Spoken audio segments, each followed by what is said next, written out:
never know how to dress. It's either Arctic or she works. I need to get it in pictures.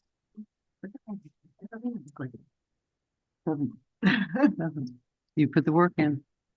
Madam Mayor, it is 6:02 and we are live. Thank you very much, Madam Clerk. Good evening, everyone, and welcome to the City of Lake Worth Beach Regular City Commission meeting revised of Tuesday, April 21st, 2026 at 6 o'clock. May I have the roll call, please? Mayor Betty Resch, Here. Vice Mayor Mimi May, Here. Commissioner Sarah Maliga, Present. Commissioner Christopher McVoy, Here. Commissioner Anthony Segrich. Present. Thank you very much. Commissioner McVoy will lead the pledge and Vice Mayor Mimi Bay will lead the invocation or moment of silence. Do you want me to do the invocation first? Yes.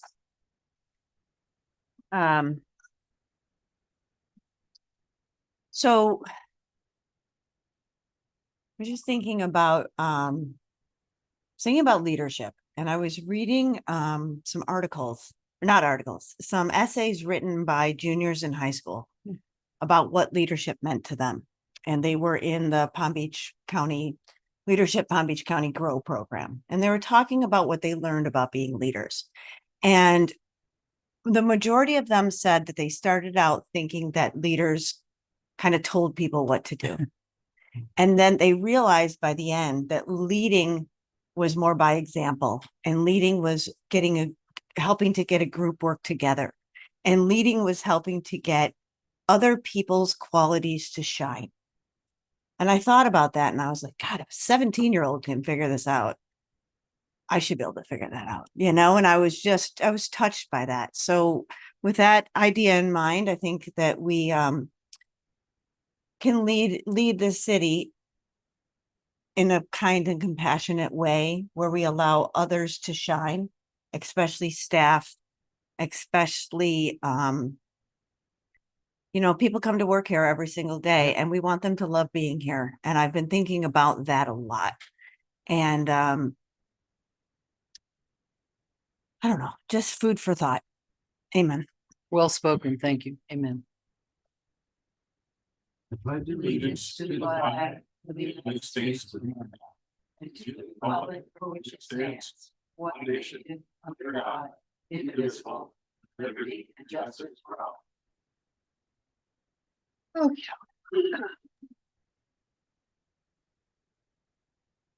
Madam Clerk, it's my understanding you have a suggestion for a revision, A reordering? a reordering. Thank you. Yes. So I apologize, but somehow it got lost in the sauce that new business E, the consideration of the grant program for the schools, is tied to unfinished business B, which is the resolution authorizing the budget amendment. So we need to reorder new business E to unfinished business B, and then B and C will become D and D. B and C will become C and D. I'm sorry. So this will be unfinished business. So new business E will be unfinished business. New business E will be reordered and be unfinished business B. Okay, It'll precede the budget amendment. All righty. Well, that makes sense. Makes sense. Do we have to make a motion to do that? Yes, in just a second. I don't know if does anybody else? Yeah. What? There would be a motion to amend to approve the Right. agenda as amended. I don't know if anyone else has any thing they want to do other than that. Jamie's lights on. Thank you, Madam Mayor. I wanted to make a suggestion that you guys add an item to discuss the city manager transition to tonight's meeting, because tonight will be my final night as the interim city manager sitting up here on the dais with all of you. Are you giving us 30 days notice? I am. Okay. But you guys need to discuss that though. When it was brought up last week that there could be internal candidates now that the position's posted. And I am not going to be applying. Obviously, I've been pretty vocal about that. If there are other possibilities, I obviously don't want to stand in the way of that. So I think it's like the right time. So I'm in agreement with that. And of course, being the gentleman that you are, you will help whoever is there and. Absolutely not. Right, I mean, yeah, forget it. No way. No, obviously, yeah, I'm here to, the main thing, there's so much information, so much stuff coming through that office. And I talked to Troy about it, obviously, over the weekend and everything, and let everyone know. Obviously, yeah, I'm gonna be there to help do whatever needs to be done. for And as it's long my as possible. understanding that, you know, if you can give 30 days notice. Yep. We can waive that 30 days notice, but my guess is that Troy would want some transition time between you and he. Yeah, I sent all of you guys the Right. letter and everything, so. Right, so, you have been a great steward of the city. Appreciate it. You stood up when we needed somebody to stand up. We are grateful to you. And the beauty of this is you're not going anywhere. Head back to Public Works. Back to Public Works. So the one thing we might want to talk about is, do we need the, you know, I haven't spoken with Mr. Perry about that, but does, you know, should you can overlap the two of you because, I mean, if Mr. Perry becomes the interim city manager, you know, to not just walk out tomorrow and not be part of it and Oh, to give absolutely. him that time to transition.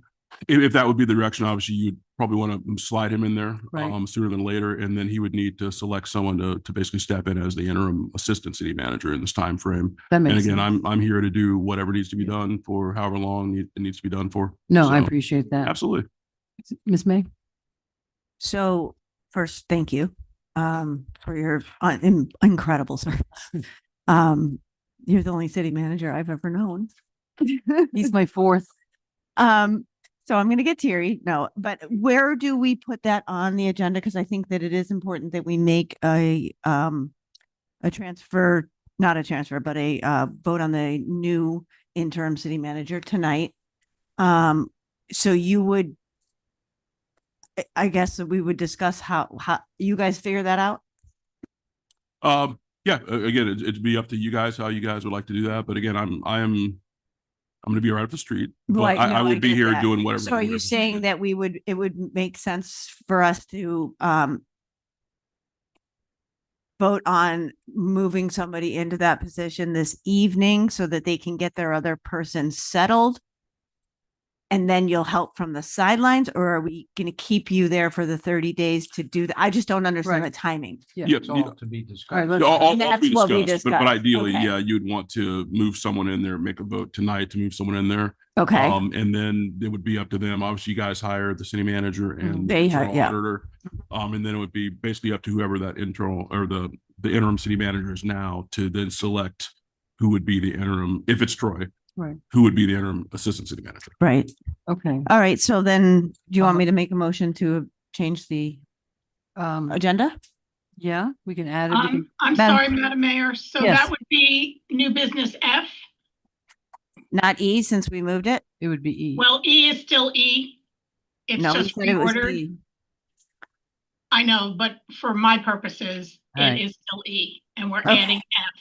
So would that, be F. Shouldn't there be a motion to accept the agenda as amended?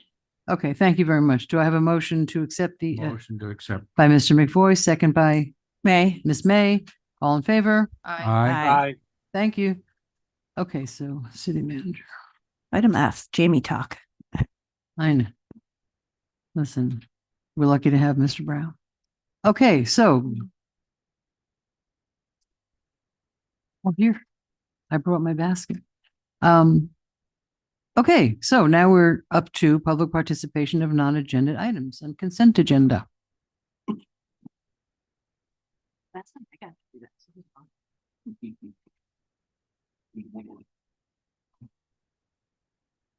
Jeffrey Gray, followed by Peggy Fisher, followed by Pam Triola, followed by Townsend, and I will call you up, but just get you on deck. Mr. Gray, state your name and address. Oh, you have to be on, yeah. We want to hear you. Do I have to hold it? No. Oh, my name is Jeffrey Gray, 4411 Melbourne Road, Lake Worth, Florida. Okay, Coming to the committee today, Madam Mayor and members of the committee, I'm an ex-felon. I served my time. I did my crime. I accepted my punishment and I served my time. I'm trying to be a productive citizen of, work my way back in, but it's hard. Every time I go for an application for a job, I'm getting hit with your record, your record, your record, your record. So I'm asking for the leadership. I'm glad y'all brought up leadership. I'm asking for the leadership, not for a handout, but for help and guidance to help me get back on my feet, back to being a productive member of society so I can help provide for me and my wife. Okay, we don't get into discussions here. We take comment. We don't answer back. Understand. Understand. If you want to leave your name and number with somebody, I mean, I don't know what action we could take, but I mean, if you want That's to, not bad. if you want to leave your number, that makes. That's fine. somebody- Yes, ma'am. Just write Yes, your number. All right. Yep.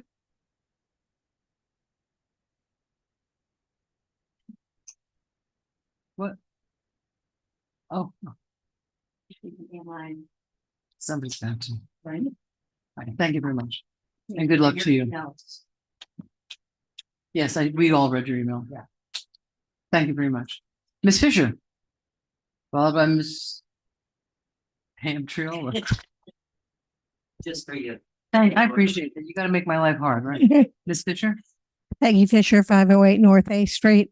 I went to Bryant Park on Sunday to meet some friends and discovered that we had a overflow of trucks, cars, vehicles with boat trailers. We were the item for putting your boat in the water over the weekend.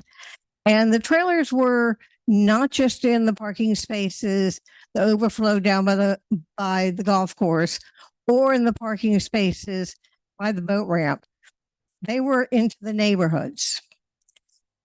And they were all the way down past 2nd Avenue South, all the way down on Tomway, Lakeside. And I just wanted to bring it to everyone's attention that we need to have some signage. If there's not signage, I did notice there were some signage that says no parking of boat trailers, recreational vehicles. But if we have all those signs, then for the people that live in those neighborhoods, we should have enforcement of those signs. We have parking people. We should have people, we have them at the beach over the weekend. We should have them it's not a far trip to go across the bridge and go to Bryant Park by the boat ramp. There were trailers and cars on sidewalks, on private property. I have pictures. It was a fun weekend for a lot of people other than some of the residents. And I just wanted to speak up and say, I think it's a problem that we need to get ahead of before we get into the summertime, where this becomes an even greater problem for the neighborhoods and for us. Thank you.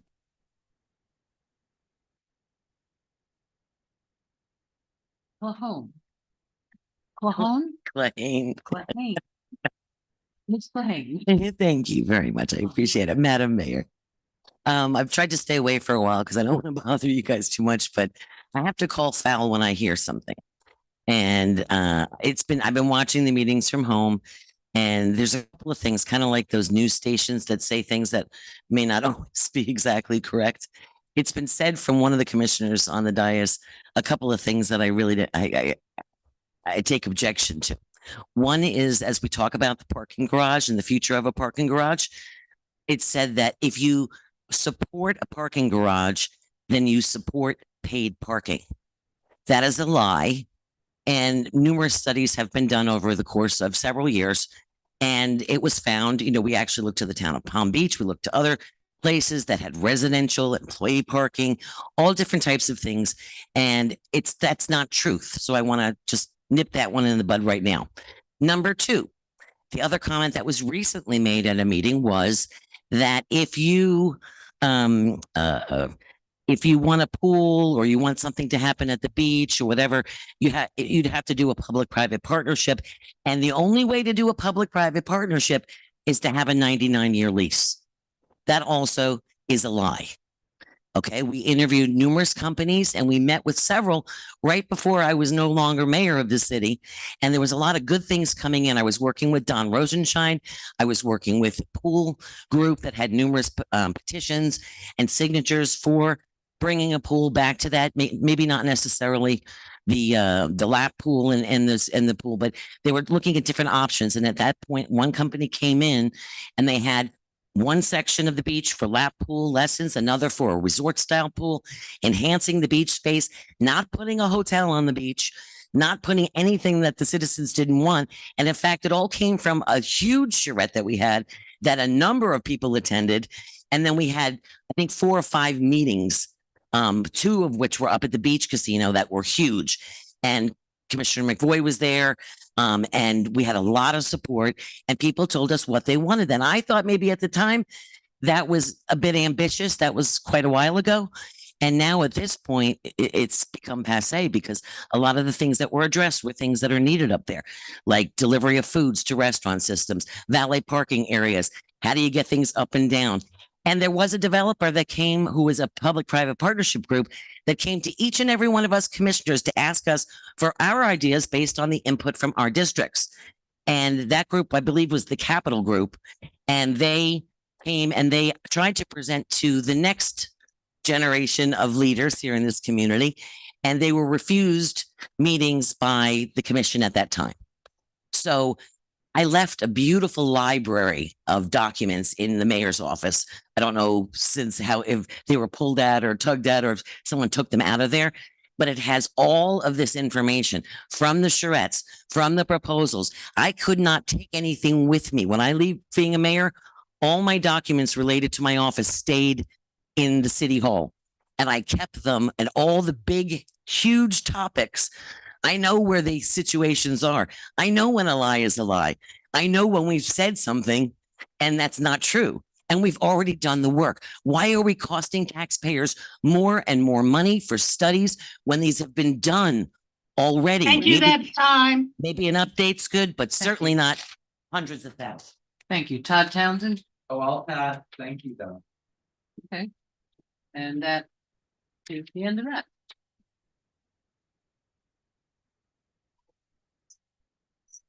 Okay.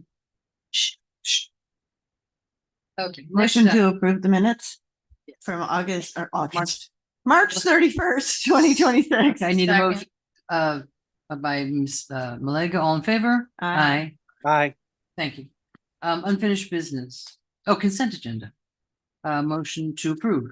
Motion to approve consent agenda resolution number 13-2026. By Ms. Malega, second by May. Ms. May. All in favor? Aye. Okay, thank you. Thank you. We have a good time, Chris. Mayor, Maliga, May and McBoyd. It's like that all the time. And I always, I stumble sometimes. Okay, unfinished mobility fee discussion. Now, okay, I'm going to say this up front. We have a lot of discussions tonight. We have a lot of talking tonight. So I am going to limit us all, every one of us, to Madam Clerk, will you help me out with this? Yes, Madam Mayor. Thank you. And I ask that we, when I say we just got out of our meeting at 11 o'clock, people laugh at me. So I'd like to start with, 5-minute limit. And the clerk will keep track of that. So we don't just discuss ourselves to 11 o'clock with little result. So just having said that, we have a presentation. Mayor, may I? This is William Waters, Community Sustainability Director. One of our one of our consultants has not arrived yet. Maybe it's caught in traffic because my getting back on time was quite a challenge. Okay. I respectfully ask that you go ahead and consider unfinished item B, and hopefully Jonathan will arrive by the time that's finished. Okay, and who was that from WGI? It's yeah, well, he's a consultant with them that's doing our study. He just arrived. And here he is. Okay. Welcome. Yeah, hi. Welcome. I've noticed traffic has gotten So much worse. Oh, forget it. Let's get to the courthouse. So Jonathan Paul is here, one of our consultants, as well as Angela Biaggi with WGI, and they're going to give you a presentation and an update on where we've come since the last meeting you had back in November, where you were given a preliminary review of the technical report and how the fee structure might be worked out. Tonight is to look at the update of that, how we move forward, and whether you're ready to go ahead and begin negotiations with the county and craft a formal ordinance in order to get this adopted. You have the floor, sir. Thank you all very much. My name is Jonathan Paul. I'm the principal of New Urban Concepts, and today is the second presentation on the mobility plan, mobility fee. The last time we had presented to you, we kind of gave you a draft overview. It did not have all the technical details ready, and then you asked us to address some specific comments related to comparisons in terms of the overall detail of how the fee itself was calculated. So we have provided that in terms of a complete document. You're not being requested to make any formal actions this evening. It's not an ordinance. It is really an opportunity for you all to provide us feedback with all the information that we've provided and that we've put together, and then whatever direction you want to give related to projects or the fee itself. We take that back and then start working on a first ordinance and discussions with the county. So really the purpose is today for an open discussion and to answer any questions that you may have. So the mobility plan itself is something that the city has already adopted. There's been a few updates as part of that, but it really guides the future of transportation in the community over the next 24 years. And the mobility fee itself is a fee paid by new development only to mitigate its traffic. For any members of the public listening, a mobility fee is not a tax. It's not a assessment on any individual's property, any individual's business. It's only for new development or redevelopment that creates a new impact. But if you're an existing homeowner and you're just living in your home or your business owner, a mobility fee does not apply to you whatsoever. And it is something that today is collected by Palm Beach County within this city of Lake Worth Beach. But Palm Beach County gets to fully decide what to do with that money. Under this scenario, Lake Worth Beach would be the entity collecting the money, and Lake Worth Beach would be determining how best to spend that money going forward. This is an alternative to transportation concurrency and an alternative to road impact fees, and primarily because it helps to fund more than just road capacity. That's the other thing with the county's road impact fee. It's only for widening roads, adding new turn lanes, and really the biggest need within the city of Lake Worth Beach is for safety improvements, enhanced crosswalks, lighting, streetscape, things to make the community safer for people to walk, to bicycle, to transit, and to drive. It's not to widen roads or to add a whole lot of roadways. You know, there may be a corridor or two to help in terms of connectivity as some industrial areas redevelop. But in general, the city is really not building a whole lot of new roads or funding road capacity. And so this is permitted under Florida statute. It is allowed that any local government may adopt a mobility plan, may adopt a mobility fee.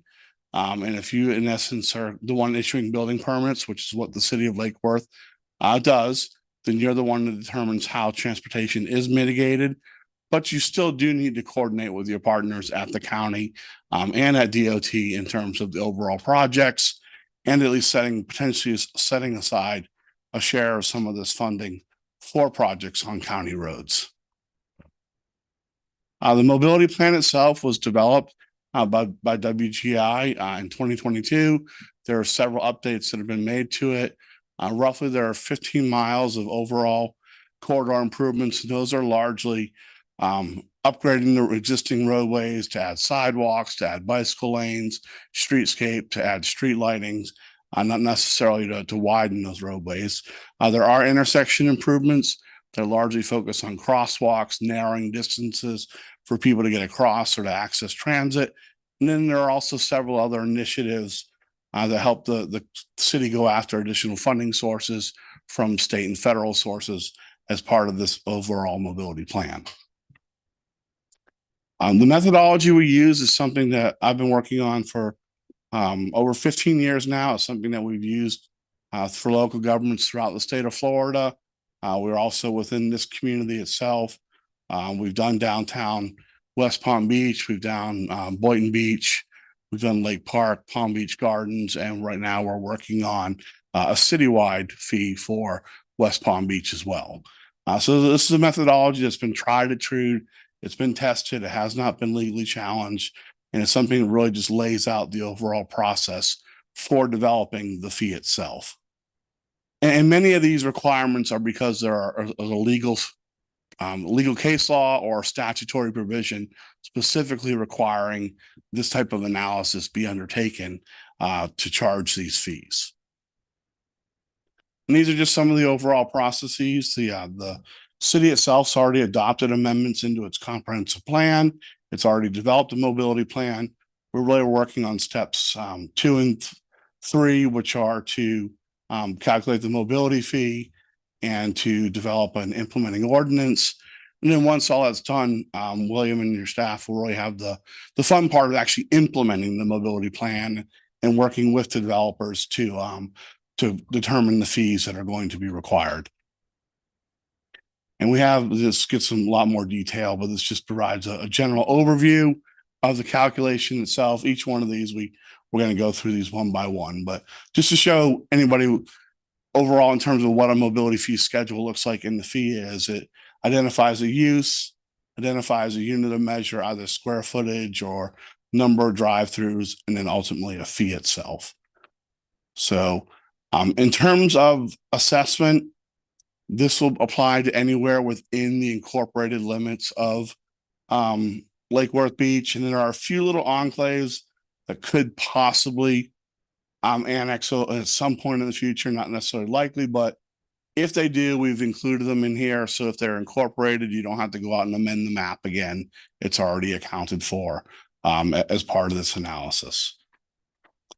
And then likewise, you've got a benefit district, and this really determines where the funds that you have can be spent. And as I mentioned earlier, this is something that is coordinated with the state of Florida. This is something that is coordinated with Palm Beach County. So sometimes there may be funding that the city wants to allocate to a state road or to a county road to help add some additional enhancements to those corridors. So what does all that mean in terms of the reality? And then those calculations I gave you and those 18 steps we showed, they are in a technical report. It is available from the city's planning department for any members of the public that would like to access that. And it goes into roughly 200 pages of technical documentation to largely come up with these numbers. So what does all this mean in terms of an impact to a new single family home? The rate per square foot is $3.80. And square foot, that's habitable square footage, not necessarily somebody's front porch or garage, but the actual living space within the building. So if you say, for example, you had a 1,500 square foot house, that'd be $3.80 times 1,500. The mobility fee due would be $5,700. For a fast food restaurant with one drive-through, and I know there may be some policy provisions that limit drive-throughs in your community. The mobility fee in and of itself does not give anybody any land use authority, doesn't give them any zoning approvals. It just says, if you're allowed to do this, and if you came in with this type of development, this is what your fee would be. So if you had a restaurant rate, would be roughly $3,000 per 150 square foot.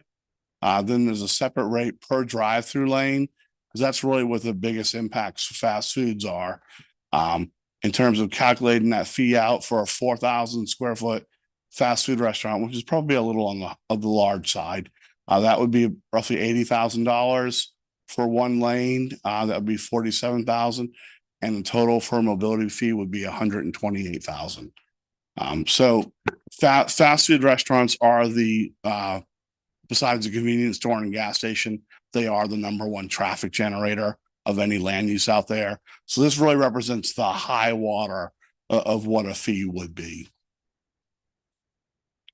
And so for each types of land use, we have a fee for a single family dwelling, a duplex, a townhome, basically any 2-family or less unit, and that's $3.80 per square foot. We've done an analysis for Lake Worth Beach, and the average size of a single family unit is roughly 1,300 square feet. For multifamily dwelling units, it's $5.17 per square foot. In general, most of your multifamily units tend to be a little bit smaller, tend to be around 750 to 800 square feet at a maximum level. So while that looks a little bit higher in terms of a dollar amount, it's just because the overall fee itself is lower because the average square footage is lower for multifamily use. To the extent you get them in the community, assisted living or a nursing home or an active adult, it would be $3.01 per square foot. I don't believe you all have any mobile residents. There are some. Do you have some? Okay. There are some communities where they are becoming popular again, but in terms of like a luxury RV park or an Airstream park or something to that magnitude. So since you do all have them, they would be charged. Now they're charged a flat rate per square foot, so it doesn't per lot. I'm sorry. Would only be for new. Correct. If you have, all this is for new. So if you're an existing home, you have an existing mobile residence, you have an existing apartment, none of this applies to you. This is for new development that were to come in. And then other residents, you do have a number of other allowable various types of residential uses in your community for folks that maybe need a little bit additional assistance in their active living. So those are your approvals are structured per employee. I think there's one employee per 10 rooms or 6 rooms, plus per room itself. And that'd be $1,800 for those type of uses. Those are some of the residence recovery. I think some of those are quite a few of those are special exception or a special use permit, but they are a little bit different of a residential use than your typical single family. And again, none of this grants anybody any type of approval. Just says if you are these type of uses, this is what you would pay. And so one of the things that you'd all asked the last time we come here is just sort of a comparison. Some communities have rates that appear much lower per square foot. Some have rates that are comparable. That's because when we do the underlying calculation, it's all based on the average square footage in that specific community.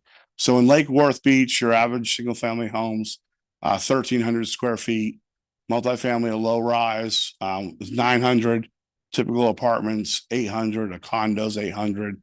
If you go to the extreme in a Palm Beach Gardens, their average for single family homes is 3,441 square feet. So when you look at their rate, I think is $2.70 a square foot. It looks low. Well, that's because the average home starts at almost 3,500 square feet. Your average home starts at 1,300 square feet. Similar for Boynton Beach, the rate I think is a little over $3. So it says, well, Boynton Beach is lower per square foot. Why is that? Well, that's because their average single family home is, because they do have a pretty large suburban portion in the western part of the city. Their average person's 2,300 square feet. So, each one of these in and of itself, if you look at it just from a numerical value, may look a little off. But then when you actually look at the underlying metrics of what it's based on, is the primary reason for the difference in terms of square footage per type of a unit. And I think the West Palm Beach is a little over $3. I don't think it's $3.20 or so. And that's because their average rate is $1,500 for a single family home. And then, so what does that translate into reality? For Lake Worth Beach, if you had a 1,300 square foot home, the fee would be $4,940. That typical size home in Palm Springs, just to the west of y'all, their basic is 1,800 square feet. So their fee would be $6,659. In downtown West Palm, it'd be $5,600. And in Palm Beach Gardens, their typical is 3,500 square feet. So that their fee for a residential unit is about $10,000 a home. So just to kind of give a comparison. So I'd say the fees calculated itself are pretty much in line with what Palm Beach County would charge, and in terms of a square footage, you know, a little bit on the smaller side of some of the other communities. But now Palm Beach County just charges a flat rate per square foot. You know, it could be a 800 square foot house or a 5,000 square foot house. They charge the same rate. I do know they're probably going to be relooking at that as part of their fee calculation. All the fees that I do, and I like to recommend them, are all on a per square footage basis because it does help address affordability issues, and it's also a fairer metric as well. Then we also have fees for administrative and professional office, commercial recreation, industrial uses, institutional assembly. And you'll see in terms of the unit of measure, if you look at a county schedule or maybe even a West Palm, generally they'd be all per 1,000. But one of the things that your staff had asked us to do is to link it up with the parking code. So there's a correlation between the fee and the parking as well. So when you're calculating these, they're both being calculated the same way, which, you know, I think it works out well for your all's community because, you know, parking is something that you all actively are looking at when developments come in. Some other communities are probably not as concerned about the parking ratios, but I think that works well. So that's why you see industrial per 1,000, but an office per 400. That's also how you calculate your parking ratios. And then likewise for institutional uses, it's 2,000 square feet. For lodging, vacation rentals, 6,000 per room. Medical office, 2,600. For retail uses, it would be 37 per 500 square feet. And that's typically most of the retail that you would see in the community. You do have another designation for, you know, to say you allow a big box or something that's a little bit more intensive in terms of drive-through. That looks to be almost the same rate, but that's per 250 square foot, $3,063 versus your typical general retail is per 500 square foot. And, you know, if somebody came in and there's already an existing retail use and they put another retail use in there, they're not going to be paying a fee. It's just if you're coming in for a new, or if you somehow triggered maybe your small use and then somebody came in and bought the whole plaza and tore it down and did a much more intensive use, they would pay the difference between those two. But in general, on retail and office, if it's already that use and somebody comes in there, they're not going to pay a fee. And in terms of retail per 1,000 square feet, it's roughly in line with what Palm Beach County charges. There's a little bit more at 7,900. Some of the other communities, the rate is a little bit lower. But again, not all these communities have as many categories of retail as you all do. You have some very unique land use approvals and some unique categories. So some of these other communities, some of their higher impact uses are probably also lumped into these retails, which that's maybe one reason why you see a Palm Beach Gardens at 11,000 or a Wellington at 12,000. Your retail is sort of your base mom and pop typical retail use. And then you have a lot of other policies to deal with some of the higher trip generation ones, and those would pay a higher fee as part of that. So when you see that, it's not necessarily that you're discounting retail or giving retail a break. It's just one of the things this reflects is that type of retail category in your community is probably the lowest impacting retail. And then you have separate policies covering some of the higher impact retail uses. And then this is just sort of a comparison of those fees. And that's what I mentioned in terms of, like, if you look at Palm Beach Gardens, well, on a per 1,000 square foot basis, their fee looks really low. Well, that's because, you know, the average size is 3,500 square foot. Nobody's building 1,000 square foot home in that community. So just to kind of give you some comparisons fee to fee and overall. And then there's also a fee for various different types of vehicular uses. These, again, tend to be one of the ones that have more traffic generation. Then your staff also asked us to look at one for transitional parking lots or vehicle storage or towing or transitional type of parking uses, or somebody wanted to have a pay lot. At least in the interim, they'd have to pay a fee per space. And again, that'd be something that they would have to come in and get a permit for in terms of the city. If they're already permitted to do it, it really wouldn't apply to them.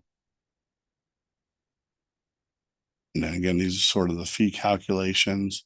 So, I know I can go back to anyone in particular that you had any questions on. I'm not sure if you've had a chance to go through the whole technical report. It's pretty detailed, but any questions that you all have or any direction that you all have, it'd be great for us and we can move forward. Thank you. Thank you very Thank much. you. It's quite a It's a lot. slog. It's a lot. It's no doubt. I'm going to ask a couple really short answer questions Okay. that may help other people. Mike, is it true that in order to charge a mobility fee, we have to have a mobility plan? That's Correct. okay, that's what. Yes, it is. Okay. And can the mobility fee be used for something like circuit? Yes, it could. And Okay. that is something that's part of your mobility plan Okay. as well. Yes. But could it be used for maintenance of roads that need attention? The way we've worked it and the way we've identified in the process, if you're redoing it with a bicycle lane or sidewalks, there's certain provisions that you can reuse some of those funds to resurface the roadways as part of a mobility project. You just can't necessarily use it on a standalone project itself. So we've got some that are identified, but you can't just use it straight to resurface a road. If you're resurfacing, you're putting in bicycle lanes, sharrows, decorative Okay, crosswalks. so it'd be part of a bigger. project. Right. If it's part of a bigger project, you can certainly do that. But if it's just a straight resurface alone, Okay. you could not. Okay, thank you. I just wanted to get Okay. some parameters. Ms. May, I think you were on first. Thank you, for that. Okay, so a couple questions I have are, and the first one I think you kind of answered, which was comparing the proposed Lake Worth beach fees to Palm Beach County. So it looks to be they're either on par or less. Correct. I have questions about specific. I don't know, I must have either read it in an email today or somebody else or in the paper, but what I'm concerned about in the past that other cities you've worked with, have you waived these for affordable housing and or like Habitat for Humanity for things like that, where we would not necessarily want to tack on, like, we don't want to give them land, say build a house and then say, but we have this fee you have to pay. Well, per Florida statute, you have the ability to exempt affordable housing, and you have the ability to help define how you want to define affordable housing, whether it be Habitat Humanity or whether it be some type of other pre-approval. If that's something that you'd like to see, we'll make sure that's in the ordinance to reflect whatever your criteria I is. think that would But- obviously be something that everybody Yes. else might have to chime But in on. but yes, most communities Do have something some like type of provision Okay. that if you meet whatever affordability criteria is established in that municipality, or if you meet the state's affordability criteria. Well, ours um, would be less. We might want to set our own. Okay, Yeah. so that's perfectly fine. Yeah. That's And something then we could do that. We could. Yes. We could designate it at whatever level we wanted to. you, if- you could have Okay. designated a 50% reduction, 100% reduction. Okay, that's excellent. However you want to. My other questions are the slides that you showed with those mobility fees. Mhm. Are those in place today? The other cities, you mean? The other cities? Yes. Yes. So how, The only one that's not, well, actually, I think I just used downtown West Palm as the representative. We are going through that, but all Okay. those other fees are adopted. so what I'm understanding is right now, if there is let's say they're building Madison Terrace over here Mhm. and there's an impact fee, and that impact fee today is not a mobility fee, it's an impact fee and it goes to the county. Correct. We are choosing then through this to charge a mobility fee, which would replace the county impact fee. Correct. But what, And my question is, if those other cities have them in place, have we talked to the county? Can we do that? Will they agree to do that without us having to sue them? Or how do we do that? I think that's the next step as part of this process. We wanted to get to this point of whether or not you are comfortable with the fee I mean, and it want to ma- move forward, it that makes sense. If somebody's gonna pay it anyway, we might as well get it. Yeah. So that's a no-brainer. Right. So the next part would be the negotiations. I know West Palm has been successful in the negotiations. I know Boynton Beach is working with the county, other parts of our community as well. So those are, but they're not in place until they can get the county. No, those are all in place. They're all in They've all been collecting their fees. Are they So- collecting some- them, in addition to the county fees? No. Okay, so No. the county has ceded that.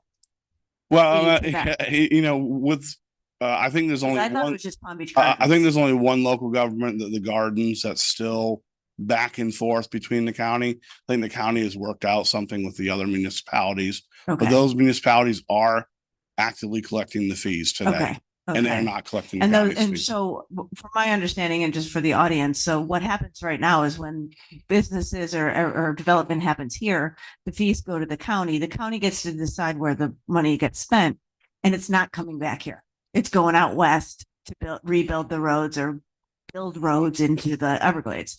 So the idea behind this is can we bring this money back here? Can we use it for our own infrastructure or mobility needs, which is why we did the mobility plan. Correct. Okay, and that I believe was my last question. Thank All you. right. Thank you. Mr. McBoy? Yeah, I have several questions. All right. And also a comment that's for us, not for you particularly, but you mentioned at the beginning that this relates to our transportation planning, the mobility plan for the next 24 years. I don't know whether there's opportunity to change the fees along the way, but this is something that has a long-term influence on it. In that context, I have a bit of problem with the mayor arbitrarily saying this problem is only 5 minutes worth of importance.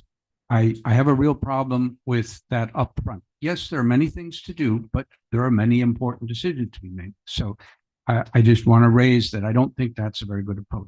Now, to come back to you, you mentioned that a number of these other cities already have switched from an impact fee to the county to a mobility fee to the city directly. Yes, sir.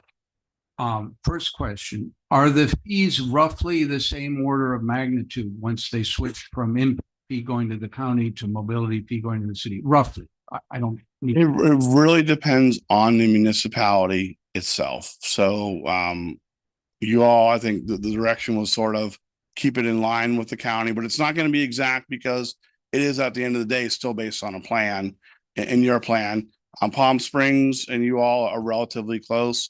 Some of the other communities have elected just whatever the fee is and whatever the calculations are, higher or lower. That's what they've elected to adopt. Okay. So, my next question is, given that some of these have been in place in other communities for a period of time, the real estate community has raised concerns that, oh my gosh, this may be a negative impact. Have you seen any negative impacts on new development in any of those other communities that have switched from impact fee to mobility fee? I mean, if you've driven through Boynton Beach and Palm Beach Gardens and Lake Park lately, I haven't really seen any. The I answer is haven't no. seen any slowdown. Yeah. You know, those have been, and the gardens, the gardens has actually been in place for their initial one, almost 8 years now. And, they're growing like gangbusters. But Boynton's been almost a year and a half, 2 years now. And I haven't personally witnessed any slowdown in either one of those communities. If we wanted to, somebody could do a little bit of a study, look at the size of the change from impact fee to mobility, compare different communities, look at the development, and you could, but without doing that study, based on general knowledge, the impression is this has not been any sort of a damper on. It has not been a damper at all. And in the context of development pressure on South Florida, I would say that's not an unexpected conclusion. So we don't need to worry about it on that. Now I'm going to switch gears a little bit. As you know, and as you mentioned when you first came, Lake Worth was laid out differently than a lot of other communities. It's laid out on a much tighter grid. The roads were laid out earlier when people were not thinking about these grandiose large roads. And we have almost no ability to expand our roads. We also have a long-term expressed desire to have as much alternative modes of transportation, whether it's biking, walking, electric bikes, electric scooters. non-vehicular ones, because we know that our roads are already crowded. We know that we have a safety issue. And the safety issue, as I've mentioned many times here, is twofold. One is your actual risk of something bad happening to you in Lake Worth. It's actually somewhat higher, especially on Dixie, than other communities. We're a little bit worse than some other places. The other is the perception of safety, which is very influential on whether somebody is in fact going to adopt alternate ways of getting around. In that context, and in the context that it doesn't look like a fee is a damper on development, generally, it seems to me that our need for fees to help alternate forms of mobility is bigger than average, not smaller than average. And our need to, and that's both to address actual safety and to address perceptions of safety. So my comment would be that we should, in setting these fees, we as a body, in terms of good policy of where we want the city to move forward, we ought to be on the high end. It's not really going to cost it anything as far as a damper on development, but we have higher than average needs to make our mobility, multimodal mobility work. So I'm going to be on the side of make those fees on the high end out of the things, because we have a, very logical reasons for having more than average needs. That's my 2 cents on it. And thank you for the work. I mean, this is not totally straightforward. $3.80. Why isn't it $3.75? Well, how about $3.85? Do I hear 9? There is actually some technical There's basis for a it. bit So of logic that Yes. went behind it. My encouragement is don't be shy about encouraging us to go high because of our needs, and it isn't going to hurt us. Thank you. Mr. Segridge, is your hand up? We can't see it. It is, Madam Mayor. Okay, Yes, it thank is. you. After Ms. Malega. Thank you. So I can't believe I'm actually gonna say that I kind of agree with my colleague, Mr. McBoy. I do have a question. Does it increase, or do we have a way to increase it year over year? Because obviously costs of these repairs will continue to go up year over year. Is there a sliding scale that usually goes into these things? So one option, depending on how you want to address it in the ordinance, and if you want us to do that, we can. Some communities, we've been adding an inflation index up front, so they go up 5% a year automatically. Other communities have allowed it to say, we're going to look at the inflation factors, and then each year we'll evaluate how much it goes up. So really, it would depend on you all whether you'd like to have it automatically done there, so somebody knows the next, because these have to be updated every 4 years. So in 4 years, you'll have another opportunity to look at these, but you could say, yes, we want them to be adjusted for inflation up front, so they will increase with time, or we want our staff to look at them annually. It just really depends on the direction that you all provide us. Thank you. I always say I don't know who's gonna sit in the seat a year or 4 years from now, so I personally would be in favor of putting it in. Yeah. Whatever we approve as a body. Okay, Either inflation or whatever staff comes back at. Because if the next person doesn't look at it or think about it down the road, then that falls on us, right? So I always like to try to be proactive. So you're talking about automatic raise every year? Yes. And it could be revisited, the amount of the raise. But We we say put 3%. Ms. Malega has If we put it in there for 5% inflation, then at least we know it's 5% year over year. I am in favor of the waiving of fees for affordable housing, but only for nonprofits. I don't want someone coming in here and saying, I'm building 180 units and I got 12 of them that are going to be affordable and I want to waiver. If only if it's for a nonprofit partner would I be in favor of that, and that needs to be in black and white. Okay. When do we collect the fee? Is this part of the instant approval of the plan? How does that? it'd be a building permit. It's part, but I'm saying, is that when the plans are approved, so we collect it on the front end, or is it something that we don't collect until they get their CO? We can do 2 things. Right now we have, make an application for a building permit. You can pay all of it up front, or you can pay the half that goes to getting you a building permit issued. And before it's issued, you have to pay the other half of the building permit fee.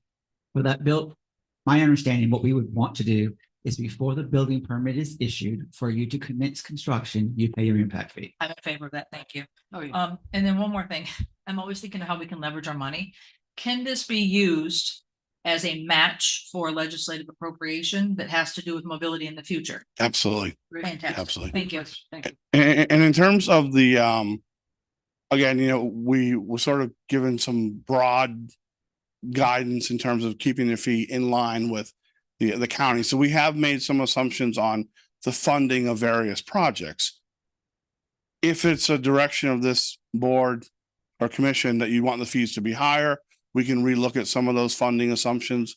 If you're comfortable with these fees, then we'd stick with the things. So we don't just arbitrarily go out there and raise a fee or raise a number. We look at what are the cost assumptions that we've used, what are the funding assumptions that we've used, or the available funding, and then that helps us to calculate this fee here itself. So I can't promise you they could go up, but if you want us to relook at the numbers because you feel that they're not as high as they could be, that's the direction you could give us as But well. we could build in a 5% increase. Absolutely, absolutely. Mr. Segridge. Thank you, Madam Mayor. I would like to address the kind of topic of making these on the expensive end. Right now, we do charge impact fees, but we don't see them. Almost $0 have come back to the city of Lake Worth Beach. So overall, I am very much in favor of the mobility fee strategy because it is going to get monies back to the city of Lake Worth Beach. But I think we're kind of looking at it a little bit aggressively when saying now we want to go from $0 coming back to Lake Worth Beach to getting the most dollars out of all of our neighbors, which is going to make us the most expensive little city to build in. And I would point my colleagues to Federal Highway South with all of the empty lots there. The primary reason those empty lots are not developed is because townhome development there or condo development there is nearly impossible for the developer to be profitable enough to construct a townhome there that they would have to charge, that they couldn't charge less than $800,000 or $900,000 per townhome for. I've talked to many developers because that's the area I live in. It's bugged me for years, and simply with the cost of construction, that's the reality. It's already too expensive to build market rate or normal housing in that area. So I would be more inclined to be on the lower end of these fees to encourage construction of our empty lots and our basically derelict properties, because we always can raise it later. We already have a problem attracting good development into the city of Lake Worth Beach. And so, people out there listening, hearing this, and even people who are currently working within our city, it's going to be a turnoff if they think that we're going to try to be the most expensive. So that's my thoughts on that aspect of it. I do have a question. It seems like from your presentation that a change of intensity of use would trigger these fees. So for example, if I purchased 3 restaurant bays somewhere within Lake Worth Beach, and I combined them into one larger restaurant, and I went from a low intensity restaurant use to a medium or a high intensity, that would trigger these fees. Is that correct?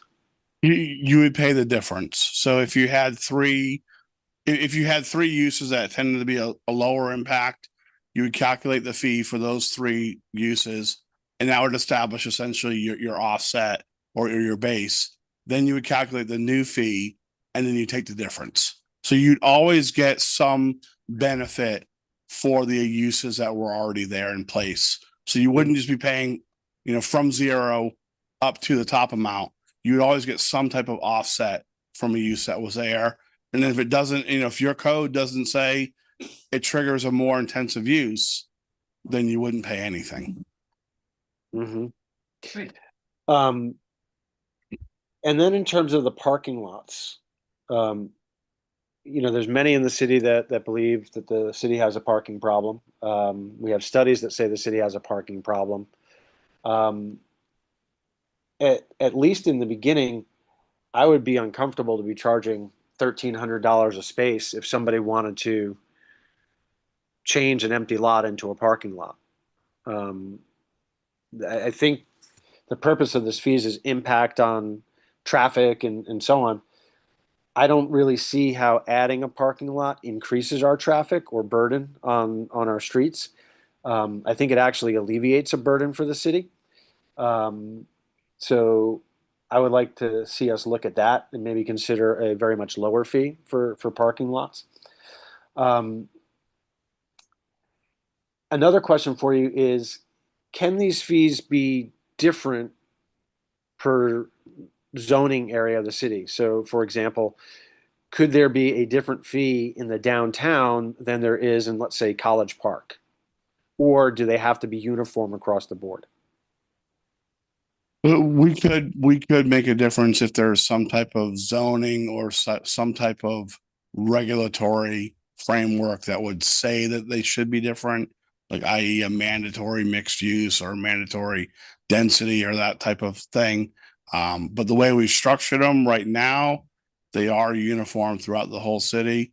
The way we've structured like downtown West Palms, we've done downtown, which is kind of a separate, different animal from the rest of the city. The rest of the city's fees are pretty comparable. The portion out west is the highest because it tends to be the least mixed use and most auto oriented. The downtown is the lower of the fee, but there's not a 50% difference. It's I think it's a 15 or 20% difference between the lowest there in that instance downtown and then the highest in the west. So if there's some geographic area or some policy reason that we should look at, we certainly could do that if that's your direction. But doesn't there have to be a rational basis for that? Well, that's what I'm saying. There has to be some type of like you have to have, downtown West Palm has minimum densities. They're building a certain type of use.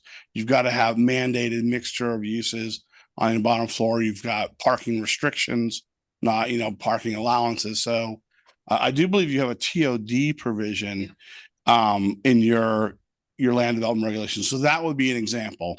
If somebody met TOD qualifying criteria, you could have a lower fee set up for that. We had I was also thinking, the CRA zone, or if we do get a new opportunity zone defined, something like that might require differentiation in fees for those zones. I guess one of my last comments, well, not my last, but one of my other comments is on reducing these fees for affordable housing. Our comprehensive plan says that we are to encourage the development of workforce and market rate housing to avoid an oversaturation. I think we need to really start following that. So I think discounting these fees heavily or eliminating for affordable housing is taking away the fees on the type of development that's having currently a very high impact in our area. So like live local projects, they're already getting density bonuses, they're getting all sorts of bonuses. And they're ending up having a lot more impact than a market rate development in that same area. So I would caution us on just merely either eliminating or greatly reducing based on housing affordability, especially since our comp plan wants us to be encouraging market rate and workforce housing. And I guess just my last thought. I'm sorry, Commissioner, that's 5 minutes. Okay. Mr. McFoy? Yeah. Just to, Mr. Segridge, we'll get back. you mentioned early on in the presentation that this approach, mobility fee approach, is somewhat of a replacement for what used to be called transportation concurrency. And there were other forms of concurrency. And if I remember my urban planning correctly, the idea of concurrency is it says, hey, when you build something new, you're going to have some impact on that community. You might need some more school space. You might need more hospital space. You might need some more roads, whatever. Right. You're adding some measurable burdens to the community. And if I'm also not mistaken, there's a philosophical basis for that that says, hey, who should be responsible for the cost of providing those added things? Should it be the existing folks in the community, or should it be the new community, the new construction? And I think there's a philosophical argument that, hey, if you're adding new burdens, it's not really fair to stick that on the people who are already there. And that would be, if my recollection, and I'm seeing a nod for Mr. Segrich, I'm getting a nod here from the expert. That suggests that you want to go on the high side out of fairness to the existing residents. Now, I have another question in terms of, and my approach would be. I'm sorry, Commissioner, to interrupt, but Madam Mayor, Yep. I was timing 5 minutes. Mr. McVoy is going over his 5 minutes. Or are we starting new 5 minutes? I don't know. You want to wrap up in a minute, Mr. McCoy? I'll try.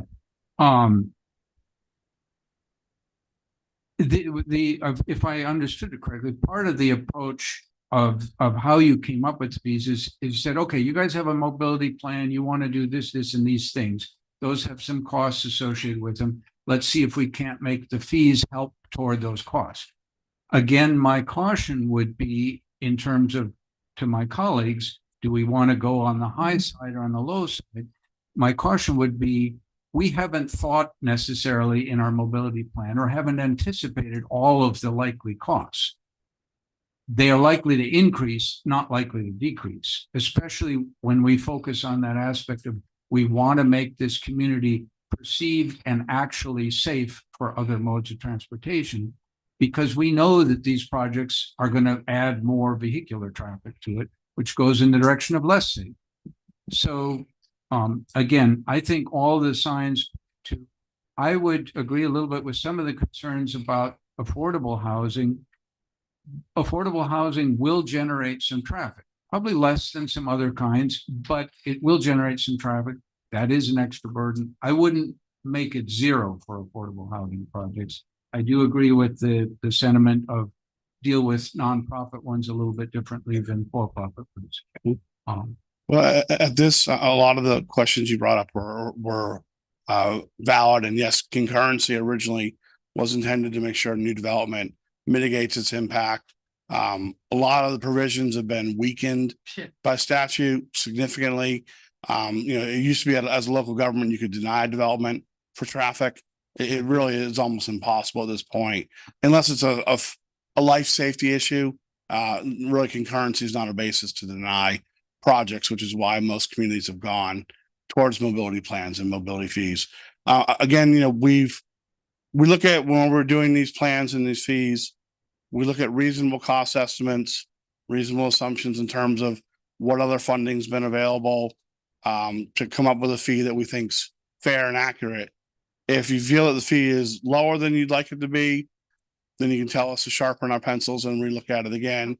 If you're appropriate with where the fee is at, we move forward with an ordinance doing such with an inflation built in up front. And then the affordability, I think we've gotten some good feedback from you all. Whatever we provide back in that first reading, you'll still have an opportunity to give us direction. But then by the time it comes for a second reading, it would need to be something that you all could support at that level. So I think we've gotten enough, whatever other direction that you want to give us. I think I Mr. think we've Segrich got had enough another certainty. question. Mr. Segrich, you have another question? Yes, Madam Mayor. Thank you. I'll try to be as brief as possible. Thank you. So since the impact, the mobility fee is based on the impact, I'm questioning whether average per square foot is the way to go, or by number of bedrooms, or some other measurement like that. I know that our average square footage is 1,300, as you say, but did we take into account what the average square footage of our new construction is? I think it's probably considerably larger than that, which would put our mobility fee as suggested higher than other communities. Thoughts on that? In terms of the property appraiser data we're seeing, we're not seeing that it's that much higher. Again, we can take another look at it. But in general, we've tended to weed out some of the stuff that was built, 100 years ago and look at more recent data in terms of the square footage. And those are the numbers that we've come up with. In terms of bedrooms, I would not recommend that. That is a metric that is incredibly difficult to gauge. And you'll also have a lot of instances where people will say it's not a bedroom because it doesn't have a Right. closet. Square footage is something I've been using for 25 plus years now doing it. Every community I've ever recommended in it has loved the way it is just easiest way to do it and everybody understands it. Sure. Definitely the easiest way. I guess my closing thought is I just wholeheartedly disagree that we should be going out there trying to be the most expensive. As a city, we need some growth in terms of infill, right? We can't annex anymore. We got to infill. And, I understand that they're currently paying impact fees that are very similar to this, but we're getting $0 for that. So why not for year one say to people who want to infill within our communities here, come on in. We're going to make it a little bit cheaper for you. The city's still going to benefit. We're going to get a heck of a lot more than zero. Okay, we'll see how that conversation goes. Because Mayor? the one that, right now is proposed to be on par with the county. A little bit less. Yeah. Two thoughts for you to think about until we bring your ordinance back. First is I would recommend that we go in with a moderate rate to begin with. Right. To establish a track record during the first 4 years. We have to spend the money expeditiously. It cannot be banked and put in a vault and generating interest in building new projects. So my concern with generating a very large fee, regardless of the argument for it, do we have the capacity as a city to construct and implement those projects in a timely fashion to avoid a lawsuit saying you're banking money and you can't collect it anymore? Thank you for letting us know that. What's the time allotted? I'm sorry, on that money. Well, it has to be reasonable. And I think that Elizabeth and I can do a little bit. We typically recommend 6 to 7 years. Okay, thank you. Yeah. Sure. Okay, thank you very much. So you're going to come back, my understanding. Oh, I'm sorry, Mr. Brown. The attorney has been waving her hand for a while, so I just wanted to. Oh, I didn't see you waving your hand. You're so subtle. I also just wanted to bring to your attention a couple things. One, on the discussion on affordable housing, we can look into whether or not you could address non-for-profits or some subgroup of affordable housing differently. But there is a question on that. So just want to bring it to your attention that that's a maybe. We'll have to look into it. And the other thing is, depending on the timing of when the adoption of this ordinance would come forward, you may be limited in your fee being more equal to the counties by Senate Bill 180, because you can't adopt anything that's more restrictive or burdensome to development until that timeframe passes. So, but are we lower than the county? We're lower, so so that's we just should be something okay. to Keep in mind. Oh, of course, right, yeah. That was our goal all along. Right. Is to, as Mr. Commissioner Cedrics mentioned, is have, even if it's the smallest thing, a little bit of incentive to continue to encourage investment in the city. Okay. Yeah, but I do want to see the language for the increase. Yeah, of course. So you're going to bring us back the first reading, an ordinance, and then we'll dabble about the particulars. Our goal would be to have it in place by the end of the fiscal year, so we can start off October 1 with, right, or no later than January 1. Okay, great, thank you. Ms. Kahane, you have a comment? Madam Clerk, do you have any public comments? I do not. You do not, okay. I'll just keep it brief. The only question I had about was single family homes. They had mentioned that if you have an existing home, obviously you're not going to be affected by this, but when they talk about building it, do they mean a development of new single family homes? Because I saw it mentioned ADU in there and other areas that would be given any new construction whatsoever. So an addition on your home, anything whatsoever. Yes, ma'am. Paid by the homeowner. Yes, ma'am. Okay, and a commercial development. I'm sorry. Thank you.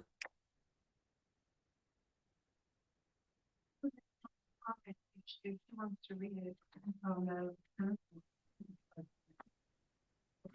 or online?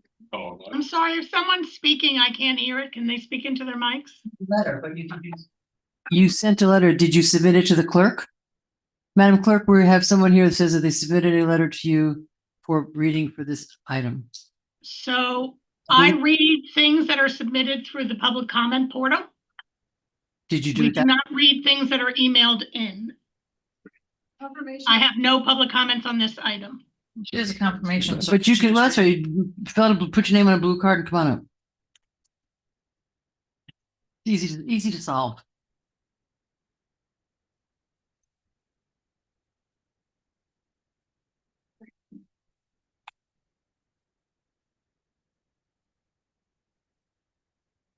And you state your name and your address. All right. I didn't fill out incomplete. That's right, just. All right. My name is Michelle Huffman and I live at 1013 North M Street here in Lake Worth Beach. And I'm just going to read it how I wrote it. Sure. My name is Michelle Huffman. I am a resident, a realtor, and a proud member of the Historic Resources Preservation Board. I appreciate the opportunity to have my comments read this evening regarding the proposal to transition from the current Palm Beach County impact fee structure to a system in which the city collects these revenues directly. While I understand and support the need to fund infrastructure improvements as our community continues to grow, it is important to recognize the broader implications of these fees. In practice, such costs are typically absorbed into the price of development and ultimately passed along to residents through higher home prices and rental rates. This not only increases the cost of new housing, but also contributes to rising prices across the existing housing market, further intensifying affordability challenges. Given these impacts, I respectfully encourage the Commission to carefully review, which you have, thank you all, to carefully review how mobility fees are structured and implemented. Consideration should be given to ensuring that revenues are closely tied to clearly demonstrated infrastructure needs, that fees are assessed in alignment with these impacts occur. So I just wanted to stop because I think that you've accomplished that. And I thank you for your comments too. I think everything is progressing well. Thank you. It's good to hear, really. Could you say that was recorded? We have to get that back. Okay. Really. Thank you very much. And I mean, there is a fee now that they pay. It's just a different fee. Okay. So do we have direction? Is everybody, we can move on? Let's move on. Yes, ma'am. All right. Thank I just want to thank Mr. Paul. Thank you for coming in. That was Yes, very thank you clear. very much. This is, okay, we're gonna take a very quick comfort break. 5-minute comfort break. Run, ladies. We'll take another one in an hour.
And then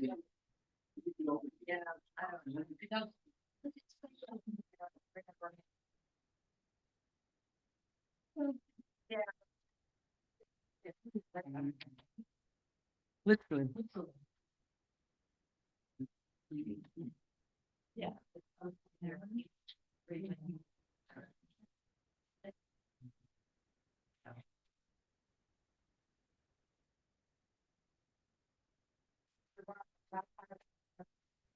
I don't think I did one of those. They were 2 for 1 and then Alabama, I never go to Publix. They were 2 for 1 because they've been in my office for. We not. Yeah, it's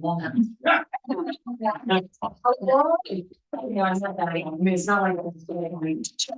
It's good enough. It's long enough. There's nothing, nothing, 10 years from this.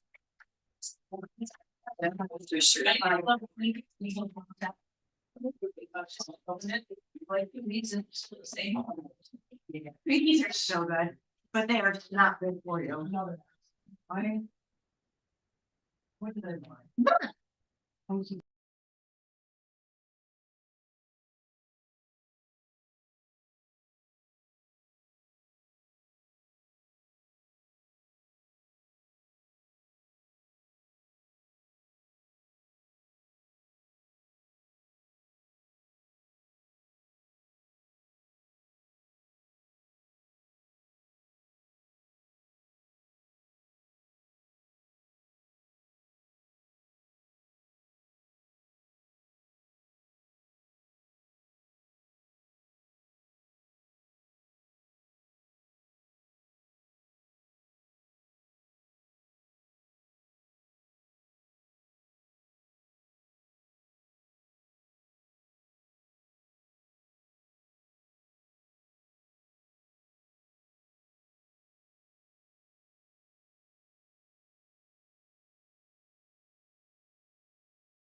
We can get going.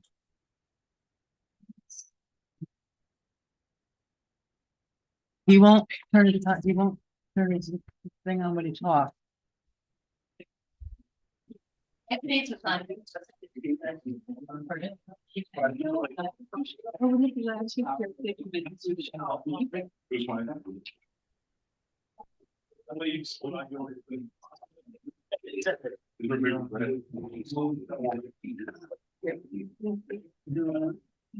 Yep. E. New business E is now unfinished business B. Madam Mayor, it's 7:29 and we've reconvened. Thank you. Okay, we've changed the agenda, so item E of new business is now item B of unfinished business. And that is consideration and approval of the proposed City of Lake Worth Beach Educational Innovation and Advancement Grant Program. I guess it's a discussion and a vote. I read this. I'm going to start with my comments, and we have one public comment. Here's my thought, for what it's worth. We've allocated $75,000 to help our children's educations in town. We have 6 schools in town. I read this and I thought, how, number one, who, I don't know that we need to get quite so gotta compete for money. My proposal would be every year, each of the schools submits an acceptable, a driven project for the children. And if they do that, they get 1/6 of the education fee. The fact of putting the amount of work that would have to go into these proposals, the amount of work that would have to evaluate these proposals, and then one school gets nothing and another school gets $30,000. Just my 2 cents. I think we should take the 75,000, divide it by 6. They don't just get their share. They have to write a proposal and meet some goals and not take, teachers are overworked. Admin is overworked. Staff is overworked. Are we going to be the ones that are going to judge what educational program deserves a lot of funding and what deserves none or a little bit? So I think my proposal is we take it, we divide it equally. They have to make a proposal, a goal-driven proposal, and I just think that's a much more fair way to do it. So Can we hear from staff first and at least leave the Sure. slideshow so the public can see what we're talking about? sure. Good evening, Madam Honorable Mayor and City Commissioner. Troy Perry, Assistant City Manager. As a follow-up to the consensus was given to staff by the commission, staff put together an education and incentive and advancement grant program. Is your, not that I should ask, but I can't hear it Oh, through I'm the sorry. mic. How's that? Is that a little better? That's better. Okay. Like I was saying, yeah, we put together a program based on the consensus for the commission. We took a look at, what was being, going on within the school system. And as you know, the city's commitment to our students and excellence students in the city of Lake Worth Beach. We put together this program. As part of this program, I have a brief presentation on the screen. It's going to go over the overview, program objectives, funding opportunities, eligibility criteria, eligibility project examples, grant application requirements, and selection criteria, reporting and accounting. Some of the items that the program will provide. We will recognize the public benefit to supporting education within our city of Lake Worth Beach.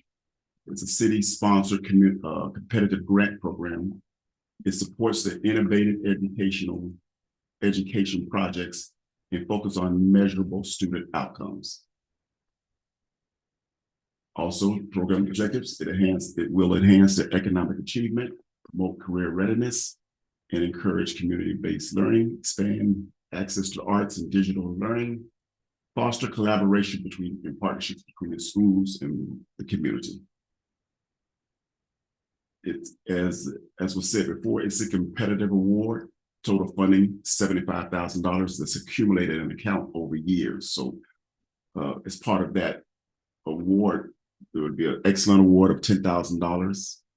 If you reach an achievement award, $7,500, and innovative award for $5,000.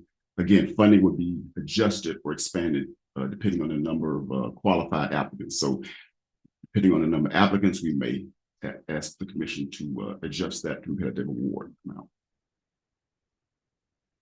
And that's your eligibility criteria, public, charter, and private, but they all have to be in the city of Lake Worth Beach.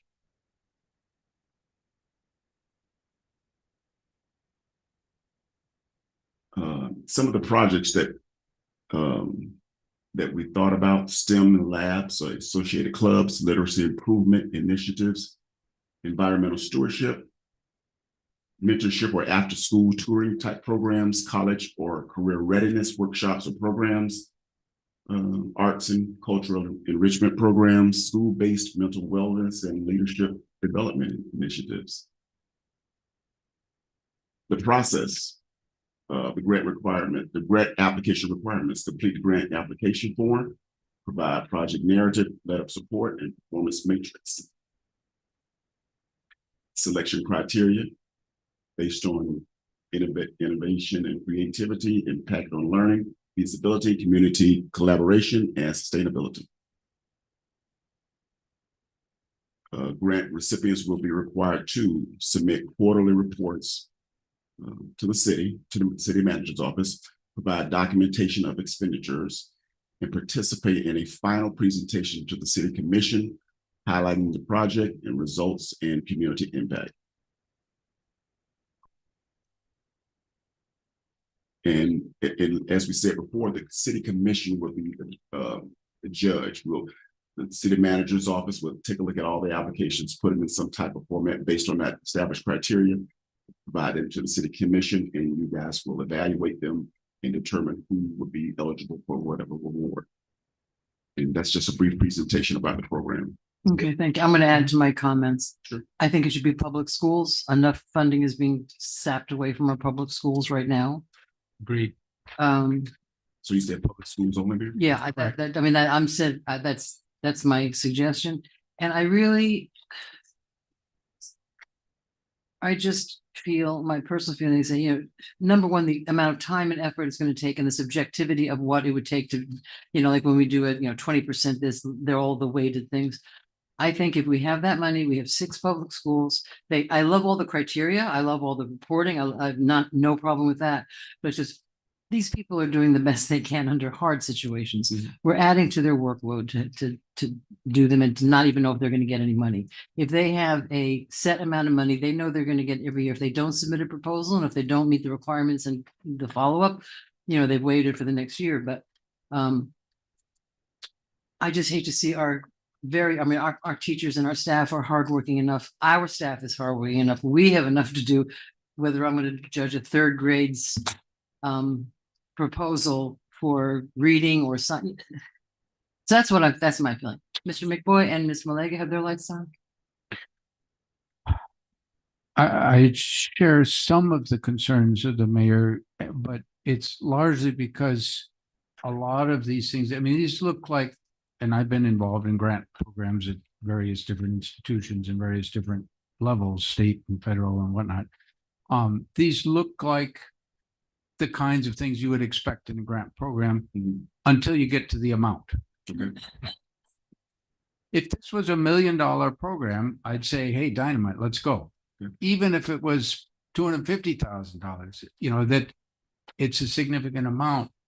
I'm not 100% ready to sign on to the idea of the mayor that we just, you know, as long as you meet some minimum thing that, hey, we're still alive and we still teach here. Can you give us our 6? But sort of I'm mischaracterizing. That's not what I a said. little bit, but something, you know, to that effect, basically.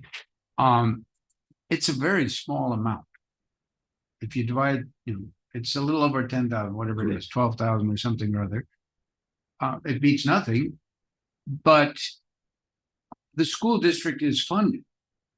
Maybe it's not funded as well as we think it should be, but if we're going to supplement, then either we're supplementing at a significant level. So I don't know what the budget is for the schools in the city, but it's on the millions, I'm guessing, by the time you're at all 6 of them. So this is a pretty small drop in the bucket. That to me leans it more, a little bit more to the other side to say, yes, we want to support our schools, but we're not really supporting them in any significant amount.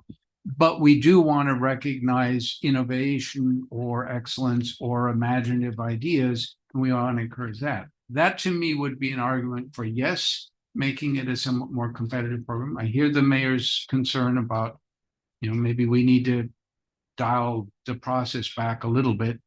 But given how small an amount, I would say either we raise the amount significantly. We're talking 500,000 or something, which I don't think our budget is in place to do. So let's not pretend that we're, you know, really making any significant contribution to the schools, because we're not. We don't want to spend that kind of money, and we think the school district should do that. So then, well, let's make it something that does recognize something unusual, that somebody puts together an idea and says, hey, what about this? And I would perhaps back off a little bit. Some reporting responsibility certainly should be in there, but let's not make it too burdensome. And let's not be, you know, a sustainability plan beyond the grant year. We're going to give them $10,000. We'll be lucky if anything happens in that year. Obviously, I mean, that's not a very big amount to do very much. So that would be my thoughts. Thank you, Ms. Malega. I'm gonna let Commissioner Segrich just said his hand is up, Oh. since this is his item. Oh, I'll let him go first. Yeah, Mr. Segridge, I didn't get your text. Thank you. Thank you, Madam Mayor. So one, to address Mr. McVoy's concern about the amount, the school board has very specific rules about schools receiving amounts greater than $10,000. That would make it prohibitive, as I understand it, to have this program be in amounts greater than that. In terms of the format, the grant format, I gave a lot of feedback into this, and it was based on feedback and data gathered by the educational task force and teachers in our schools. And they thought it was fantastic. They did not think it was burdensome. And I guess the third point is we have a lot of programs that our teachers want to do in terms of increasing attendance, increasing mentorship opportunities. And this affords them that opportunity. It affords multiple teachers within a school, multiple departments within a school to have multiple projects that potentially get tackled. And gives them the opportunity to do so. I don't think it's overly burdensome. Again, the format of this came from our teachers and schools. So the other piece to this, having it be between public and private, I was informed that if we are going to be doing something like this, we were not allowed to restrict that. That if we're going to offer it as an educational grant, we were not allowed to pick and choose who was qualified to apply for it, because one is public or one is a religious school. There could be some issues there. So, I would encourage my colleagues to really take a look at this and consider it. We had this money allocated. The question came up, hey, how can we actually utilize this money? Our EDU task force brought back a whole bunch of data and feedback from our schools, and this is the product of it. I think it's unfortunate, Mayor, that you're kind of dismissing it and oversimplifying it, I think. I don't think this is going to be a burden on our schools. I think it's going to be a great thing for our schools. This is something that they really asked for. We allocated this money. And I really believe this is a great vehicle to utilize that money and get it in the hands of our teachers to do these kinds of projects that they've been struggling to do or coming out of their own pockets to do, or having to raise money to do. And again, to reiterate, the $10,000 limit has more to do with the school board's regulations than it does with our desires. So that's my comments for now. Thank you. Miss. All right, thank you. So, well, I do have to agree with everybody up here on some level, because I have been part of grant writing. I do have a couple questions. Eligibility criteria number 3, proposed project must directly benefit students who reside in the city of Lake Worth Beach. How are we going to determine that? I mean, we assume that almost all of our kids live in Lake Worth Beach, but there are some kids who live in Lantana who go to Barton. So that I would question, how do we make sure that, okay, if you live in Lantana and you're part of this program, you can't take the funding? That doesn't make sense to me. Under grant application requirements, sustainability plan beyond the grant year, 10, what is it? 10,000, 7,500 and 5,000. That ain't gonna go past no school year. I'm like, okay, this is, I would like to have that removed, because I don't see how they could give us a real sustainable grant program. And then even then, if it's a garden, who's going to continue to weed it and feed it and water it? And the administration of the grant. This is where I'm the only thing I really am against. The program will be the very last page, administration of grant under return of funds. The program will be administered by the city manager's office. The city commission will review and rank the applications based on the established selection criteria. This is something, in my opinion, the educational task force should be doing, not the city commission. I think we should be approving the funds once the educational task force says, hey, these are the projects, here's who we selected, here's our top winners, and we go, yay, all in favor, support. I don't want to be the judge of this. Right. So I will support this if we have an appetite to remove the three items that I brought up. The public, charter, or private case schools, I would look to legal to tell us if there's any truth or any legitimacy to us not being able to also assist public? What does that look like? Because like we have For the Children here, and they are a school. Would they be able to apply for this? If it's public, no, but if it's private or nonprofit school, they could. So I don't, is there anything in what Mr. Segrich said that you're aware of? The way it's written currently is it eligible applicants would include public, charter, or private schools. Right, but some of the commission said they wanted it to only be public, and Commissioner Segrich said, no, you can't do that. Which I That don't. legally that we couldn't do it. Is there anything legal that would? I have not looked into that issue. I would have to research that. Okay.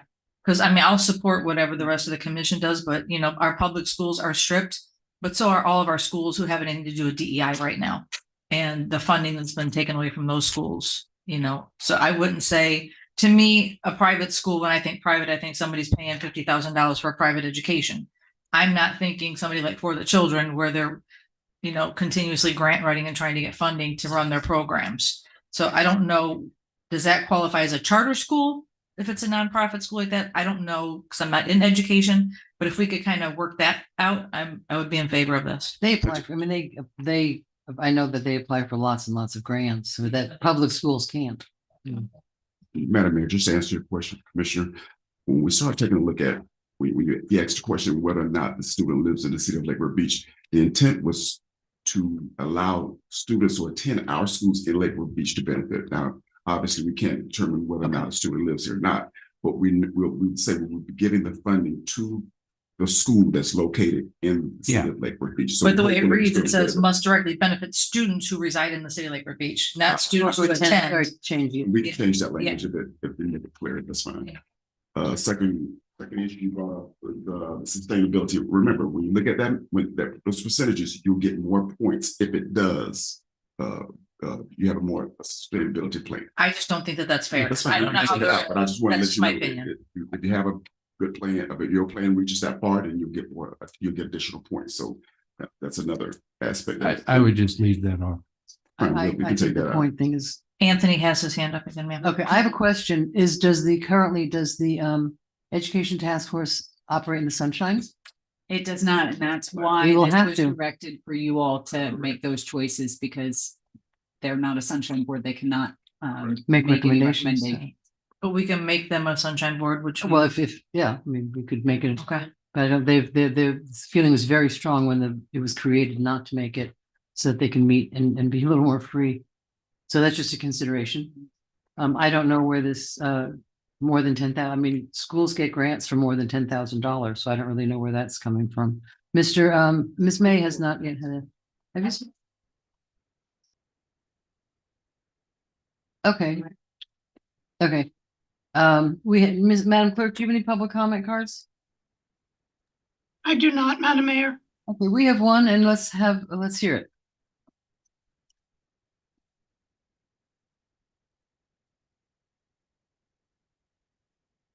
All right, name and address. Yeah, Alan Nosworthy, 11 2nd Avenue South, here in Lake Worth. And as fate would have it, I'm a member of the Lake Worth Beach Education Task Force.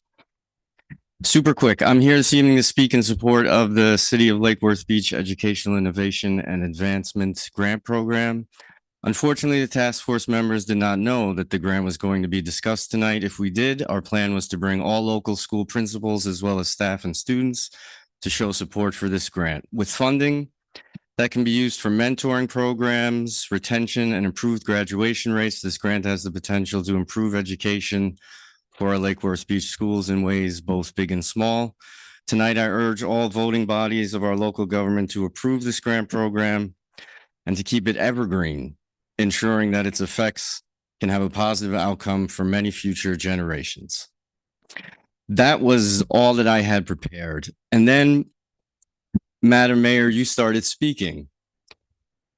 I wanted to add on to some of what you were saying. The task force also wanted public schools to be the only folks allowed to apply for this.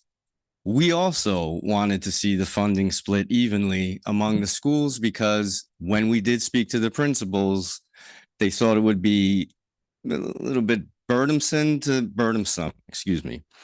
to put forth a very detailed application. So we wanted to make this as simple for our principals and schools as possible. And once again, I wanted to stress the evergreen nature that we'd like to see applied to this. But I recognize, and all task force members recognize, that we are not in the sunshine, so we couldn't have too much say about that. We tried to pass that on. And last point, the idea to make this grant evergreen was not ours. It was Commissioner Segwich's, and we ran with it. Full support, thumbs up And I think every that's the year. intent. Yes. I don't know if you had questions for me, but Can't ask questions. thank you. But thank you very much. They didn't look at the agenda. Okay, my turn. Okay, Ms. May. Okay, a couple things. I'm, as a teacher, $10,000 is 1/6 of my salary. That's a pretty big amount. So let's keep that in perspective. When you talk about public schools versus private schools, the people that go to those schools might have money. That doesn't mean the teachers do. So to the point, a lot of these things do come out of the teachers' pockets. Now, the teachers themselves can apply for grants, and they usually do if they have a project like this. So keeping that box around it, I do see why we would want it to just be the public schools. I just want us to think about the fact that it's not necessarily just because they're public schools. I mean, just because they're private schools that they have this extra money. They should, but they don't always. In fact, teachers at private schools generally make less. So it would be, that doesn't mean that they don't have huge endowments and that they don't have a great PTA that will support projects like that. But if we're talking about teacher support versus school support, that's a moot point.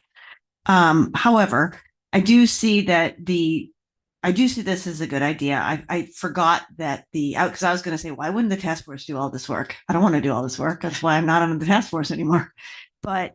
And that I would think that if they want to do this and if we want to go forward with this, that board would need to come in the sunshine and be a real board, because this is not something that the commission should take on. I think that if the task force wants to do this, they could become a sunshine board.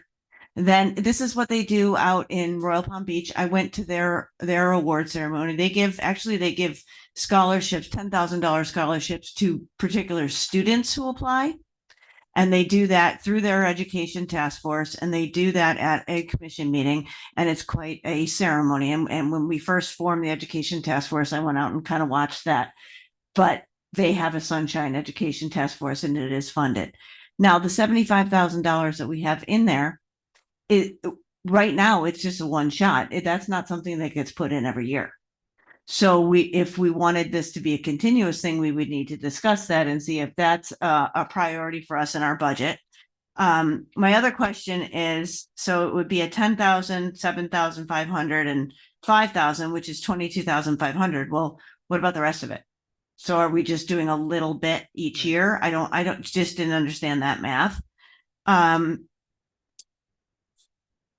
don't know. I'm just confused with the dollar amount versus how much does each one get. I don't necessarily think that the competitive grant is a bad idea, but I will tell you that these teachers are being asked to teach bell to bell, and they're being told what to teach every single minute of every single day. So it's going to have to be a really motivated teacher that's going to come after this money, and they're going to have a really innovative idea. And I think we have those types of teachers here. I think it would be kind of cool if it was some sort of a community-based project that would educate them in some way about our city, since it's coming from the city. And I'm not saying that it has to be, but I just think that would make kind of some sense. And so I guess, Anthony, those are the questions that I have for the education task force. If you could answer about the money, about Sunshine, and I guess that's it. Thanks. Thank you. Mr. Segridge. Thanks, Madam Mayor.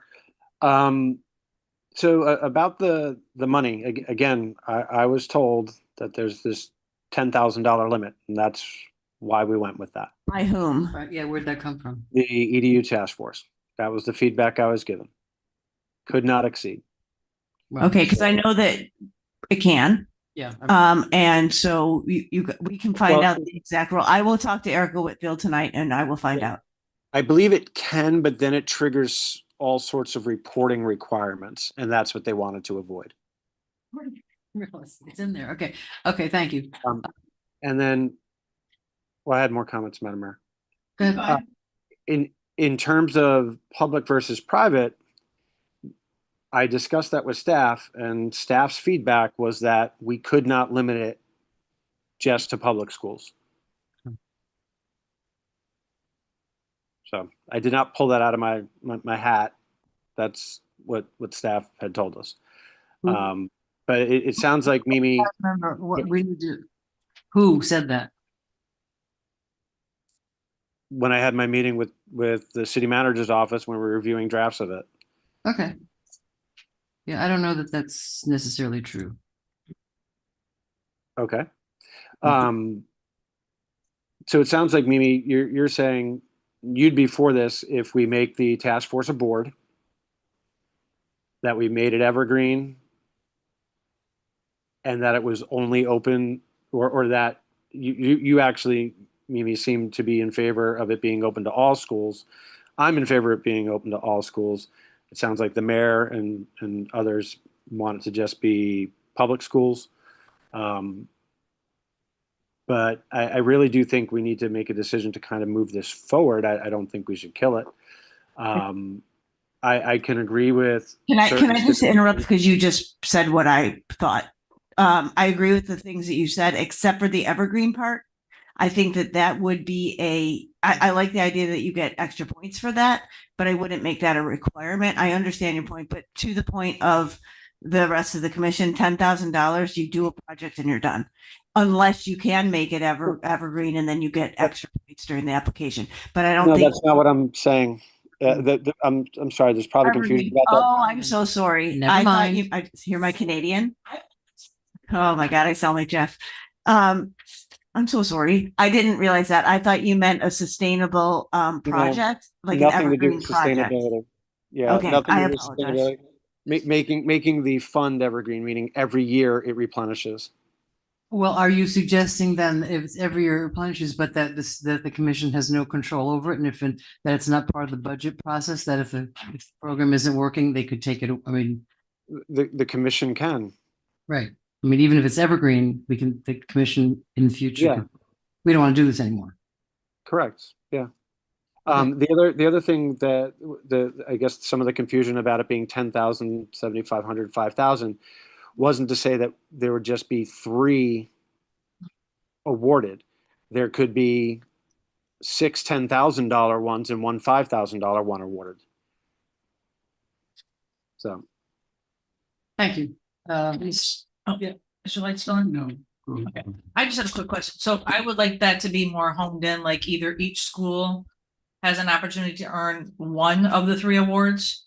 But to me, to just make it random, that one school could get 4 and the next school could get 0. I would like some more structure around that.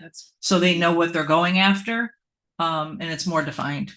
That's what I'm saying. And it's, they know it's $12.50. If we do the public schools, it's $12.50 a year, that they know the school knows that there's $12.50 a year that they need to think about and make a proposal. And if the proposal fits the criteria, however the criteria is, they're going to get $12,500 and they have to report it. They have to show us what they did. But I mean, do you really want to sit and go, who gets 7,500 and who gets 5,000 and who gets 10,000? No, we have. Yeah, but then they've never wanted to be a Sunshine Group. So I am fully in favor of the funding. I am fully in favor of, but I think this is way too micromanaged. I think it's just we know they need money. I mean, it's not a secret that every school, and I understand about the teachers in the private schools. Okay, Mr. Perry? Yes, Madam Mayor, Commission. as it relates to the public and the remaining schools in Lake Worth Beach, and maybe with some misunderstanding about communication between Commissioner Segret and I, but when we put this together, day one, we always try to include all the schools in Lake Worth Beach. Maybe during our conversation, we thought that that was something that it would be limited to, but we tried to put it together so all the schools in Lake Worth Beach can benefit from it. That was our focus. Now, whether or not, in terms of public, I guess I'm gonna have to do some more research as public on that, do some more research. But from the day when we started submitting drafts, it was always in there. That was our intent. Again, this is something that we'll bring forward to the commission. Sure. You can decide how you want to do it. Let's talk about the competitive award. In the language of the agreement, the policy, it talks about each school can only receive one award. But like Commissioner Segers was saying, you might have 2 excellent awards, you might have 2 achievement awards, whatever the case might be, based on the numbers, based on the scoring criteria. So each school commissioner will only receive 1 award. You can change it, you can do more or less, but that's the way it is. Thank you for that Mhm. clarification. I mean, we're not talking about a lot of money. I don't know how many other schools there are in the city, but it's just going to water down the amount of money that's available to our public school kids. I've made my Mr. McBoy. I agree with the focus on public schools. Obviously, we need some legal advice on whether we can do that. I would think that as an entity that is considering giving out money, we probably have quite a bit of latitude on who we can give money to and who we don't want to give money to. I doubt that's a problem. I would consider possibly expanding the public to include nonprofit schools, maybe, but I share the mayor's concern that, I don't know how many other ones there are. The Guatemala Myosin runs 2 schools. For the children runs a school. I don't know if there are others. It's starting to get pretty thinned out. I'm not in agreement with the mayor that we guarantee something to each school. That defeats the purpose of a competitive. Well, I'm process. saying that they do have to, just that you understand what I'm saying, but that they have to submit a cogent proposal. It's not just here's 12. Right, but it sounds like the requirements of that your proposal kind of cuts out the whole competitive, encouraging innovation kind of aspect. It says, hey, all the schools, at least the public ones, would get, I don't know whether it's evenly divided. If their proposal matches, or if it doesn't match the criteria, then Again, I do think if it's going to be a small amount, which the total amount is still, in my mind, is still relatively small. I think we should clarify that this is not it definitely is not for teacher salary supplementing. It is for, that needs to be clear. I understand there are concerns about teacher salaries, but we're not in a position to fund that. that's not even. I'm just saying, let's be clear, and I think we're all in agreement on that.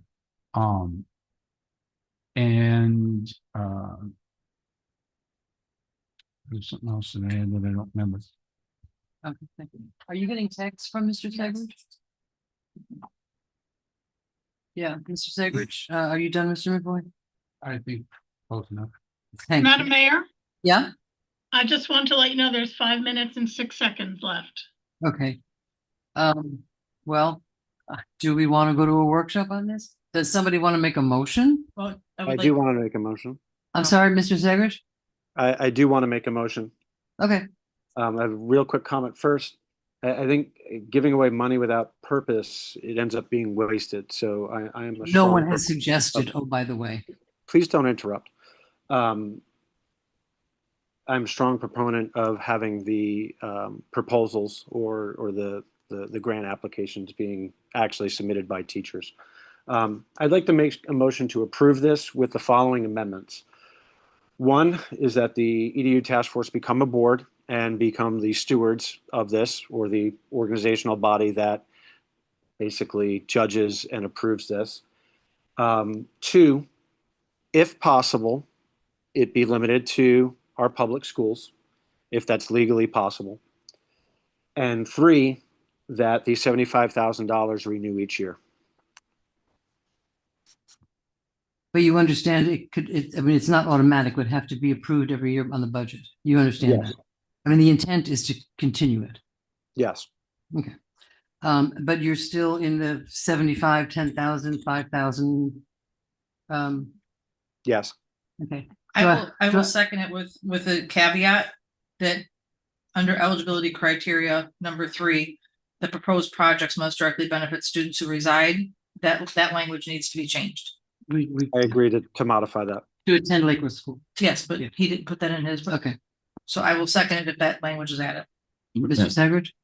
I agree to that. Okay. Madam Mayor. I just want Yes, to make sure, Mr. Perry. we talked about taking out the sustainability. Did you want that taken out as well, removed? I think so. I mean, it's how much can you sustain? Yes, Say that. yeah, in favor of that. Yes. Okay. Thank you.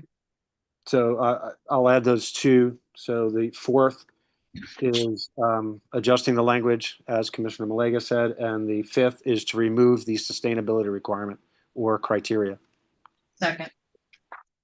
Okay, Can all I in ask a question? And I think Ms. May also has one. I have two concerns, and I don't know if they're valid or not, but right now, the members of the education board have some connection to each school. You know, they, in some fashion. Okay.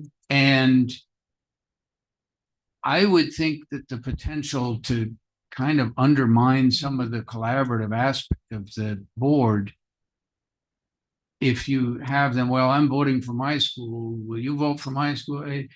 I'm very hesitant about that. I'm also hesitant that we are deciding whether the education board becomes a sunshine board or an advisory one. And the mayor, I think, has very correctly pointed out that repeatedly the education board has said, no, we would prefer not to be. We'll give up a little bit advisory role, but we would like to be able to meet more informally. And I think that's valuable. I think it makes the group more valuable, is my guess.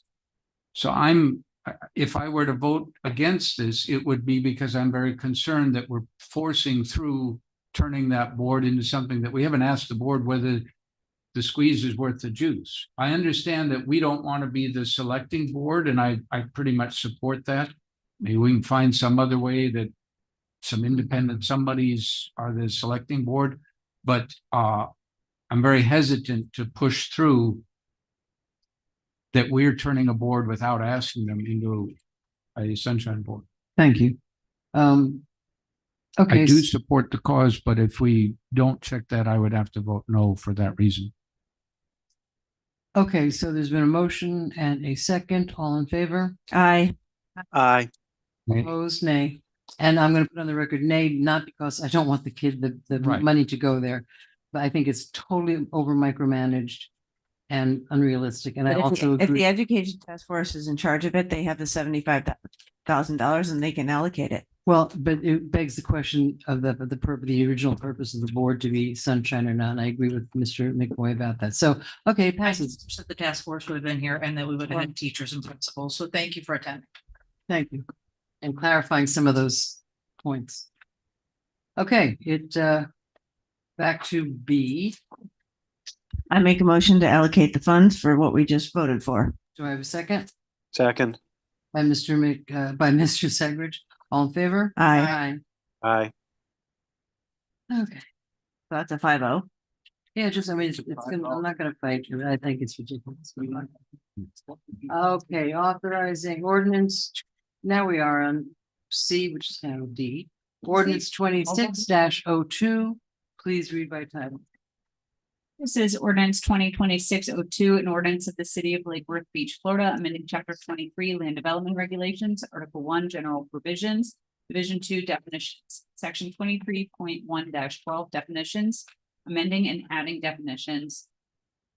Article 4 development standards, adding there to a new section 23.4-27 murals and sculptures attached to structures. And amending Article 5 supplemental regulations, section 23.5-1 signs, paragraph E13 murals to eliminate duplicative language and refine regulation of murals as signs, and providing for severability, conflicts, codification, and an effective date. Thank you very much. Do I have a motion? Motion to approve. Do I have a second? Second. Any discussion? Madam Clerk, do you have any comments? I do not, Madam Mayor. And I see something over there. I don't know. Is Anthony's hand still up or is it? Mr. Segrich, or you want to chat now, or you want, is that from last time? Do you have a new? No, it's for this. Okay. Okay, so let's hear from you first, Mr. Segrich. Okay. I am looking at line number 110. Location? Yep. Yep.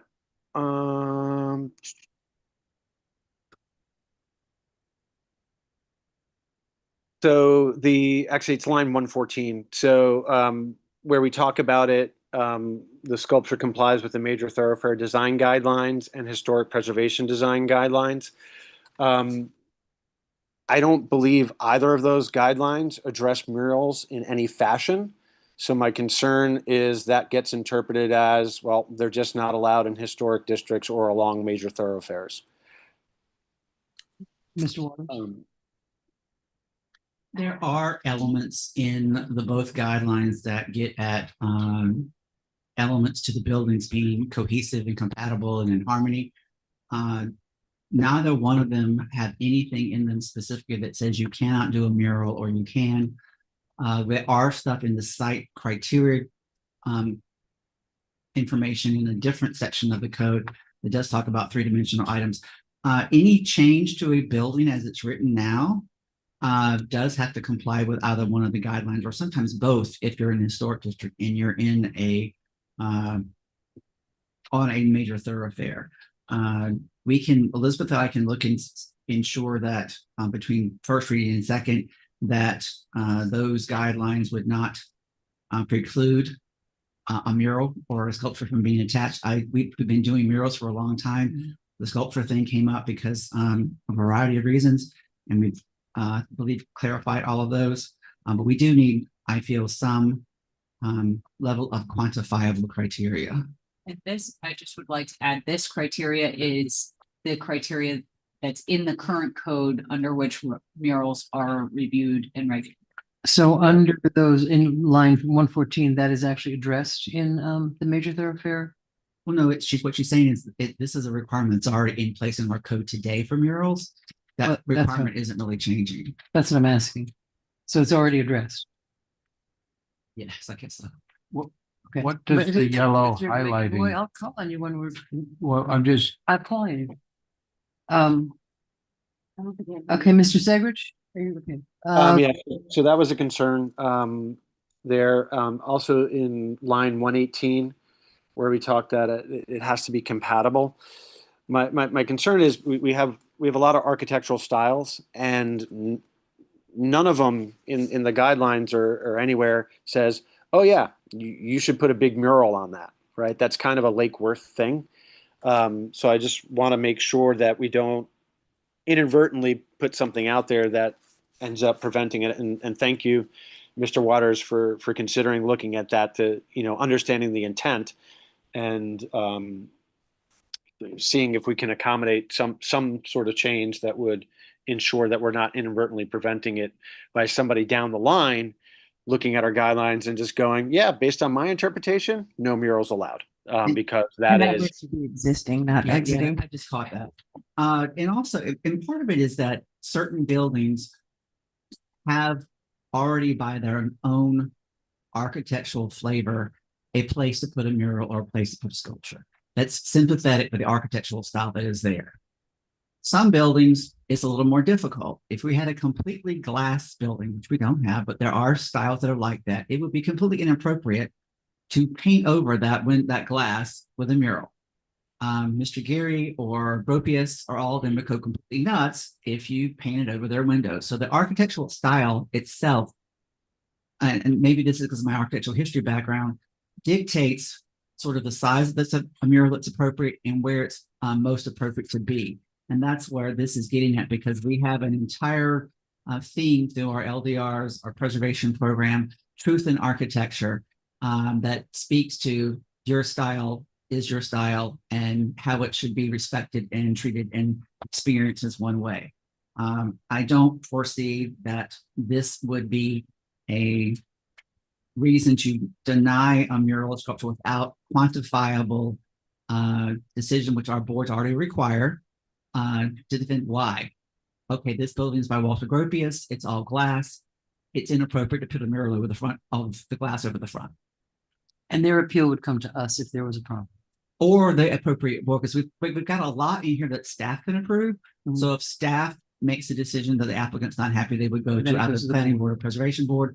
If the other board made a decision and they weren't happy, they would come to you. Okay, thank you. Okay. Is that it, Mr. Seibert?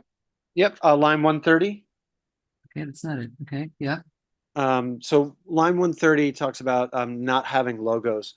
And it made me think about now the old Matthews Brewing, where they had their dog logo and they had it prominent on the side of their building as part of a mural. I personally don't see a problem with a mural like that for a business like that. To me, that seemed pretty appropriate.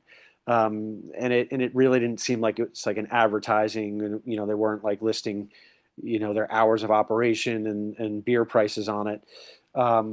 So I don't know the right answer there, but I would hope that if a brand or something kind of funky like Matthews Brewing had an iconic image like that they would be able to do something like that on their wall.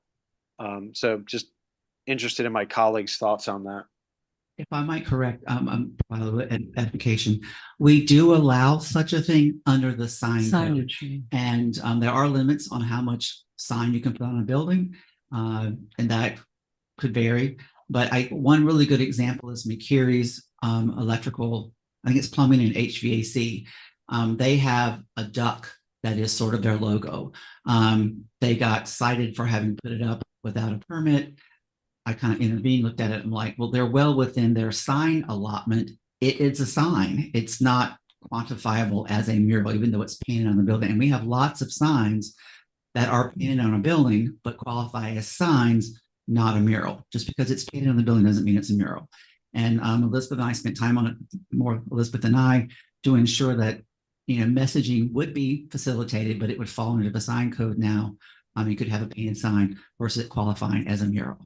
And most of that is the area on the And it's based on the linear footage of the building, how many linear feet of a curb you have, whether you're on a corner or not, so forth. Okay. Mr. Seibert, is that it? And I think in areas like our artisanal industrial district, it's more appropriate for them to do like their oversized dog image or something like that, or another brand down there to do that would not necessarily fit within the sign parameters. So myself personally, I would like to see that somehow changed or looked at for that area. Agree, Commissioner Sedgwick, and we can look at it from the cultural arts overlay component. And there's some special parameters, I believe, in the comp plan when it comes to artisanal industrial zone, and we can bring that back to you at a later date. Hopefully, Okay. To carve out that area. Okay, and that would be great. On line 143, and I guess that this might be related to that. I just had a question in terms of in our comp plan, because it references the goals and objectives of the comp plan. Do we have goals and objectives in the comp plan that address murals? Actually, surprisingly, we do. All right. The Cultural Arts Master Plan, which was adopted as an addendum to our comprehensive plan, which goes into the arts and culture and enrichment of the city. There are components, as you may well know, maybe you don't actually, because you were on the commission. We have the Art of Florida Living is a logo and it's branded for the city. There's a number of areas that art and culture are strongly supported. And one area that we can do that is have a city of tasteful murals. Okay. And then line 161, it mentions that we need to comply with section 23.2-31. And in going through and reading that, a lot of that talks about one harmonious whole, so a neighborhood or a section of buildings have to work together to create one harmonious whole. Do you see any conflict with that, with what we're trying to achieve here with allowing murals and sculptures? Or you see that, again, like some of these other things, it's working together nicely? I think it's working together very nicely, and it gives people who've already invested in the city some assurance that what's going to be invested in or changed in the future is not going to be incompatible in support of not supportive of what they already have. Where there is a little bit of a loophole, if you want to call it that, the section which you all requested that we exempt and not require murals and sculptural review for the backs of single family houses and that sort of thing, that we followed your lead and your suggestion. And so this would be a problem if that were still reviewed as it was. Okay. And then just really quick, a quick question. As I read it, sculptures that are not attached, those do not require a permit. Is that a correct reading? Well, anyway, okay. And you Just asked in general. a complicated question. Sculptures that are physically attached to a building do require a building permit.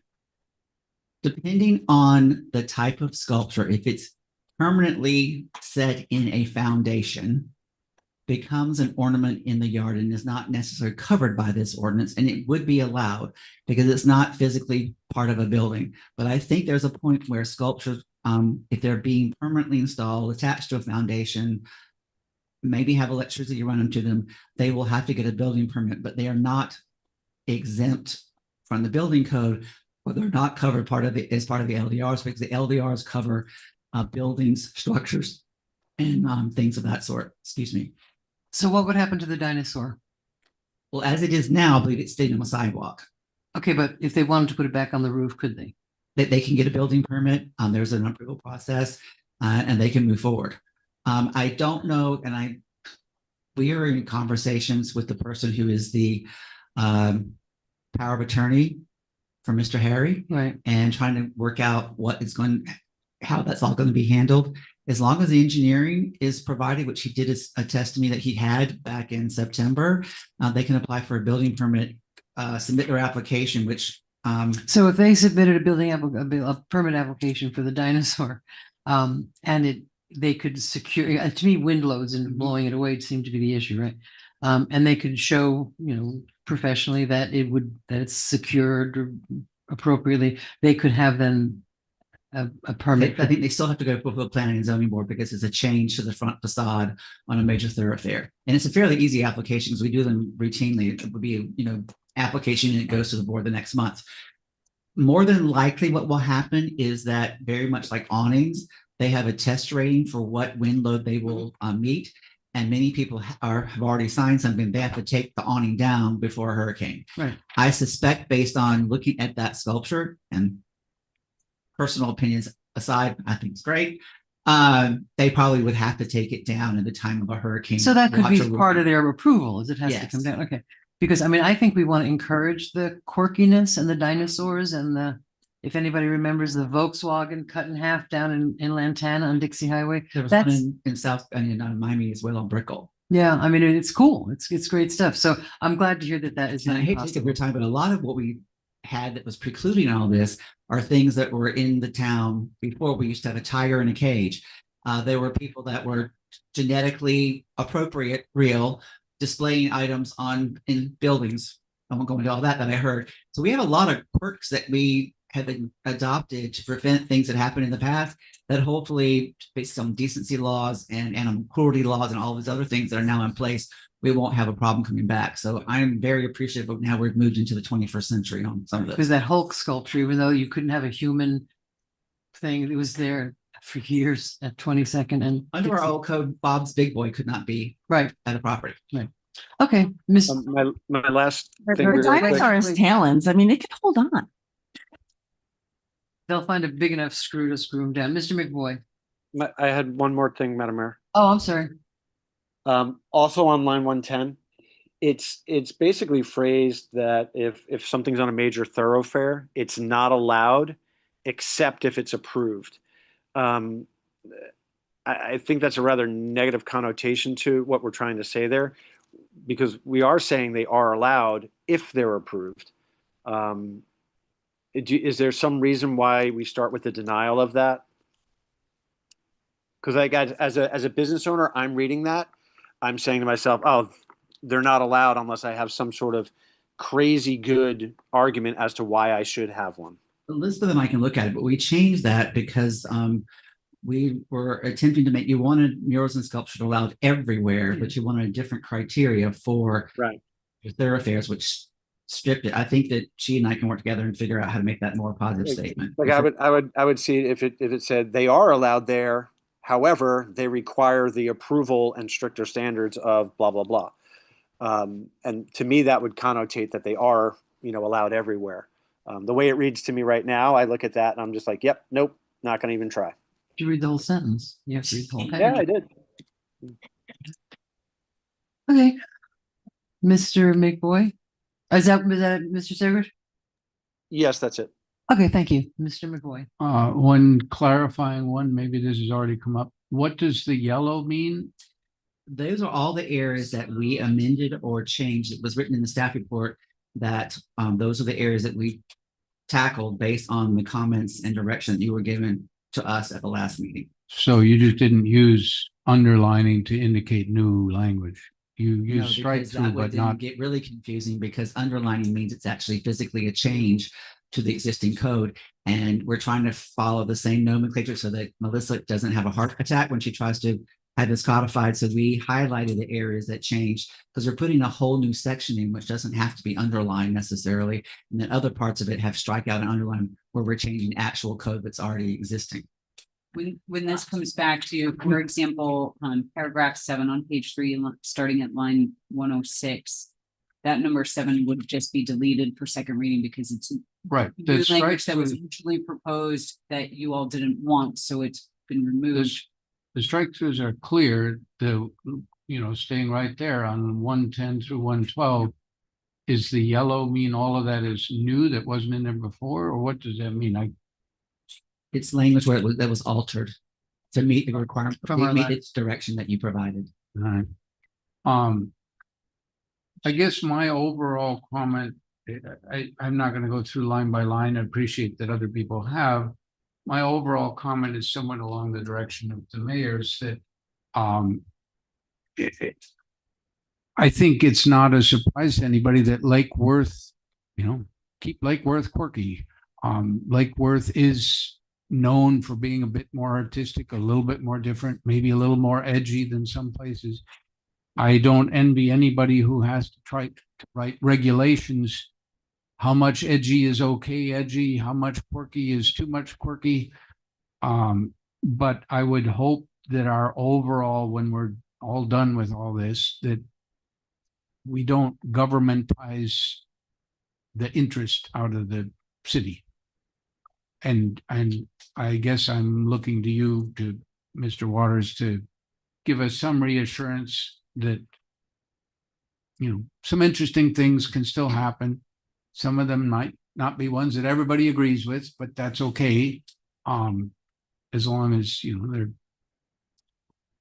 are probably some basic things that are too much, but do you feel that I know that both of you have worked on it quite a bit.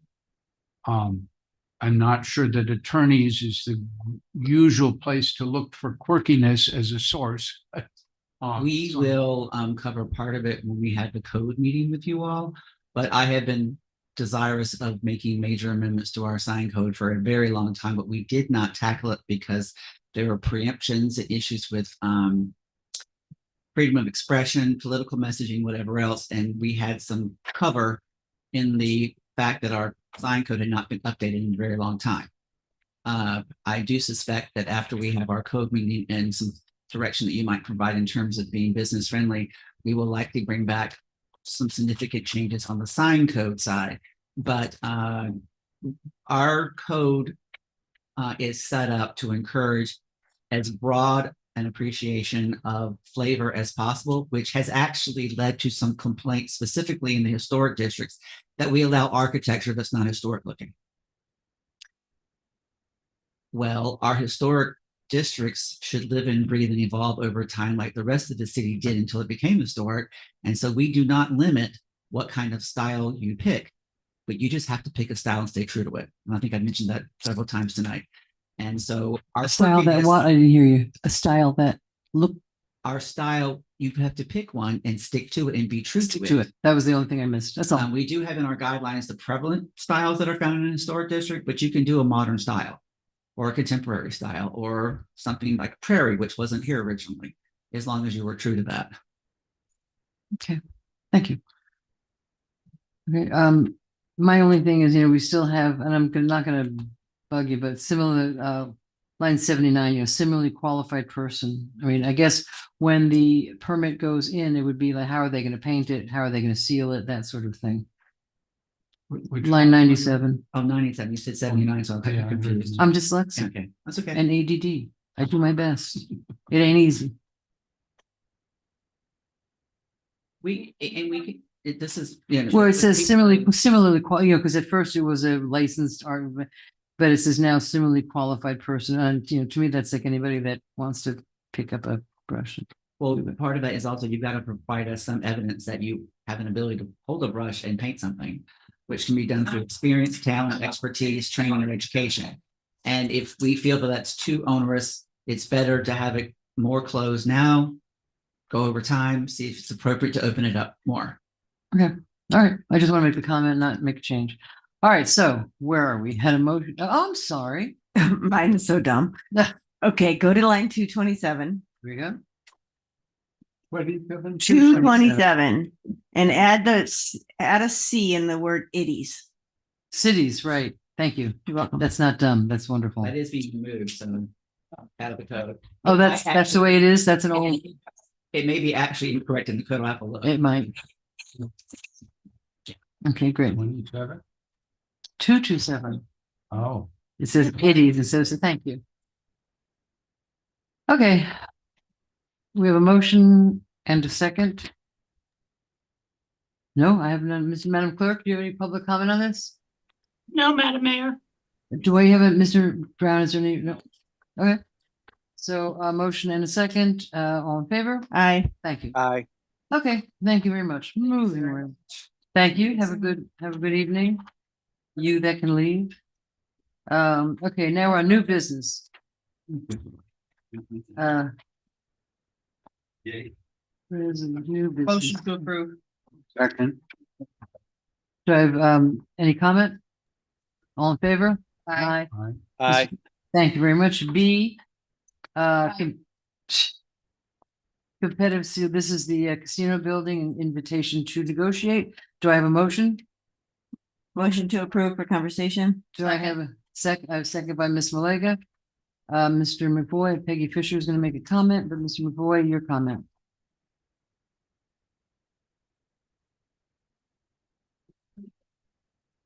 Mr. McVoy?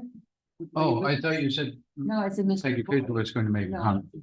Sorry, I Wasn't paying attention. That's okay. Pardon. I don't get any respect. I thought I was waiting my turn, but apparently my turn is now. My comment is similar to one that I've made many times before, I think, that I see the casino ballroom and my recollection of when we were designing it, or when the design was presented to us, as a very much a community space, a gathering space, a space that we use to encourage different parts of the community to come together as much as possible.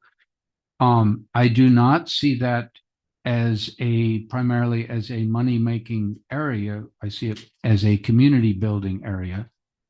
We do not have very many community shared spaces in the city, and certainly not at that size. So I would not be in favor of the option 3 of combining it. In contrast, the north end of the building, in my mind, and that, I don't know how significant that is. I don't think all that significant, but in my mind, from the get-go, I did see that as a money-making and privately operated restaurant space of some sort. And I would even be in favor of it being, pretty high-end, not worry about affordability necessarily but it's a pretty spectacular location with views both east and west. And I think it would be appropriate for that to the primary focus there to generate income. I do know that when I tried to help with that many years ago and reached out, people helped me get in contact with, I don't remember the name, like restaurant brokers or someone, and we did reach out. We found some, we went and looked at it. There were issues structurally with that part of the building that we were told, yeah, you're going to have a hard time finding somebody who wants to do that. And the things that I remember, but I don't claim that it's a full list, was there wasn't really an entrance to just that part. There wasn't a way to get up there. You'd have to go through other things. That seemed to me part of it. Or maybe there was an elevator for that portion, especially if it's going to be more of a high-end thing, then it, you don't want people walking. And there was an issue of the dumpsters at that time, I don't know if they still are, were kind of like, these people going to Oceano, walking past the dumpster. Yeah, that's probably not going to fly. And there might have been an issue of sufficient kitchen space, or whether you could put sufficient kitchen space. I don't know how to resolve those. I would be in favor of definitely very different approach for what you do at the ballroom. That's community, that's not money making. What you do at the north end is money making, and let's figure out with some professional help of people that know what are the obstacles, if any, to make that work commercially. And can we fix those in some reasonable fashion? Or what would it take to remove whatever obstacles there might be? Thank you. Mr. Segridge? Mr. Segridge? Mayor, thank you. Just a couple of questions for staff on it. It's my impression that the intention of this is to solicit individuals or investors or companies or ideas, partners, to utilize the ballroom space or the empty space, and not to make any major structural changes to the actual building itself or complex. Is that correct? Deanna McKay, Director of Leisure Services. That is correct, Commissioner. Okay. So kind of based on that, on page 16 of the ITN, under all options required items, a bunch of these to me don't make sense. And I'll just kind of go through them one by one. Details of easy, affordable access to the residents and visitors to all areas. I'm not sure if that makes sense, but then number 2, identify plans for adjacent affordable food options. That one really doesn't make sense to me, because if they're just utilizing one space or the other, they're not really constructing affordable food options around the building or anything else like that. To me, I would just take that out. Provide residents and visitors friendly development space usage or redevelopment options. Again, that didn't make a lot of sense, just given that we're not changing the building itself. Provide details of how newly developed facilities will be energy efficient and comply with the city's desire for green initiatives. The building is what it is. So I don't think we're looking to someone to come redesign the whole energy structure of our building. So again, I didn't think that one made much sense to leave in there. And then provide details of how ADA compliance will be achieved for all proposed facilities and surrounding areas. I'm under the impression that the ADA compliance of the overall building is the city's responsibility and not the tenants. I know within their facility, ADA compliance is their responsibility. But for the overall building, kind of as written, again, that didn't make a lot of sense. So that was my comments on those. Then my last commentary on the whole process is, I know that this is an ITN, and that gives us greater flexibility in some of the aspects of this process. I would basically just urge staff that in addition to putting this out on the bids and tenders portal, we also list this on LoopNet and CoStar. And within the comments about what the opportunity is, we direct people to the bids and tenders site to obtain the appropriate paperwork and go through the appropriate process. But I feel that the reach of a LoopNet or a CoStar, which is the commercial real estate databases, will give us a lot more potential participants in this process. Okay, thank you. And what is the name of the group you just mentioned? CoStar and LoopNet. It would require a commercial real estate agent to actually publish that in there. And I know we do have a relationship with one that did a couple reports for us that I've seen. It might be the kind of scenario that if a commercial real estate agent was to post within there, we might need to offer a commission to commercial real estate agents bringing opportunities to the city through that, which I don't think is a bad idea. Okay. Thank you. Mr. McBoy and then Ms. Malega. Oh, you spoke already. Ms. Malega has not. Yes, that's fine. I'm a little more, we have never done an ITN before.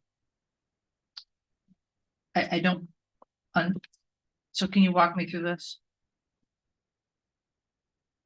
Valentina Susteda, Assistant Finance Director, Purchasing. So the city has done ITN. That was before my time. Yeah, way before. Before, yeah, before, yes. So I worked with the city attorney and developed a process that is pretty outlined of all of the areas that need to be done. So if you look at the evaluation criteria, it's going to meet the city's procurement regulations and requirement, as well as in the case that we receive the P3, that we then we have to follow the Florida statute for that, and that's going to allow us to do that. So this process is a complex. It has a lot of steps, but we thought between us and how we can do that to involve city commission and the city staff at the same time to develop. Thank you, because when I look at option 1, page 15, so sort of 15 of 35, when we've done previous leases before of city-owned property, we've never had give a brief description of your creative ideas to provide first-rate event management services. What will draw your patrons to your service? What will keep them coming back? That is a detailed business plan, which we've never had anybody present on any lease in this city of any of the public's property. So I guess because when I attended a Triple P workshop, they didn't get into the weeds like this on, this is a business plan. This is something that I've done multiple times for my businesses. I don't know how, as us being landlords, I guess is where I'm confused on why am I so deep in the weeds on how they're going to attract their patrons and what's going to make them special and what is their social media and how are we going to oversee all of that? That's a lot of micromanaging of a business that I don't think that we should be involved in. I mean, yes, we want to say yes to the overall concept, but to me, provide a proposed menu with prices, provide a plan on how you'll monitor your customer satisfaction. That's business plan material. That's 101. So how does this translate into a good lease option for or a good business option for our property without us getting too in the weeds? And this is why I keep saying, I do not want us making or staff making decisions on leases anymore. For 3 years, I've been begging, let's just let the professionals handle the leases, because this is way beyond pay grades of some of the staff, and it is getting deep in the weeds. I don't know how anyone is going to look, and I've been on the auditing team where we had to judge. I don't know how anyone's going to go through all these proposals and be able to honestly give them value with this much detail. So that's why when we've never done this, please educate me on this process, because this is detailed. So that's why we have options. And when we talk through because when we basically had an RFP for the services to outsource the activities in a ballroom. That was our first goal. We brought it to the commission. We tried to we received one proposal, the negotiations failed. That's when we came back and asked for the direction. At that time, we were given from your input, this is what this document is. So we have a I multiple. don't think anybody on this commission ever asked for proposed menus and prices and how you anticipate promoting and marketing. This was from the original request for proposal that we had for that facility. So it's, I mean, we Have can, an answer. I mean, Yeah. honestly, this is very detailed when somebody who's starting a business. This is my knowledge and what I'm going to do to be successful. But if I'm negotiating a lease and the landlord asks me all these questions, I'm out. I'm going somewhere else, because this to me says that we're going to be in their business and their day-to-day operations. And that is not the message I think we want to send. Maybe I'm wrong, Director McKay, but I think that this may be one of the reasons why we didn't get respondents. And I'm very thankful for all the work that you guys have put into this, but I don't want this to fail once it goes out. And I think if we can take some of this onerous stuff out of it, that we may have bigger chances of getting something really dynamic for that space. Because again, We could if definitely- I read this, yeah. I'd be like, yeah, heck no, I'm not even going to try. yeah, I definitely. mean, I don't know if anybody else agrees, but that's just my perspective. I'm sorry, I missed, it was the option required items. Is that what you're talking about? Page 14 and 15, things like give a brief description of your creative ideas to provide first-rate event space, provide your staffing plan, that's a business plan. And that is too onerous as a lease, that the leasing to a tenant, that's not something that we should be asking those questions. We didn't do it to Benny's. We haven't done it to any other leasing. Why are we doing it now here with this beautiful open space? And what I'm saying, Madam Mayor, is that you have these questions. Provide a proposed menu with prices. What will keep your customers coming back? Provide your staffing plan. How are you going to rate your customer satisfaction? That's not our business. That's a business plan. Thank you. Thank you. Okay, thank you. Mr. Sigurd? Thank you, Madam Mayor. To address Commissioner Malega's concerns about that, that's standard operating procedure for commercial real estate when dealing with a restaurant. I've participated in hundreds of transactions, and that's how landlords judge the viability of a restaurant coming in. A lot of people have great ideas that, on their face value look awesome, but when they get into some of the details, they can't talk about food costs. They don't have an idea of where their market's going to come from. They don't actually have a business plan. So I, for one, based on my personal experience in running real estate brokerages and being a commercial agent, don't see a problem with that at all. I actually see it as a good thing that we get a good tenant, and a good tenant is going to have a solid business plan and is going to be able to succeed. The last thing I think that we want to do as a city is put forth a whole bunch of effort, possibly even have to do some sort of tenant improvement with utilities and build out and things like that. And they get in there and they fail after 2 months. I would encourage, if my colleagues have questions on commercial real estate and how that works, talk to some of our commercial real estate leaders in the city and see if they think it's onerous. Because many of them who put restaurants in our city have required just these things. I know for a fact that the guys that came into one area and got accepted and failed after 4 months, they were rejected from 5 other landlords, precisely because they didn't have a good business plan. The 6th landlord accepted them and they failed. So, I don't see a problem with that. And I understand the desire to have more applicants versus less. And I completely agree and support that notion. I also, I do agree with Commissioner Malega where, her concern is about staff and us judging these. I think, and I said this before when we talked about it, I really do think we should list this with a commercial real estate professional, or at least enlist a commercial real estate professional to assist us in the evaluation of the fitness of these tenants, as well as the marketing of this project.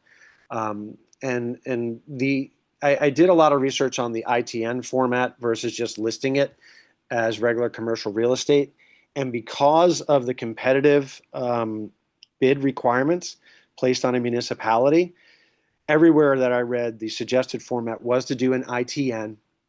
And that did not preclude you from listing on real estate sites and kind of acting as if you had it with a commercial broker. It's a process that has a set start and an end and specific criteria by which people are going to be judged, which checks all the legal boxes. When I first read through this, my opinion was, why don't we just list it with an agent? And then through research and so on, came back to the conclusion that the ITN process does seem to be the proper process for this. So, I disagree with you on one hand, Commissioner Malega, but I agree with you on another where I do think we need help. And I think in this process, as we move forward, we should enlist a commercial real estate agent who's familiar with Lake Worth Beach to assist us in some manner in this evaluation process. Would you like May I to answer? address this too? Yeah, thank you, Commissioner. We have included outside consultants to assist the city in evaluation process. And as Elizabeth also mentioned, to me right now, we can hire somebody as a consultant or a real estate agent to assist us through the evaluation process. We definitely can. We can, yeah. I mean, we have Anderson and Carr already on and through procurement, correct? Yes, we have them for the property appraisals. The commission can also establish a selection committee that would be made up of professionals from the community instead of staff or the commission. Okay. But we can decide that later, even, because it's going to be this is a process that we're going to be separate. Okay. Yes. Mr. McBoyd. Yeah, I'm very confused here on some of this. And that, again, comes back to what I said earlier, that we have a ballroom space that has the name ballroom. It's had that name from the get-go. It was always designed as a public space for our community, a gathering space for the community. That was from the get-go. It was never designed to be a commercial restaurant or a commercial lease. And I want to hear clarity from my fellow commissioners. Have we totally given up on the idea that this is a public space? And when it says something about serves that satisfy the needs of the city, we haven't told anybody if you're going to rent it out to some commercial outfit, we haven't told them what the needs of the city and the needs of the residents. It's to me that it is totally inappropriate that we would be talking about commercial leases for the ballroom, especially if we don't specify what is it that we're trying to do. What service are we trying to provide in that space for our community? Totally different from what we do with the north end of the building, which has never been finished out and which was always intended as, at least when the building was being designed, William Waters can tell you, as a commercial space. There, I'm 100% in favor of both the comments from Commissioner Malega and Commissioner Segridge. Get some professional help. I think it would be wise to get them early on to tell you what are the limitations of this space. Are they insurmountable? Do you need to invest a little bit or tell people that they have to invest, whatever? That's to make that work as a restaurant or I don't know, maybe some other commercial enterprise. But the ballroom is totally different. We shouldn't be talking about renting that out as a commercial lease. That doesn't, without specifying what do you want somebody to provide? Are you looking for an entertainment organization that would plan activities, community dances, and how are they going to attract a wide range of the community? I don't see any language like that in there. So I want to understand, and I'll tell you, nobody else apparently remembers, but I do. I remember being in this room when a previous commission proposed an ITN for the casino, not for the ballroom, I don't think it was for the whole place. This room was packed and people were furious. for the same reason that we had a vote just recently that said 80-20, don't mess with commercial stuff at our beach. We've had a member of, I believe, the CRA, Richard, starts with an M, who came and spoke, and I think some of you may remember that he said almost exactly the things that I'm saying about this should be, he's a multi-generational Lake Worth resident. I'd never spoken to him, but he said very similar thing. This should be a community space. I want to hear from my commissioners, do they agree that the ballroom should be a community space? Or are we just using it as a money-making thing and forget about that it was designed as a ballroom? Because that needs to be something that the community weighs in on. They've already weighed in clearly and given you a pretty good indication. They don't want the kind of direction that the commission, my 4 colleagues, were going before. I think it would be, you're asking for, you've been given a clear message and you're asking for trouble. Okay, thank you. You've made yourself clear. My suggestion is, in terms of that, any invitation to negotiate can, I mean, I've also done quite a few of these leases and negotiations with cities. You can have, the city reserves X amount of days or evenings that they can be used for the public. So, I mean, to have it sit idle and not help us when doesn't have to be a city, I mean, it's not used that much for public things, and we have commission meetings, we have different things up there, but it's not like every day there's a citizens group, I don't know what that means, a citizens group using it. So I think if we carve out that we get a certain amount of time, and if it's in there, that's what we need to do. Is that spelled out in here? Is It the is. person who's applying? Page 21, it's got it. And Page what 22. activities would those be? And what can they do with the space that might? So that would help with that's part of the negotiations, I would think. Okay, so you've made your point very clear. So there was a motion and a second, but yeah, well, just can I, oh, yeah, there actually, I have 2 cards here.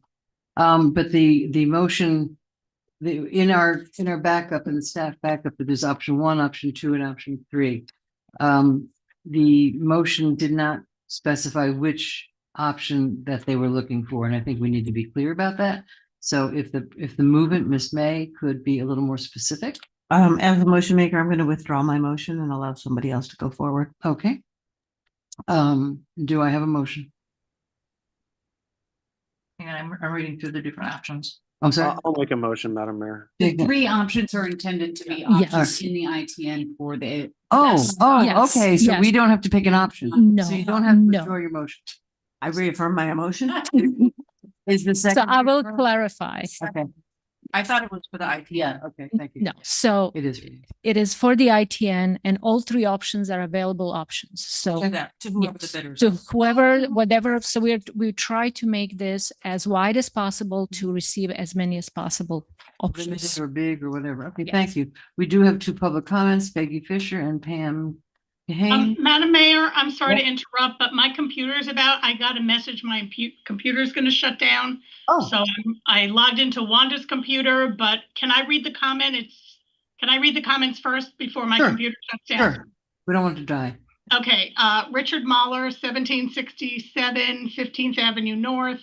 I'm in support of exploring the repurposing of the casino second floor. And I think it's important that we approach this conversation with both realism and strategy. I say that as someone who has a deep personal appreciation for the space. I had my wedding there.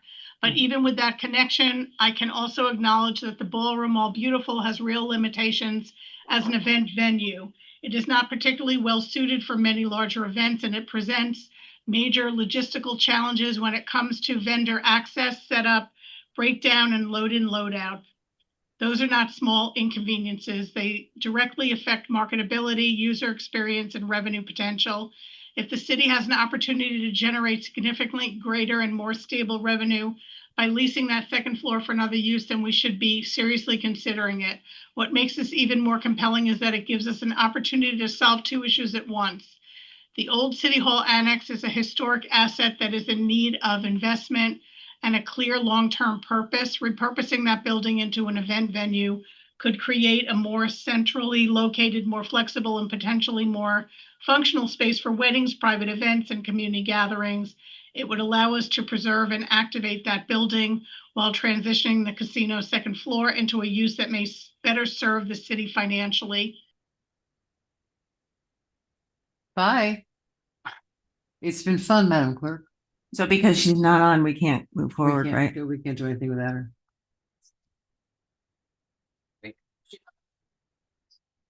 No, back office is here.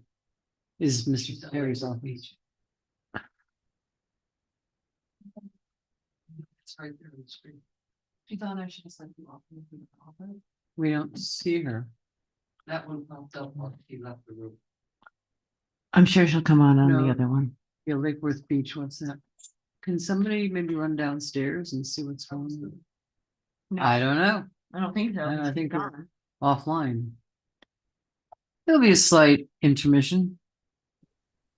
A slight, Madam Mayor, I'm here, but I'm on Wanda's computer and I'm trying to open OneDrive so that I can okay, finish reading the comments. So why don't we go to, let us know when you're ready. it just like, I think it's doing an update. So why don't we go to, and I'll finish the comments after the ones in the chamber. Okay, well, we have a couple of in-person comments. Ms. Fisher? Are we sure that we're still recording? Yes, because there's a co-host, it does not affect, Right.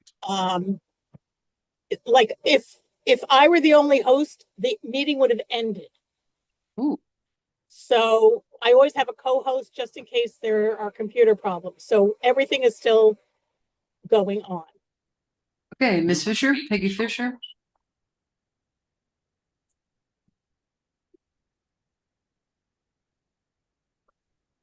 Peggy Fisher, 508 North A Street. I support issuing the ITN, but let's go back in history. Anderson Carr negotiated the leases at the casino back in 2012. There was a business that wanted to take the north end, first floor and second floor, with a stairwell between the two. That was killed. So there went the opportunity, because after that, no one else wanted to take it. That's history. That's the facts. I don't know that Anderson Carr has been the most effective person for the city in some instances. Two, if you issue the ITN and someone responds and wants to see the space, you have no problem taking them into the ballroom.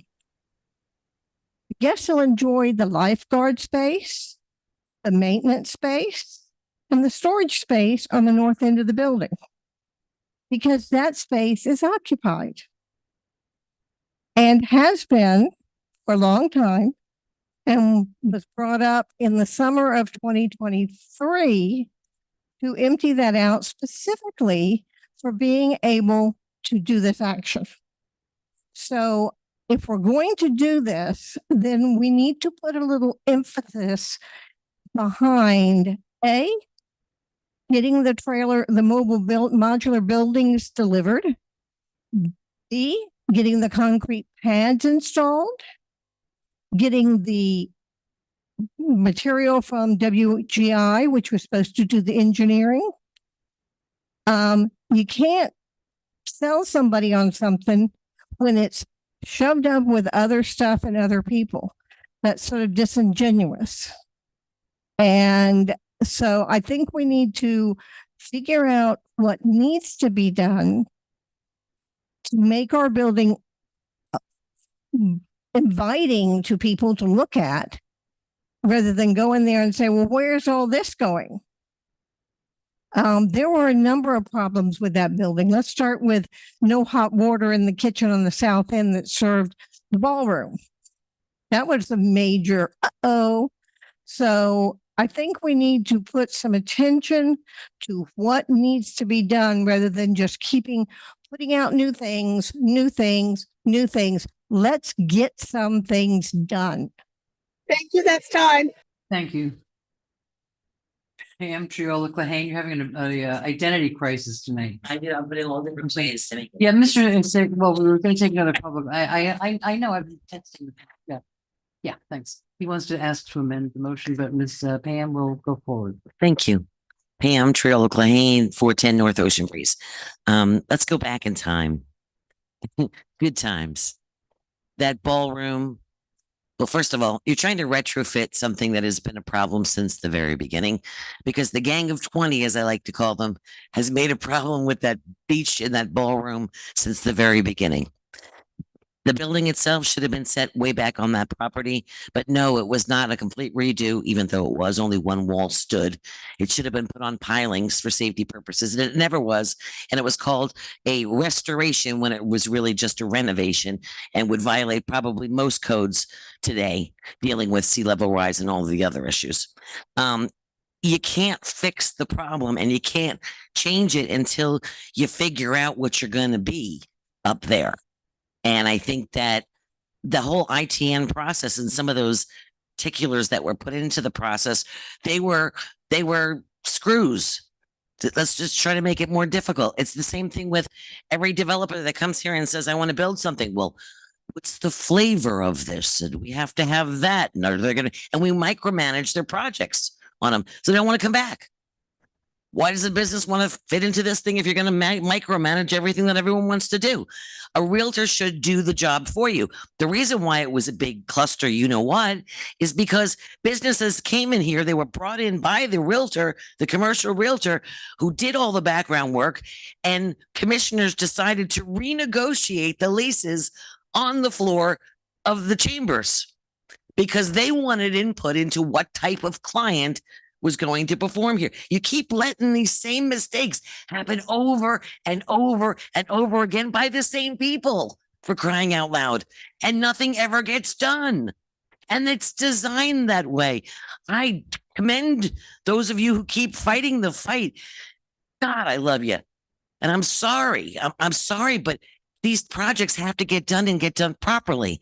And if a serious storm comes and hits that beach and that casino building, we're going to be starting from scratch again. And I sure as hell hope you put it back on the property in the right place with pilings. Thank you. Thank you. Mr. Segrich? You had a quick question? I'm sorry, Madam gonna- Mayor, do you want me to finish the public comments that I had? I'm sorry to interrupt. Sure, of course. All right, just give me a second because I've been running back and forth between computers. Okay, so continuing with Richard Mahler's comment, he talked about the old City Hall annex. Repurposing that building into an event venue would create a more centrally located, more flexible, and potentially more functional space for weddings, private events, and community gatherings. It would allow us to preserve and activate that building while transitioning the casino second floor into a use that may better serve the community of the city financially. That is smart asset management. I understand that not every decision made by a city should be treated strictly as a business transaction. Not every public asset needs to be viewed only through the lens of revenue. That's exactly why I believe the right path is not simply to eliminate event space, but to replace it with something more functional and better suited to the community's needs.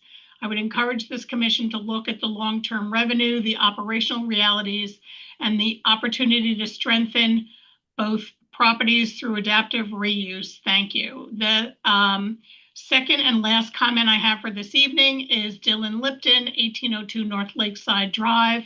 Hello all, I am the managing partner here at Benny's on the Beach and Ocean Walk.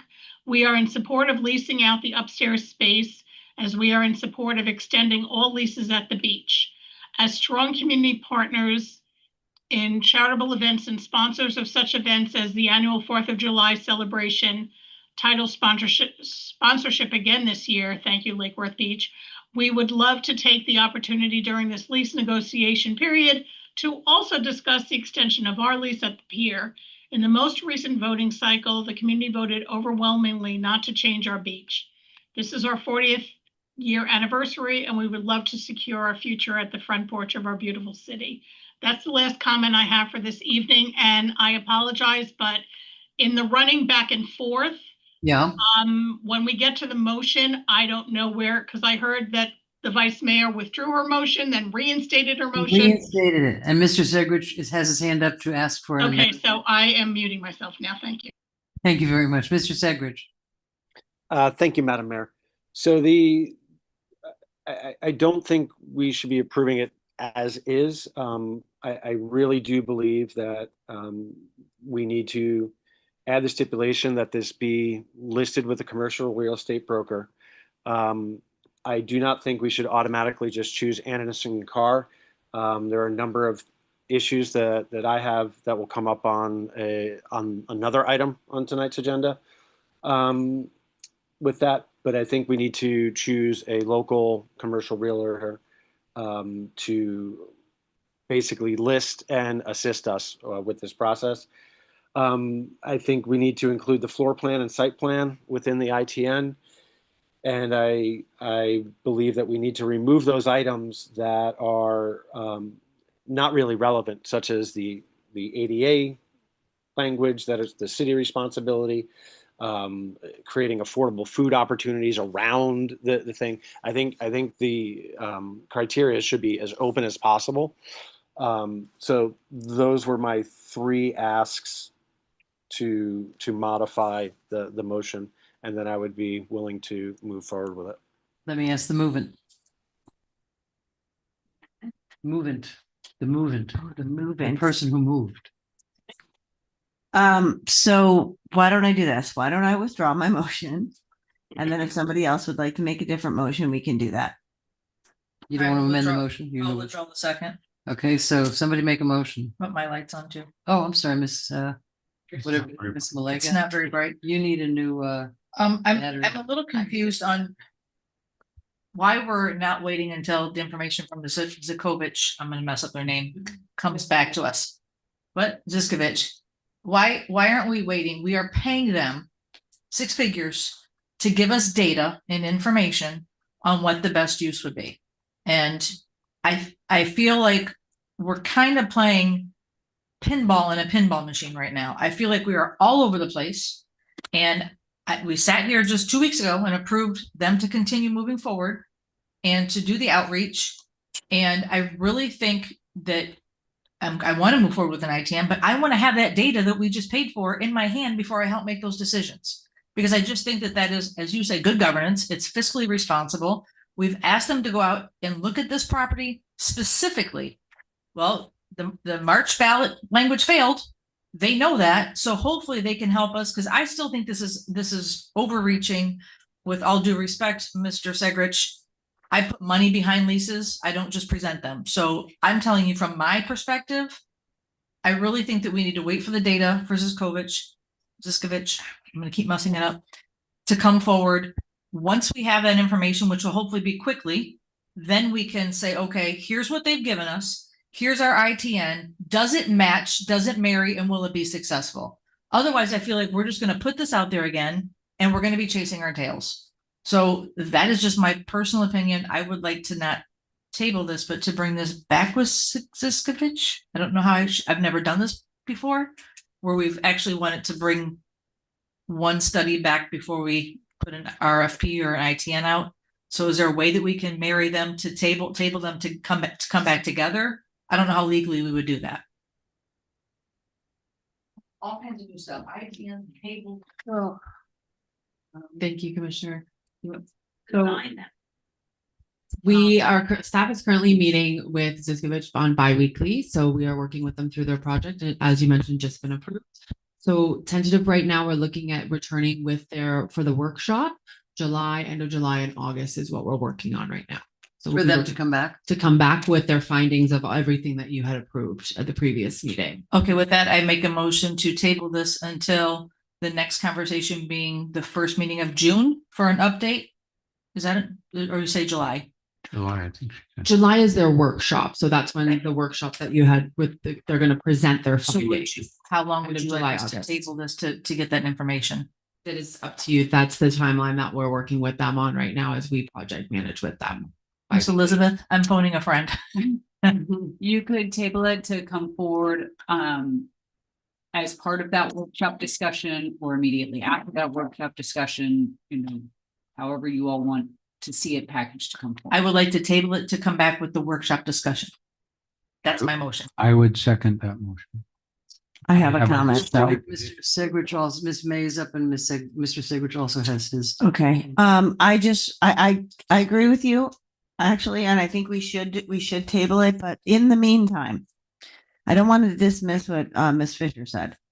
So, because that was I wasn't even elected then, and I remember watching that meeting, and I remember specifically saying, no more weddings. Let's put this all on hold. And that was over 3 years ago. So we need to do that. We need to have an update. Jamie, do you know what's going on with those the buildings and the pads and all that other stuff? Absolutely. So they've been complete for some time now. We have the contractor for the pads. That's all been set up. We've been dealing with the relocation of utilities that were in the way. AT&T, shocking, has been quite an issue. Well, they love us. So, We're their favorites. so that we are toward the end of that process right now, but that's been the holdup is basically Right. getting, we had to also have, electric do some stuff as well, but the issue's been the utilities getting those out of the way. So Mina, our assistant public works director, has been heading that up. But I'll get an Okay, update. so Do we have a time frame? I'll get an update for all of you. What's that? because I kind of agree, like we need to finish one thing, and that was 3 years ago. So let's get Correct. Yeah. It's on track and it is moving right now. But okay. I'll So get an update maybe for all you next, guys. not next week because that's Yeah, I'll keep you early. guys But if posted. you have it by then, that'd be great. Yes. Thank you very much. It is a slot, but I think that's an important thing. If we're not going to have the lifeguards up there and we're not going to have the maintenance and the storage, then we need to handle that in the meantime. Like if we can get that done before August, then we can move forward with the Ziskovich report and then put this out and go from there. But I think we're a little premature on this. Mr. Segrich? Thank you, Madam Mayor. From my recollection of what we okayed on the Ziskovich project closeout, we're not going to be getting a retail feasibility study or market study. So I understand that the Ziskovich project is going to tell us a lot about the actual infrastructure of what's up there. It's not going to be telling us about business opportunities. I don't think it's premature to get this out to the market and get proposals coming in. But if you guys want to delay it a couple more months and then a couple more months after that, so be it. Thank you, Mr. Segrich. I'm going to have my 2 cents for a second. I think I disagree respectfully. I think these are two separate items. I think that the use of the upstairs is completely separate from what the Ziskovich group is going to do about the entire area. I don't think there's going to be what we should do with that second floor. Right. So I think we should go forward. I think that delayed, I mean, I've been up here There's 5 still years. there's still workshops. They're still talking to the community. They're still Yeah. getting public input. Yes, but that's about the, I'm not gonna get a dialogue, but I mean, I think the upstairs is empty potentially citizen use space. We're not talking about a new building. We're not talking about the pool. We're not talking about anything. Though that has been sitting empty for 13 years. And I wasn't in on the original plan of it. And I think we should go forward. I'm going to vote against postponing it. I don't see the total connection. I agree with Mr. Segrich. I don't see the total connection between Ziskovich and this. And I do think that we should, I agree with having some sort of somebody coming with a plan, not just I want to rent your place and I'll pay the rent, but an actual business plan. I think that's important. We are a public entity and we do need to be really careful about how we give those leases out. So I am going to vote against postponing it. And we'll see how that goes. And Mr. Ma'am Clerk, how are we doing for time? Have you been? You have 2 minutes and 33 seconds. Mr. Boy, you've had many Very comments. quickly. Very quickly. Very quickly. Thank you. Madam Mayor. I think whether it's Ziskovich or some commercial realtor or restaurant oriented commercial realtor, we do have an information need before this goes out. And that information need, I see two pieces. One, and the biggest one, is what are the obstacles that an informed commercial restaurant curer, leaser, realtor, whatever, sees as problems in that space. That we get that, and what would it take to fix it? Because that's part of the reason this has been empty for 30 years, or 13 years, sorry, not 30. Going on. So let's get that information. Maybe Ziskovich would provide that. I'm not sure. I kind of don't think so. I agree with that maybe it's not in the scope, but let's get that information before we stick it out there. And similarly, what do we need to know about the ballroom? Is there hot water running there? What else is there that needs to be with the kitchen, whatever, if you're going to go that direction. Otherwise, we're kind of putting it out without providing. And I certainly agree with whoever had the suggestion, I think it was Commissioner Segridge, include floor plans. It's in there. Are they? Okay, Okay. thank you. And I, But let's really get that information. So that's why I'm going to vote to table it. okay, I'm not going to vote to table it because I think that anybody that comes that is interested in that space will come and say, let me take a look at that space and see what, we don't know what kind All right, of, and I want to call the question because I don't want us to run out of time. all right. We have to debate the question. Does anybody, if we have a vote on calling the question? Second. Okay, all in favor of calling the question? Aye. Aye. Nay, but that's okay. Thank you. The motion is to postpone this, to once again postpone stuff. To table it, to come back with the COVID, to just which people. All in favor? Aye. Aye. Nay. Opposed? Nay. Okay. I think we need to go forward. I have sat here for 5 years delaying things because we need more information. We need different things. Let's get it out there because it's going to take time to get it out there. It's going to take time to get responses. We can clean out the room. We can identify the problems in the next couple of months, which is what it's going to take anyway. So I need another motion. What's it? Well, it died. That did, That but one we died. can make a motion to approve it. I would like to make a motion. Yep, go ahead.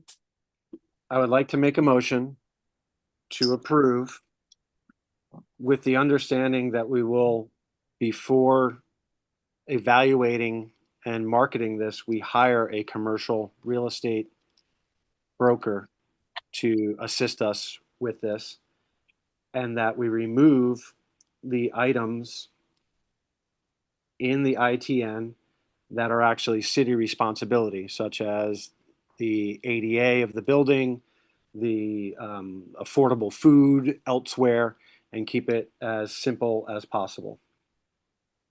I would second that motion if you took out the ADA. I agree with it's a city thing, but I think it'd be very interesting to have a creative person come in and say, this is an idea we had to get hot dogs at the beach, that it's not excluded from it, but it's Okay.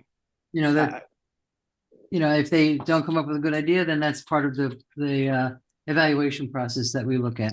So I don't think it hurts it. To me, it just doesn't. All right, would you agree clarity? to- But I will take your suggestion. Thank you. The motion is to approve with the condition that we are hiring a commercial realtor, a real estate broker, prior to marketing this. Well, I'm not sure that I included. And I do not want to immediately go with Anderson and Carr. Well, I don't know about the commercial real estate person. They all have their own spins on things. We can certainly get some, input from a commercial person, but I think I think this ITN is pretty complete.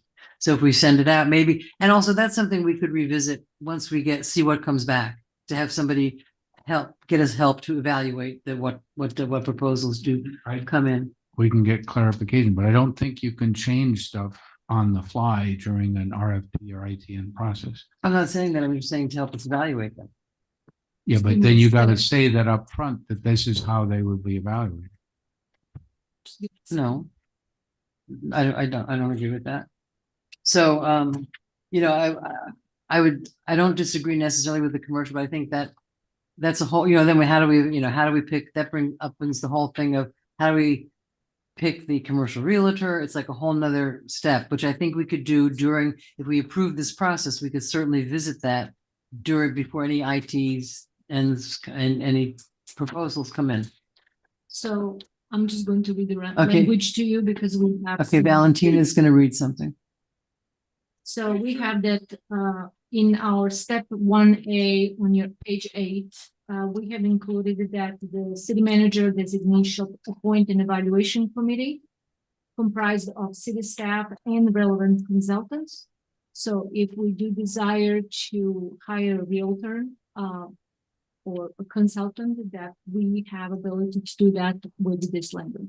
So that's not a, that's actually thought about before with the ITN. Mr. Segrich, did you hear that? Yes, I did. So I will restate based on that. Motion to approve, but I would like to make sure that there are at least 3 commercial realtors on the evaluation committee. No. That's way microman. I mean, no. All right. Just motion to approve then. Okay, so motion to approve without the ADA city requirements. I'm sorry to interrupt, Madam Mayor, but Yes. so the motion to call the question failed. No, we voted and and the motion failed. Who was the third nay? I was Mr. I was. And Miss May. Okay. And then the vote to table also failed with the same 2-3? Correct. No. No, no, that's not what happened. May called the question. I seconded it. We voted to call the question. It was 4 to No, it was 3-2. 3-2. The boys said no. Right. 2. And then when the question was Oh, called. so call the question pass 3-2. Yes, and but then then the No, I'm sorry. The call the question, the mayor and Segrich voted no. Not to call the question. Okay, that's what I thought. Okay. That's what happened. okay. The mayor and Segrich said no because remember she was in the middle of a sentence and I interrupted to call the question. And then the vote itself was 3-2. Nay, 3 nays, 2 ayes For tabling. for table. Okay, who was And the then third? I Segrich- know it was the mayor and Commissioner Segrich. Who was the third? Miss May. And then Segrich just made a motion to approve and I'm going to Yes, that second. I got. Thanks. I'm going to second that And that- motion. But that's without the ADA requirement. It's as is. As is, okay. We have a motion as is and a second. All in favor? Aye. Aye. Nay. Okay, it passes 3-2. Thank you.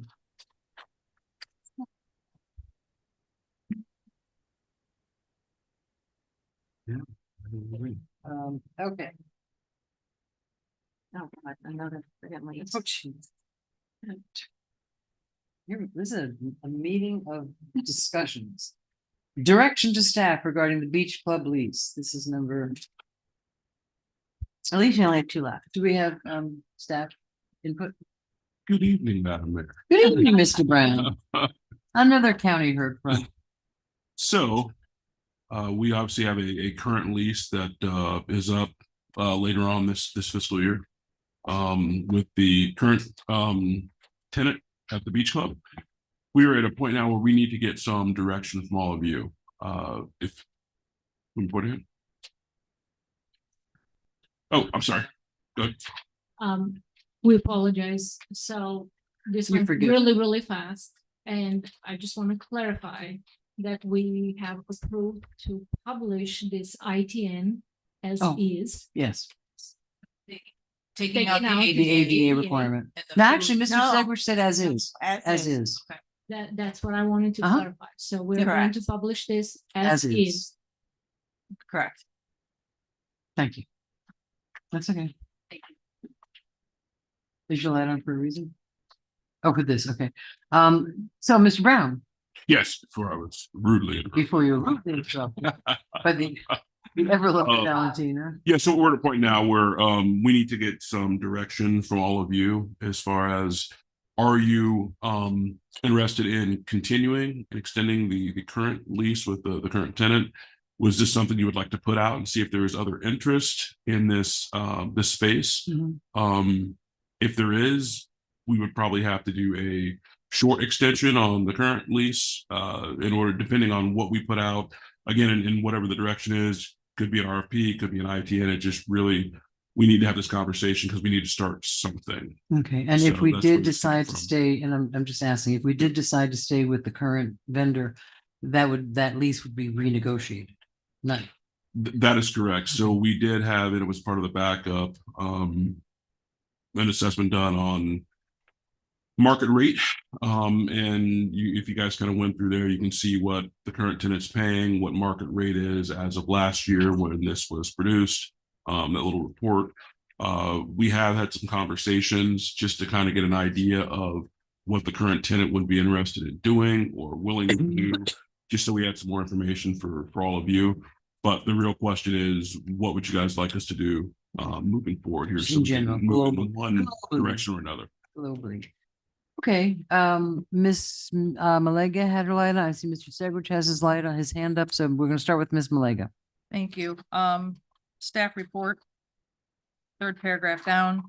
Regardless of the direction to seek a new tenant or extend the lease with the existing tenant, staff recommends amending the description of the lease space to clearly state that the men's, ladies, restrooms and locker rooms are not included in the lease.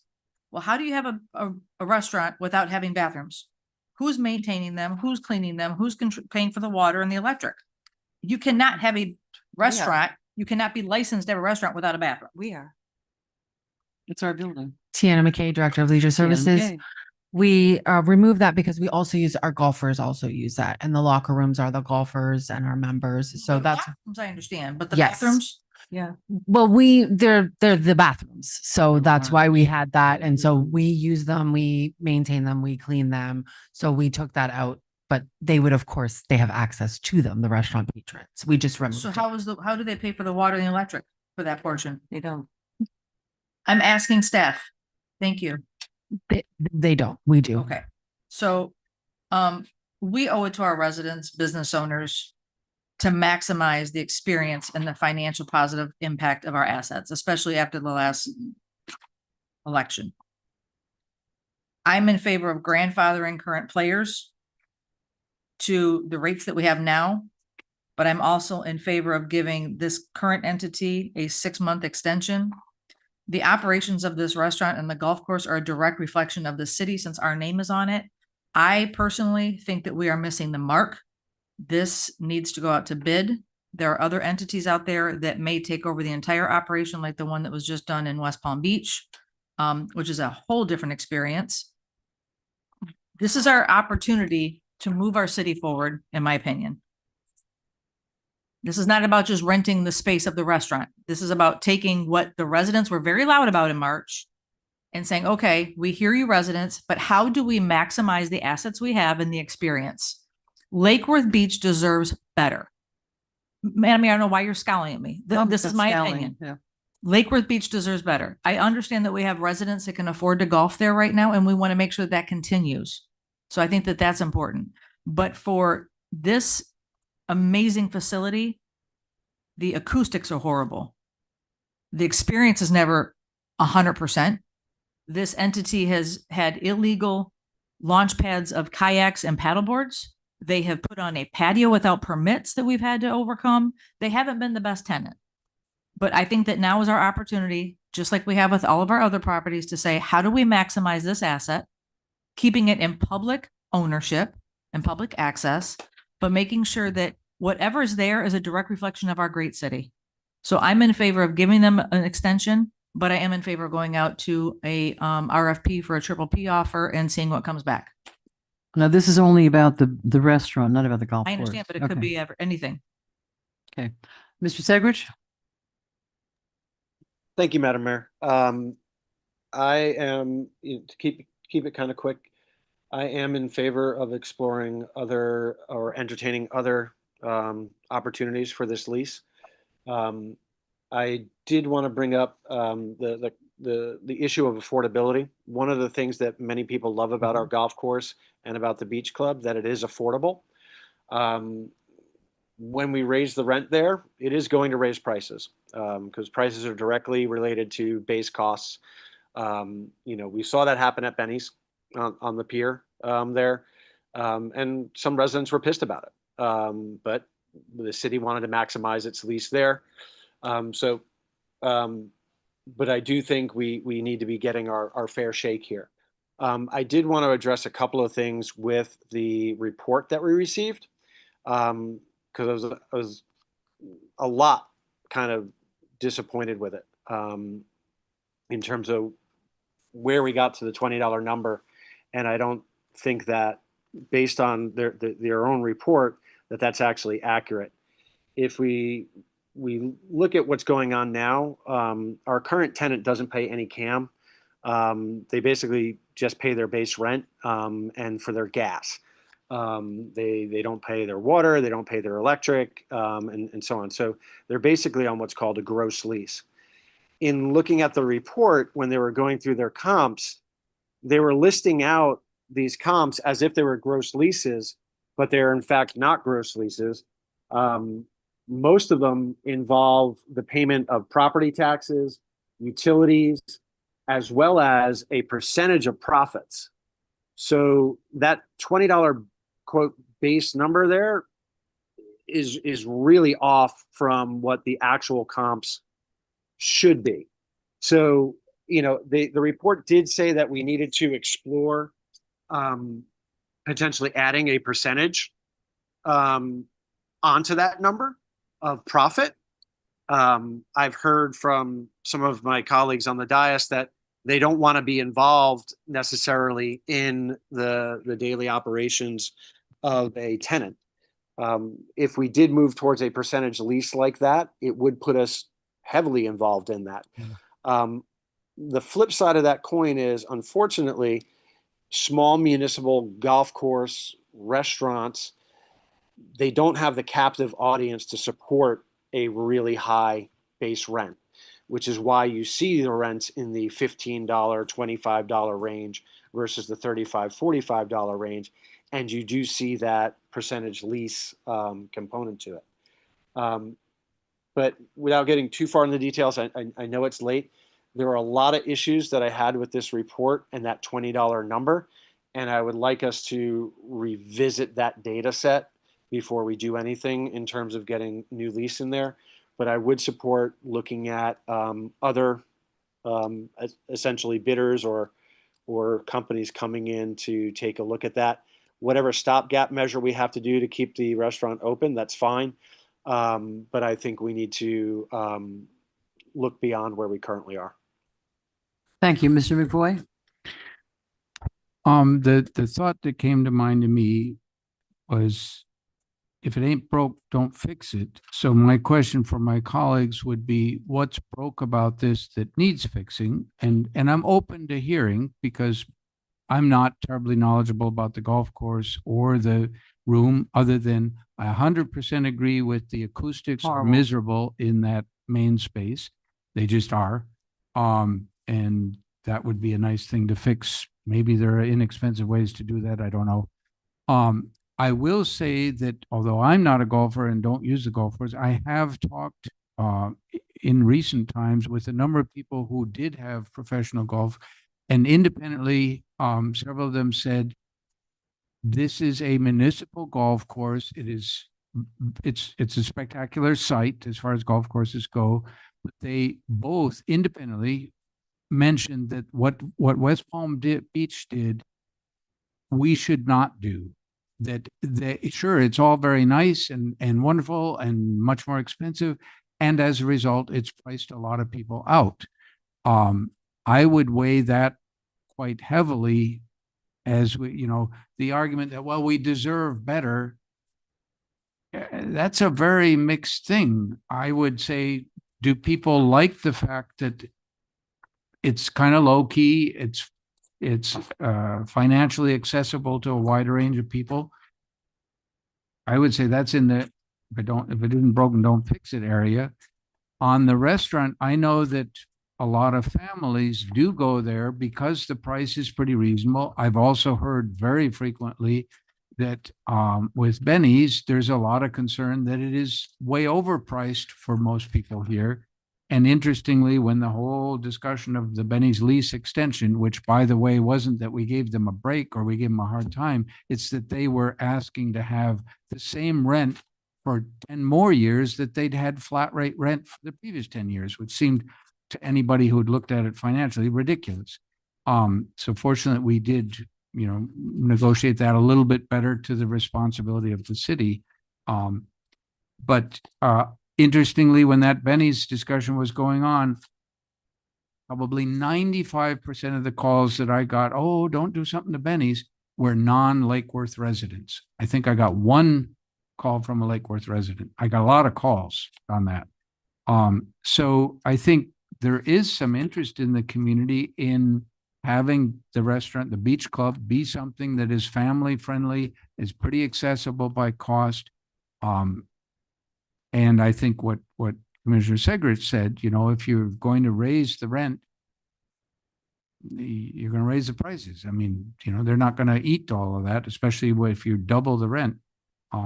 So I think we ought to extend what's going on there for at least some period of time. You could entertain some other options, but be careful what you wish for and what the results would be to the community. Thank you. My 2 cents are the acoustics. I've been trying to get some resolution to the acoustics in that room for Hang cloth. as long as I've given suggestions, you know, put carpeting on the bottom of the tables. That's a good idea. Yeah, that's what restaurants do. And not anything has really happened. But in terms of, and I know that they've had problems with their code and they've done bad things about the patio and stuff. But that is, you know, we talk about assets that we meant to maximize our assets. To me, that is one place where citizens can go and get a decent meal at sunset or whenever they go on the intricates. It's an asset to be able to go there. When I have friends visiting from Europe, I take them to Benny's. I take them to the beach club because it's so fabulous. That I mean, it's not Ocean in terms of the food, but it's decent food. It's a good hamburger. It's a good margarita. So I'm not opposed to the idea of opening it up and just seeing what else would come out. But I have I tend to agree with Mr. McVoy that we do have there. That's the neighborhood watering hole. That's where people go. If I say to my husband, let's go out to dinner, that's where we go. He's not very inventive. Well, he's a low key guy. He's a low key guy.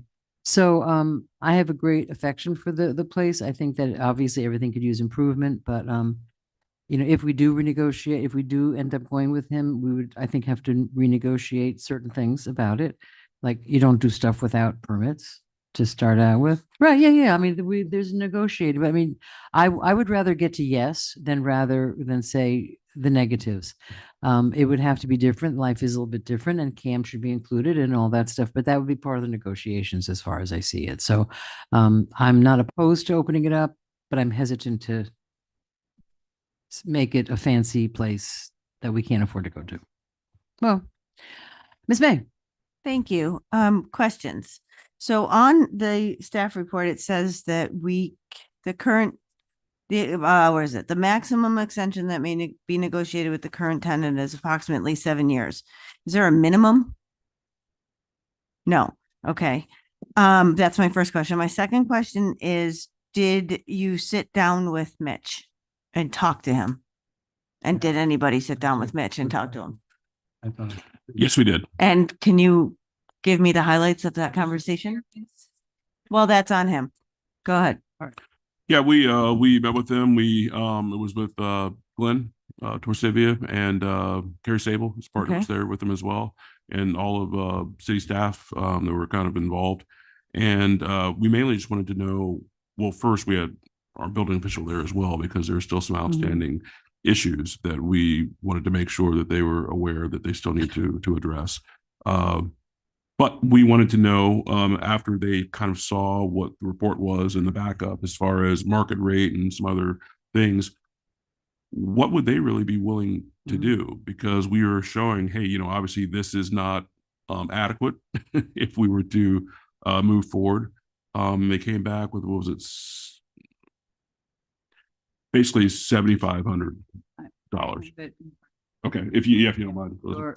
So what they have offered is $7,500 a month for the first 2 years with a 3% increase thereafter. And they're looking for an extension through July 2036 which would bring them just shy of the 20-year limit in the charter. And they have asked that the city make some improvements to the premises or give them a tenant improvement credit to make some upgrades. Okay. Thank you for that. I Yeah, I'm not giving him another 10 years. So what I'm thinking, and I'm hearing both of the sides of this, because I know that if we had if we had put out that we were talking about this lease, I think the majority of the people in this room would be saying, this is where I take my kids on Friday night. This is where I can go hang out. So I get that. But I also know that, are you kidding me? $4,500 a month, no cam, no water, no electric. I pay $10,000 for my gym, which is the same square Okay. footage. So I agree. So that's ridiculous. So he's been getting a deal for years, and all of the upgrades that he did were basically unpermitted. He doesn't follow the ordinances with smoking. People are smoking all over that place. And so for that reason, I do think we need to open it up. You know, I like the idea that it is kind of a chill place, but I feel disrespected as a landlord. Because he's saying to us, well, I'm only paying you 4,500. I'm not keeping it as clean as I can. I'm not going to use your codes, and I'm just going to do it anyway. And what are you going to do about it? And nothing, because we've done nothing. It's not like we closed them. So my opinion on this is we extend his lease a year. We open it up. We put out an RFP for somebody to come in and give us ideas of what they would like to do with the space. Now, if he wants more than a year, and at that year he can do his 7,500, but he's got to pay cam, water, and electric too. This is my opinion. You guys can argue it all day long, but only a year. Any other length that it would go any longer, if people were okay with that, I would do it at the 11,823 plus cam, plus water, plus electric. So I'm not hearing that he's very interested in that. So if he wants the 7,500, my opinion is give him the year, and that gives us time to go out and to see, or for him to decide that, you know what, I really do want to stay and I want to increase my ability to be here. So you're saying, I'm sorry, Madam Mayor. ahead. So you're saying for the year, the Keep it as it is. 7,500 Yep. with no utilities, no No, cam, no. for the year, Yeah. plus cam, Okay. plus water, plus electric for the restaurant. We'll take care of the bathrooms like we do. But are you saying that he's literally not paying for water to wash dishes? But you mentioned the $11,000. No, if he wanted it longer than a year, I would say, fine, we're starting at 11. And that was for my commission or the rest of the commission to agree with.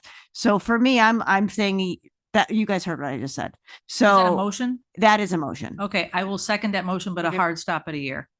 Okay, Mr. And an Seg, RFP to be brought forward immediately. ASAP. Do you want an RFP or an ITN I was that just allows gonna the ask that. opportunity for a public-private partnership? ITN. ITN. Mr. Segrich? So I think the extension should be shorter. But also I have a real problem with the financials that's been presented to us. It's that $11,000. If you read through it, it's a recommendation of that $11,000 plus, I believe it was 6% of revenue. So that's why I had a huge problem with how this report was presented to And us. $20. Mr. is not the Segrich, market can I rate. just clarify my year? I meant a year from today, not a year from when his lease is over, because I think it's in August. Yeah, so I mean, So until next March, I meant a year from today, whatever month we're in. May, I know that word. So it would, I guess from August to May, however many months that is. So you're till next May At 7,500. at plus cam. 7,500 plus cam, electric, and water. I don't know how much cam is. I don't know how to do that, but no, I understand what it is. I don't know how much it is. Right. So does that make sense? So that would be at the 7,500. That would increase his rent it would increase it $3,000, which is a drop in the bucket compared to what he's been paying for this long. Plus the utility. Plus the cam, plus the utilities. So in all honesty, we probably will be getting closer to the 10,000. But also I want to make sure that every code issue he has is taken care of before he gets this new lease. Correct. I mean, he drags his feet. Yep. Okay. Literally. Is that a motion? Is that a motion? That's a motion. Yes, she made a motion. I second Motion by it. May and it's seconded by Malega. Anthony was talking and I interrupted. I just wanted to clarify the motion because he's not done. Are you not done? Yep. So Ms. May, that makes a lot more sense to me. I could support that. I would like it to be shorter, but that's fine. I do not want them to have the option to go for that 11,000 because the numbers in this report presented to us are, it's not well presented. It's confusing, and 11,000 is not the number. It's 11,000 plus profits would be market rate. So No, we're hard stopping at a year extension, Anthony.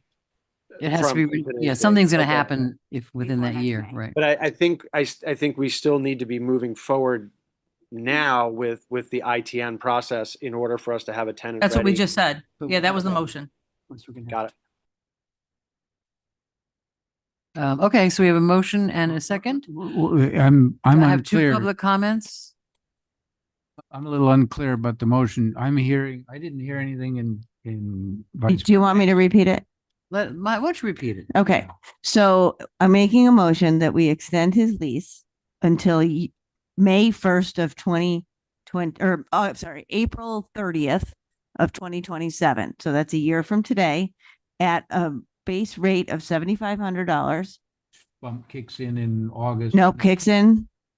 This month. Oh, it can't kick in until August, and that's fine. Okay. And so the 7,500 at when it kicks in August, and CAM, and he has to pay his own electric and his own water.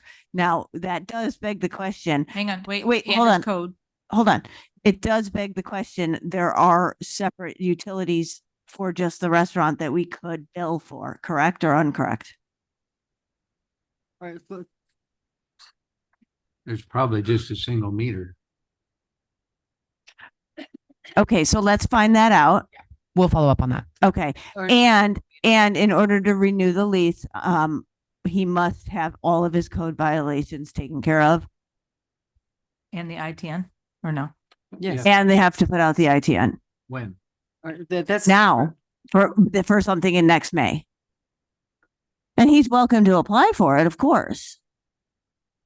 Encourage, because I mean, we like the vibe, it's just we can't keep subsidizing. Okay. Just like So- clarification. Thank you. In regards to the ITN, we will draft an ITN That'll come and we will separately. bring it to you As a separate motion. as a separate motion. good. So I think that way we can come up with something. You can provide your comments. We can incorporate that. Can we get a second opinion on the assessment? From a different company? Yes, we can. Yeah. We can do that. I think that's, I mean, they always do at least 3 quotes before you do We something. can do that. Okay. Okay. I I have a motion and a second. motion in a second, yes. All in favor? Oh, public comment. I already said that and then you didn't come up. Come on. up. Motion to extend to 11 o'clock. Second, All in Third. favor? aye. I He's a trooper. This is 410 North Ocean Breeze. I'll be quick. Those who fail to learn from history are doomed to repeat it.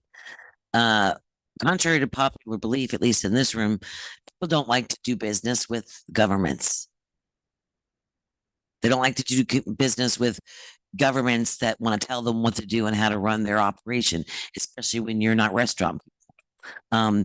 This restaurant that was in there is the same thing when I stood up for Benny's on the Beach to talk about how this city was back in 2011 on the, you know what, on their tails, trying to get things done. And certain people stepped up and stepped into position to make things happen when the city couldn't make them happen. When the city was a crappy landlord and the city couldn't do anything to get things moving forward. People like Lee Lipton and Benny's or whatever, they were our saving grace. They were the ones that we went to when we needed help. Everybody, I'm talking the city, and that their own equipment so they could still provide food. And the same thing with Mitch. Mitch said you wanted someplace affordable. I'm going to keep it affordable. You want someplace that everybody can go to, and every family with a kid, even ones that are struggling very hard, can show up on a Friday night and get a $5 thing and jump in a bounce house and do something.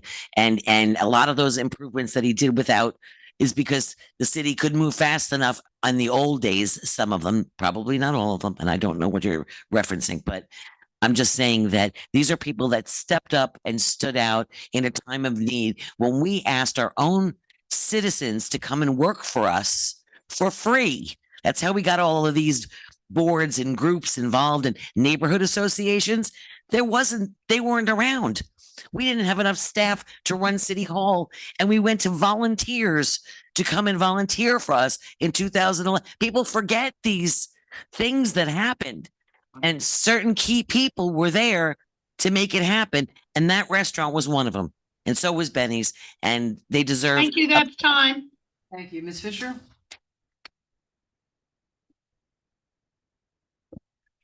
Peggy Fisher, 508 North A Street. I'm glad Miss May finally asked the very important question. Do they have separate meters? They've never had a separate meter. We have a utility company, but somehow we've never put in a meter to cover the electricity or a meter to cover the water. That's on the city. That's, if I know it, and I've known it for a long, long time and have said it to some of you. And one person I said it to said, oh, that's no big deal. It's a big deal. I'm paying for it. You're paying for it. And that's not right. And, you know, why? Why doesn't the city address issues in facilities where they are the landlord? They haven't done it at Benny's on the pier. They haven't done it here. You know, how many electricians do we have? How many water people do we have? This is ridiculous. This is ridiculous. And that's on the people who are running this. And like I said, if I know it and other people say it to me too, then somehow the people that are in their homes know stuff that the people sitting up here either aren't being told or ignoring. Thank you. Ms. Kohlmeyer?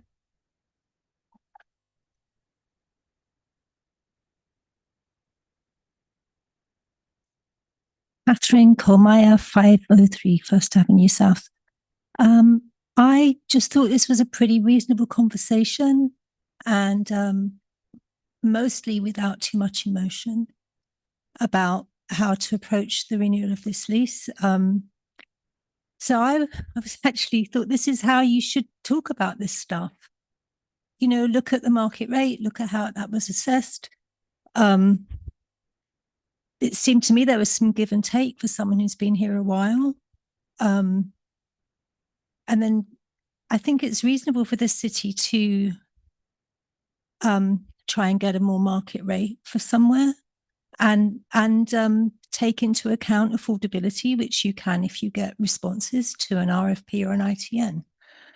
And I would have liked to have seen this kind of discussion about the initial renegotiation of Benny's lease when we got a lot of emotion. But I was pleased to see this discussion tonight. I thought it was pretty cool. So thanks.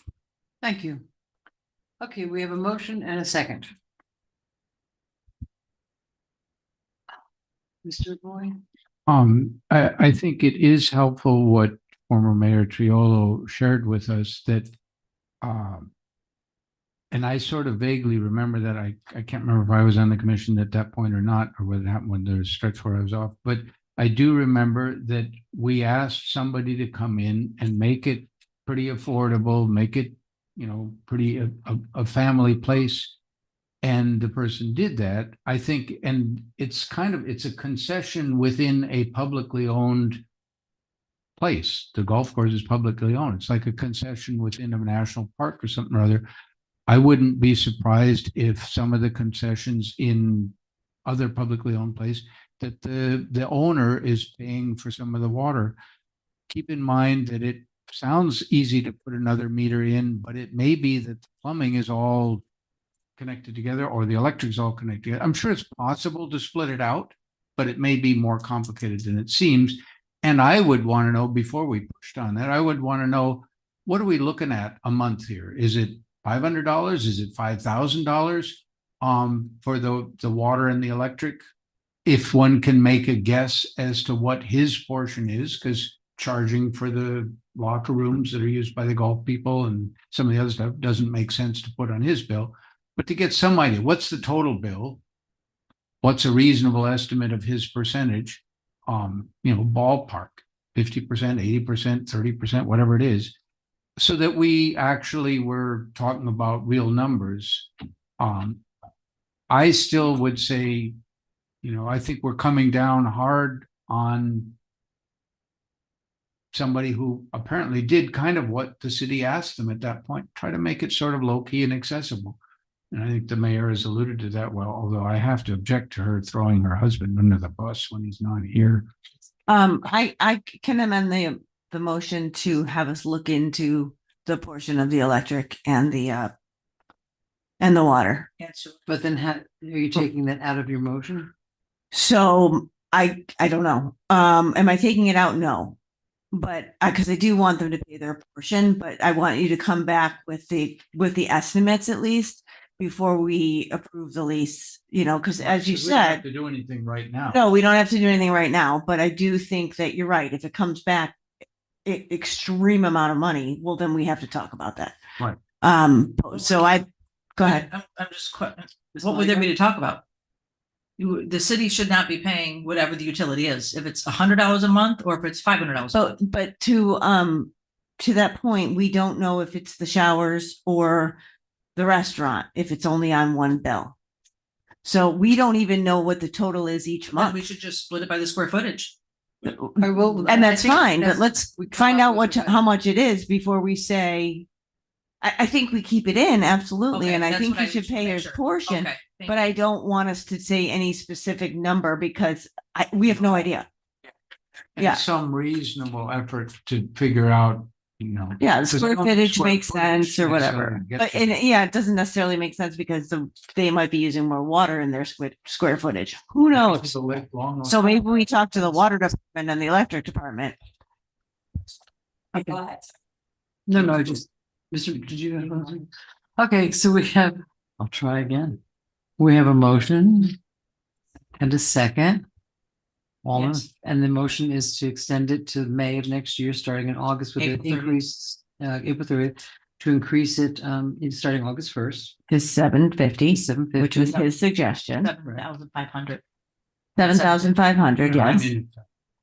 Yeah, can you imagine? 7,500 at his suggestion. Right. I think that's important to put in there. Okay.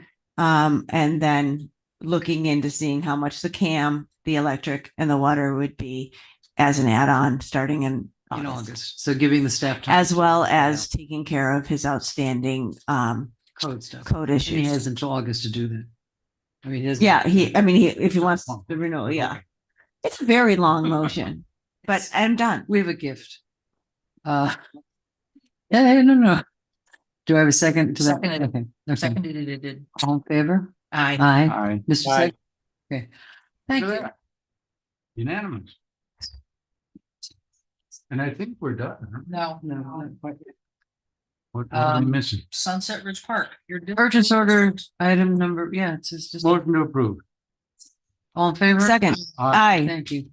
Commission liaison, we're till 10, right? No, we already extended no, it. it doesn't matter. Even if we extend I'm it. sorry, Madam Mayor, there was an item added as new business F, Jamie talked. city manager transition. Oh, okay, thank you very much. So I make a we're not motion done. to make Assistant City Manager Troy Perry the interim city manager. Second. All in favor? Aye. Aye. Okay. Would you like to take Well, a who vote on needs you? whether or not to waive the notice requirement in Mr. Brown's contract? Okay, because it's a 30-day notice requirement. Absolutely not. Make them work it. I understand that there's one, if we waive that, then my understanding would be that you're not going anywhere anyway, and you would be as helpful as you could to Mr. Perry and to the new person coming in. Yeah, obviously, well, I guess we should. See if he'll do it. He has no choice. Can we hear from Mr. Perry before I speak? Are you okay with that? Let's hear Mr. Perry says he'll take the job. Okay. That being on an said. interim basis. And in terms of, would it be better to have, Mr. Segridge's hand is up. With Mr. Segridge, I see your hand. I'll be right with you. What about a 2-week official 2-week overlap? It's really going to be up to Mr. Perry, because he obviously would need to select whoever he would want to now fill in as an interim assistant city manager. work on a contract with him. Sure. Yeah, salary Yeah. benefits and Jamie's salary benefits. He's been out of public works for 2 years. We need to look at his cost of living, what, compensation Right. for what he's done, everything. All right, Mr. Segridge? My question was on the interim assistant city manager. Is that something that we as the commission No. give input on, or that's Nope. entirely Mr. Nothing Perry? to do with that. Okay. Okay, thank you. So, Mr. Perry, you're willing to take your, if you accept this position? Good evening. Good Raise your evening, right hand, Mayor and sir. City Commission. Okay. Yes, I'll I feel like we should call your wife. accept the position and I'm willing to do all I can to assist the city. So I appreciate Okay. the confidence. in me. Absolutely. Thank you very much. And would you like do you think it would be good to have an official, like 2-week lap overtime with Mr. Brown, or how would that work for you? I know Mr. Brown is anxious to get back to public works, but he and I can talk about that tomorrow and maybe come up with a plan. Okay. I don't think it's And a like I problem. said, Madam Mayor, I'm You're not going obviously anywhere. not gonna, there's a lot that comes to that office. A gentleman and devoted servant of the city, you would not do anything differently than that. Absolutely. I'm here to help in any way possible. So Thank you. Thank you. Oh, shut up. It's getting late. We're getting crazy. Okay. I'm So- sorry, Madam Mayor, was the waiving of the 30 days included in that? Well, we're just talking about that. Do you want to waive the 30-day and let Mr. Perry and Mr. Brown come up with a plan for the? Yeah. Okay, Come up with a so plan. let's To let me waive make the a 30 motion to days? waive the 30 days. I make a motion to waive the 30 days. Do we have a second? Second. By Ms. Malega, all in favor? Aye. All right. Mr. Aye. Segritt? Okay, thank you very much. Thank you, Mr. Perry and Mr. Brown. We cannot thank you enough. And we're glad that you're not going anywhere. absolutely. Thank you. Okay. It is, like I said, it's been an honor to share the dais with all of you. Yeah, it's we've still got a lot of work to do, and I'm hopeful that we get someone, the next person up here is ready to work. I'm hopeful. Give him a bulletproof vest. Madam Mayor. Yep. I like to. Okay. Ms. Malega? I just want to say thank you to your family for all the time that you, this is sincere from me. I know that you've spent a lot of time in this city on weekends and late nights, and regardless of any rhetoric or nonsense that's been said, either here on social media or whatever, I just know how much time you've taken from your daughters and from your wife, and time is not something you can replace. So thank you from the bottom of my heart for all your time and dedication and the time you took from your family. Absolutely. Thank you. I appreciate it. And I don't read social media. Mr. McBoy? I would like to say something similar, that I think not all of us were aware of the extent of time that Jamie has put in. I know, various times certain things have come up, and, he was here till 10 o'clock on a Saturday night. I don't think he lacks for imagination of things to do on a Saturday night. It's a matter of dedication to it. And I think it's not happened infrequently. So, and I think also, he stepped into shoes when we needed somebody to help out, and he really got a lot of things moving, and I'm appreciative of that. So, I recommend that he changes his phone number and hides in Public Works. Thank you very much. It's on track now. It's on track. Okay. She's gonna get a tour. Okay, great. So thank you. Yeah, I mean, we have to find a better way to thank you, but we will. Okay. Good bourbon and plenty of it. Okay, Commission Liaison Reports and Comments, District 1. I'll be brief. So tomorrow we have a city cleanup with the employees in honor of Earth Day, and anybody who works for the city can show up at 11 o'clock and at the city library and pitch in and help from 11 to 1. So I will be there. I will not be in attendance for the Palm Beach County League of Cities luncheon. Instead, I will be helping clean our downtown. Friday, we have the volunteer luncheon for all the city volunteers, those who sit on boards, those who volunteer in any city capacity. That is on Friday. Saturday, we have a very busy weekend. Saturday morning is the Victims Crime Walk that Lake Worth Beach host with Alexia Cox's office. I'm very Second. honored that we get to do it again and that she continues She's committed. to do that here in Lake Worth Beach. I've asked electeds from all over the state to come walk in honor of Nancy, and just it's funny. Last year I walked for my godson, and this year we have somebody else to walk in honor for. And I thanked her today for shining such a bright light and giving victims and their families a voice at this event. And it's a beautiful scenery, right? So please come out and walk Saturday morning at 8 o'clock at Bryant Park. And then Sunday is Rolo's picnic. I don't know where it is. It's in Rolo somewhere. I have the address. And so it's their annual picnic where all the neighbors bring food and just hang out and talk Can you about give stuff. us more information when you find out about Yeah, that? I lack information on Okay, that. just let us know. I know that I connected them to help get the information that they needed to get. But I will find out from Renee and pass that on to everybody. I think it's at 4 o'clock on Sunday. Okay, thank you very much. That's it. Mr. McBoy. Turn the microphone back on. Fairly unrelated to this city, but related to one of your commissioners. I was last week in Omaha, Nebraska with the National Conference on Ecosystem Restoration. Found it really enlightening. There were a batch of us there for Everglades restoration. I presented on that.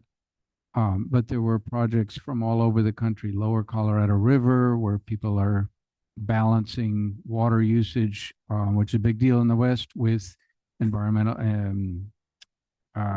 Endangered Species Act requirements, people working on salmon fisheries, people working on bison restoration, often with Native Americans, Upper Mississippi River restoration, where it's balancing navigation and water and the environment.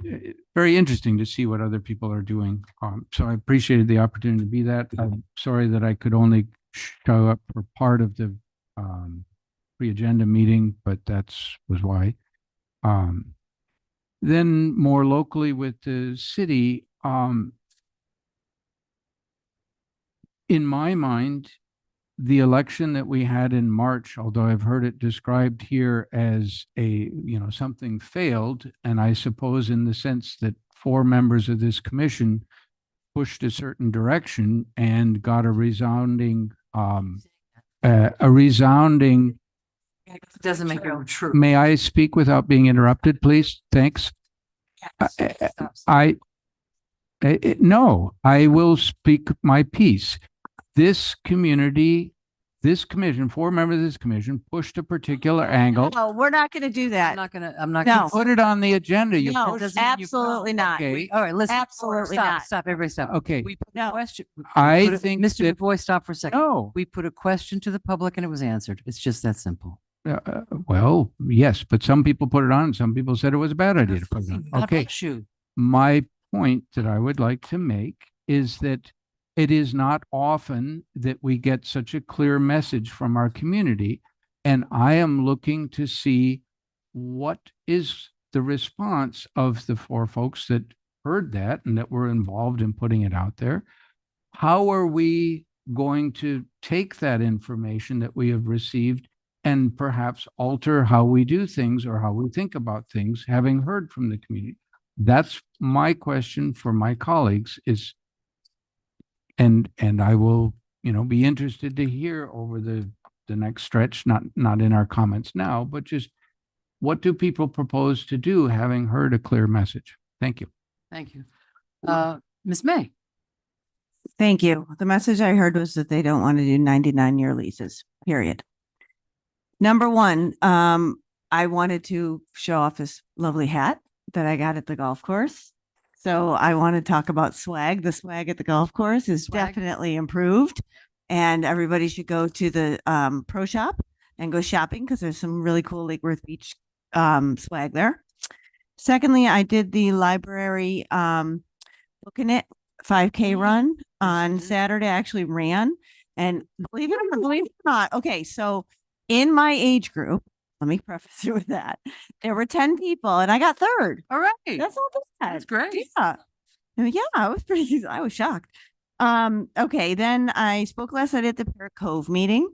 At the Pear Cove meeting, I did bring up that I would like to create a task force of citizens to look at our code, like I had said originally.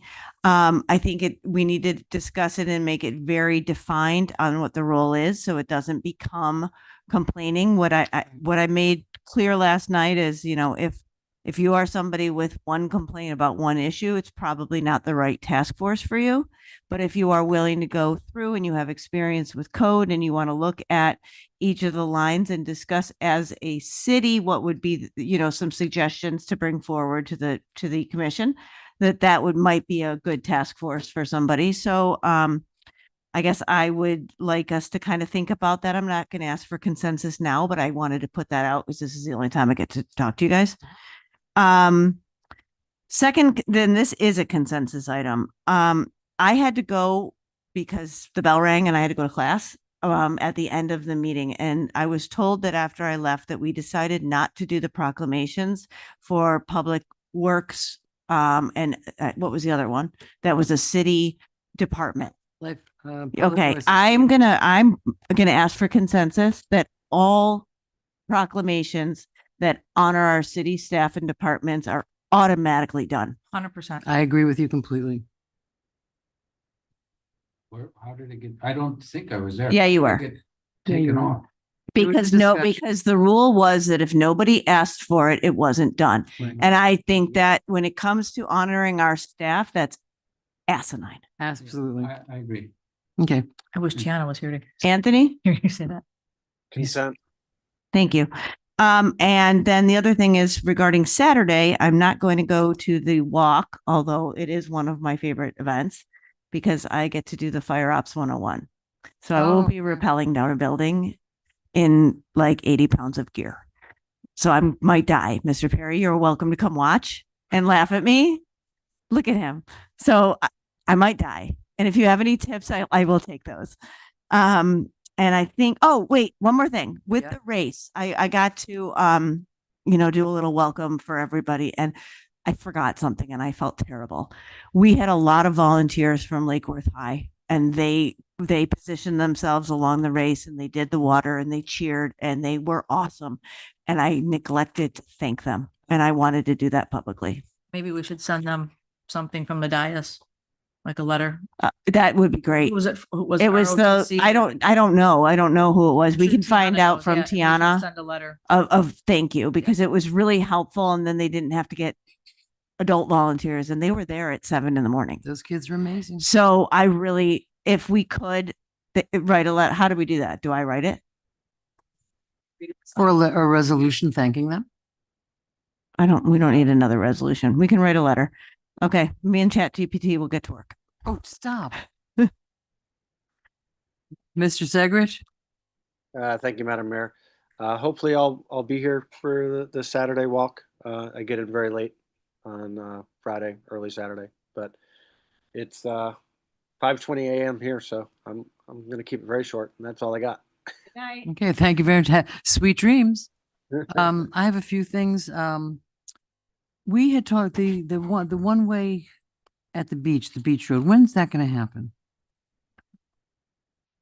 So that'll be coming back to you guys soon. We had met multiple times now with the beach tenants up there. We've had a couple different iterations just to kind of make sure we've got a design that's amenable to tenants, as well as the actual traffic pattern up there, and kind of addresses some of the things we brought forward before, which is, back when this was done back in 2009, 2010, there weren't things such as Uber Eats and the delivery services you have now.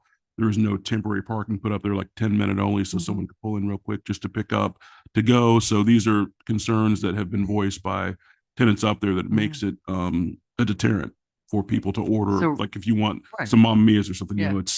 you got to park at the bottom, walk all the way to the top. Doesn't work. So yeah, we will be bringing that back soon. Okay. So It's cold by the time you get back to your car. Okay, so that's happening and yeah, that'll be coming to you guys, and more than likely, based on some of the things that have to happen, you're going to see that as part of the CIP of the upcoming budget. unless we want to move forward this year, which would be a budget amendment.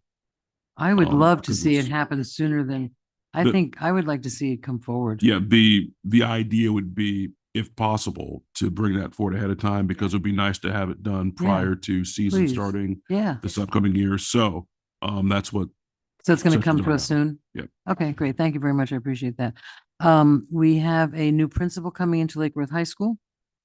And I'm being introduced to her, and hopefully we'll have the same kind of relationship that we have with the school now. Sure, you can come. Sure, you can come. I got a call today yesterday from Palm Beach Harvest, and they feed every Monday. Palm Beach Harvest goes to Lake Worth High School and brings wonderful food for the teachers and the students. What they realize, though, is when there is a Monday, which there's no school, or during the spring or during the summer vacation, the kids don't get fed. So she asked, is there any possibility that the city could come up with a solution? My idea, and I'm just throwing it out there, is was it Memorial Park at 6th and A? It's a parking lot. There's a covered place. Maybe on Mondays and they'll give us a schedule of when there's no school, we could allow Palm Beach Harvest to come in and distribute the food there so the kids can continue to eat during the summer and on days when there's no Wait a school. minute, the school always has an entrance on the side. No, I spoke with. Can I finish? I picked up food there for my foster child and for my neighbors during summer. They come in off of South A Street at the bus loop, and you drive through and show your ID, and that's where they. That's not what I'm talking about. And I got a call from Palm Beach Harvest that they're having a problem. So I don't know. I'm not. So they're making this not up. feeding through the school district then? Yeah, well, yes, they're coming in. Well, I'm just asking. Harvest is coming for in. support. Well, Harvest is coming in every Monday. On the Mondays where there's no school, they are not allowed to come on school property. So they're not doing it through the school. They're a separate entity. Yes, but they're coming into the schools to do the yeah, okay, sorry, it's the Harvest. So I would like us to consider letting them use on the Mondays when there's no school, give us a schedule ahead of time to use that parking lot. It's from 6:30 to 11 o'clock in the morning. So I would like to be able to offer that so our kids can eat. So is there any problem? Does anybody have a problem with that? Can I get consensus that we can do that? Mr. Brown? Yeah, I would just ask that I just need to confirm with Tiana, because I know that we do have summer programs, and I'm not sure if that is in use at that point in time on that day. And of course, she's already left. I'm just not sure with the summer But programming. conceptually, you're okay with it? It may be that you need to do a Permit and waive the fee for the permit. Yeah, and they have go through that insurance. process, They have, so- and we, there's. And the, can I just, one thing about that, because they do feed the kids in the summer, so I don't know what they would do. Does Apparently the- Harvest come in the summer too? Yes, but they've not been able to, I mean, I got a phone call yesterday. Palm Beach Harvest is not allowed to get on the school grounds when there's no school. Okay. So they're looking for an alternate spot. That's just all. So we can work out this, we'll work out the particulars. If it works, the consensus to let it try to work. Okay. Okay. Thank you. Then, I have a question. oh, Mr. Segrich? How does this play with the new ordinance that we just passed about permitting and Well, that's what Public- Elizabeth That's what we're just talking about. They're Elizabeth gonna just look said into they it. had to fill out the application and do the Right. waiver and all that. Right. so they're just going to follow the process basically? Yeah, we'll explain it to them and get it to go. Yep. But I had to bring it to everybody to get the consensus just for the concept. The particulars will either work out or they won't. I am sad about the volunteer, and I'm sad that the volunteer appreciation thing is during the day, because I think a lot of our people that are volunteers on boards are work during the day. I'm also sad, I'm donating towards it, but I'm also sad because I'm going to be out of town and I'm not available to do it. Saturday, I'm out of town. So in terms of the march, I'm sad because I'm a victim advocate for the past 100 years and would like to be there. And I'm going to express to Alicia and myself personally that I can't be there. I think that's all I have, and it is 10:30, almost 10:30, so let's get going. Madam Mayor, Yes? I still need consensus for 2 of the proclamations as well as the NAPC presentation. I emailed you my consensus this morning. Yes, I know, but, Okay. So Asian Pacific Islander will be on consent, and I need consensus about Haitian Heritage Month. Yes. Yes. Yes. No one's actually, we have this new rule that you have to ask for it. Has anybody requested it? No. Well, I mean, we should follow, if we make a rule, we should, well, I mean, somebody should tell them. Yeah. Well, Mr. McVoy, did you get in contact with them? You said you were going to. I think I was thinking about conferences and did not, so Okay. I will put it on the list here. I consent to that because, and we're not going to put up the flag, but Yeah, we no, should do I'm the fine with that. I just wanna- proclamation. Yeah. And while we still can, until this new law is challenged, I can reach out to Ms. Reggie in the morning as well. And I can reach out to somebody. So Yeah, I'm okay with that. So that would be on the May 5th May agenda? 5th. Okay. And then the NAPC wanted to award Best of Taste of Lake Worth Beach. Can we do that in June? I was Already? just going to suggest that. Yeah. Okay, thank you. Thank you. Mr. Brown. Yes. Commissioner Milligan had already mentioned Earth Day. I was going to mention that in the cleanup downtown. I did want to mention you'll start seeing the on social media, the vegetation amnesty, which we do every May, that month ahead of hurricane season. So we'll be pushing all that information out so people know that they can put out more vegetation material as they kind of prep their yards and everything for hurricane season, because it tends to be that people do that when a storm is named and heading our way and putting it out front. And there's a letter that was submitted to me for my signature to get that public Yes. information out. So, Yep. yeah. Jamie, hang on, is that amnesty on the normal green can day for each district? That is correct. So we actually were doing it throughout the entire month. So you'll have 4 weeks on your normal day. So that, With the no, vote. because I was gonna say, so it's the every Monday. except It's for the- whenever you would normally have your So you get it 3 or 4 times depending, Well, then not bulk. not Right. bulk. Just when vegetation day, you can put a lot out. Correct. We increased the amount that you can actually put out. So 3 refrigerators. yes. That was a good visual. She's all right. And I also wanted to mention, actually, it's kind of you mentioned the Public Works Week just now. I actually sent you guys an email. It's called the Big Build. So it's during Public Works Week. It's a large conference down in, I think they're having it at the convention center in Broward. But I see anything. So it's I'm on the panel. It's myself. It's the Broward Solid Waste Authority Executive Director Sam May, Public Works Director for Hollywood, Public Works Director for City of Fort Lauderdale, and then Miami-Dade County Director of Water and Sewer. We're going to all be on a panel that's doing a big. Where? So it's going to be down at the convention center in Lauderdale. There's CEUs issued for all engineers and stuff, and When? it is May 21st. It's on a Thursday. It's like a luncheon thing. So that's actually the Public Works Week. So they do this one of these big things. But I was asked to be part of that. Thank you. So yeah, and other than that, I just wanted to again thank all of you. It's been an honor sharing the dais with all of you, and I'm looking forward to Mr. Perry coming up. But He's not looking forward to it. I will tag him in. Right. But I'm excited to get back to Public Works. Oh, yeah. We just started all the data collection 2 weeks ago for all of our PCIs. We're doing a major roadway update as far as our infrastructure master plan. I've kind of been putting off for a little while updating. I want to become an APWA accredited agency, which is a lot. It took Wellington a little over 2 years to do theirs, but it's a lot of What is that? rewriting. An APWA, American Public Works Association accredited agency. Oh. It's going to be a lot of creating and rewriting of existing SOPs. Have already kind of started a tentative draft of a complete rewrite of our Public Works policy and procedure manual. So there is a lot we've got going on. So it'll be exciting to get back over there. Yeah. So, but I do want to thank everyone. It's been a real joy, and thank you. Thank you very much. And you're not going anywhere. One thing I want to add, the Municipal Institute is going to be starting soon. We're going to get the dates from Mr. Perry. It's going to be, we did it years ago and just for the public. It's 6 weeks, 8 weeks, 6 weeks, and every week people have to apply to be on it. It's only limited to like maybe 30 people.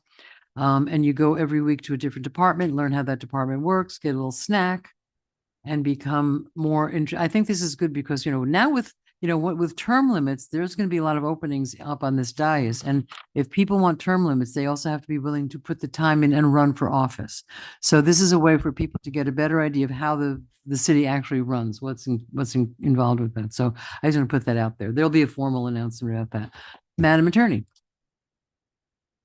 I don't really have a whole lot for you all tonight, but I did want to mention that following the discussion that we had at a recent meeting regarding golf carts, I remembered there was in the Florida Bar Journal this article a little while ago regarding the liability for golf cart owners. And so I will make a copy of this Thank and you. share it with you all. And we have that presentation coming up next week.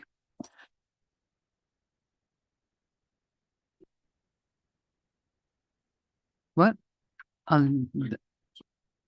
My question is just regarding changing the direction of the road at the beach. Did you guys do public input on that? We discussed it at, I think, 2 meetings. I'd have to go back and see exactly what it was, but we had talked about the traffic being rerouted to be one-way southbound. Right. Mainly because in order to create some of the spaces we were talking about where you could have pullovers, or even if we wanted to do valet at some point up there, you would need to you need that extra space. No, I understand. I'm just wondering if you talked to the business owners, but did you talk to the residents or the beach goers? No, we did not have an overall public meeting like a red or anything. No. Okay, No, thanks. this was more from just an operational standpoint and making sure that keeping it safe, but also allowing the ability to, and again, anytime you're trying to retrofit something, it wasn't built for this. So you're having to we're going to be doing curb cuts and making some actual physical changes up there, restriping things. It's going to be very nice to have a place to sit for 5 minutes and look at the ocean. Like they took away. Maybe 6. Maybe 6, maybe 10. All right. So you're going to give us a copy of that article, and do I have a motion? Motion to adjourn. Second. Second. All in favor?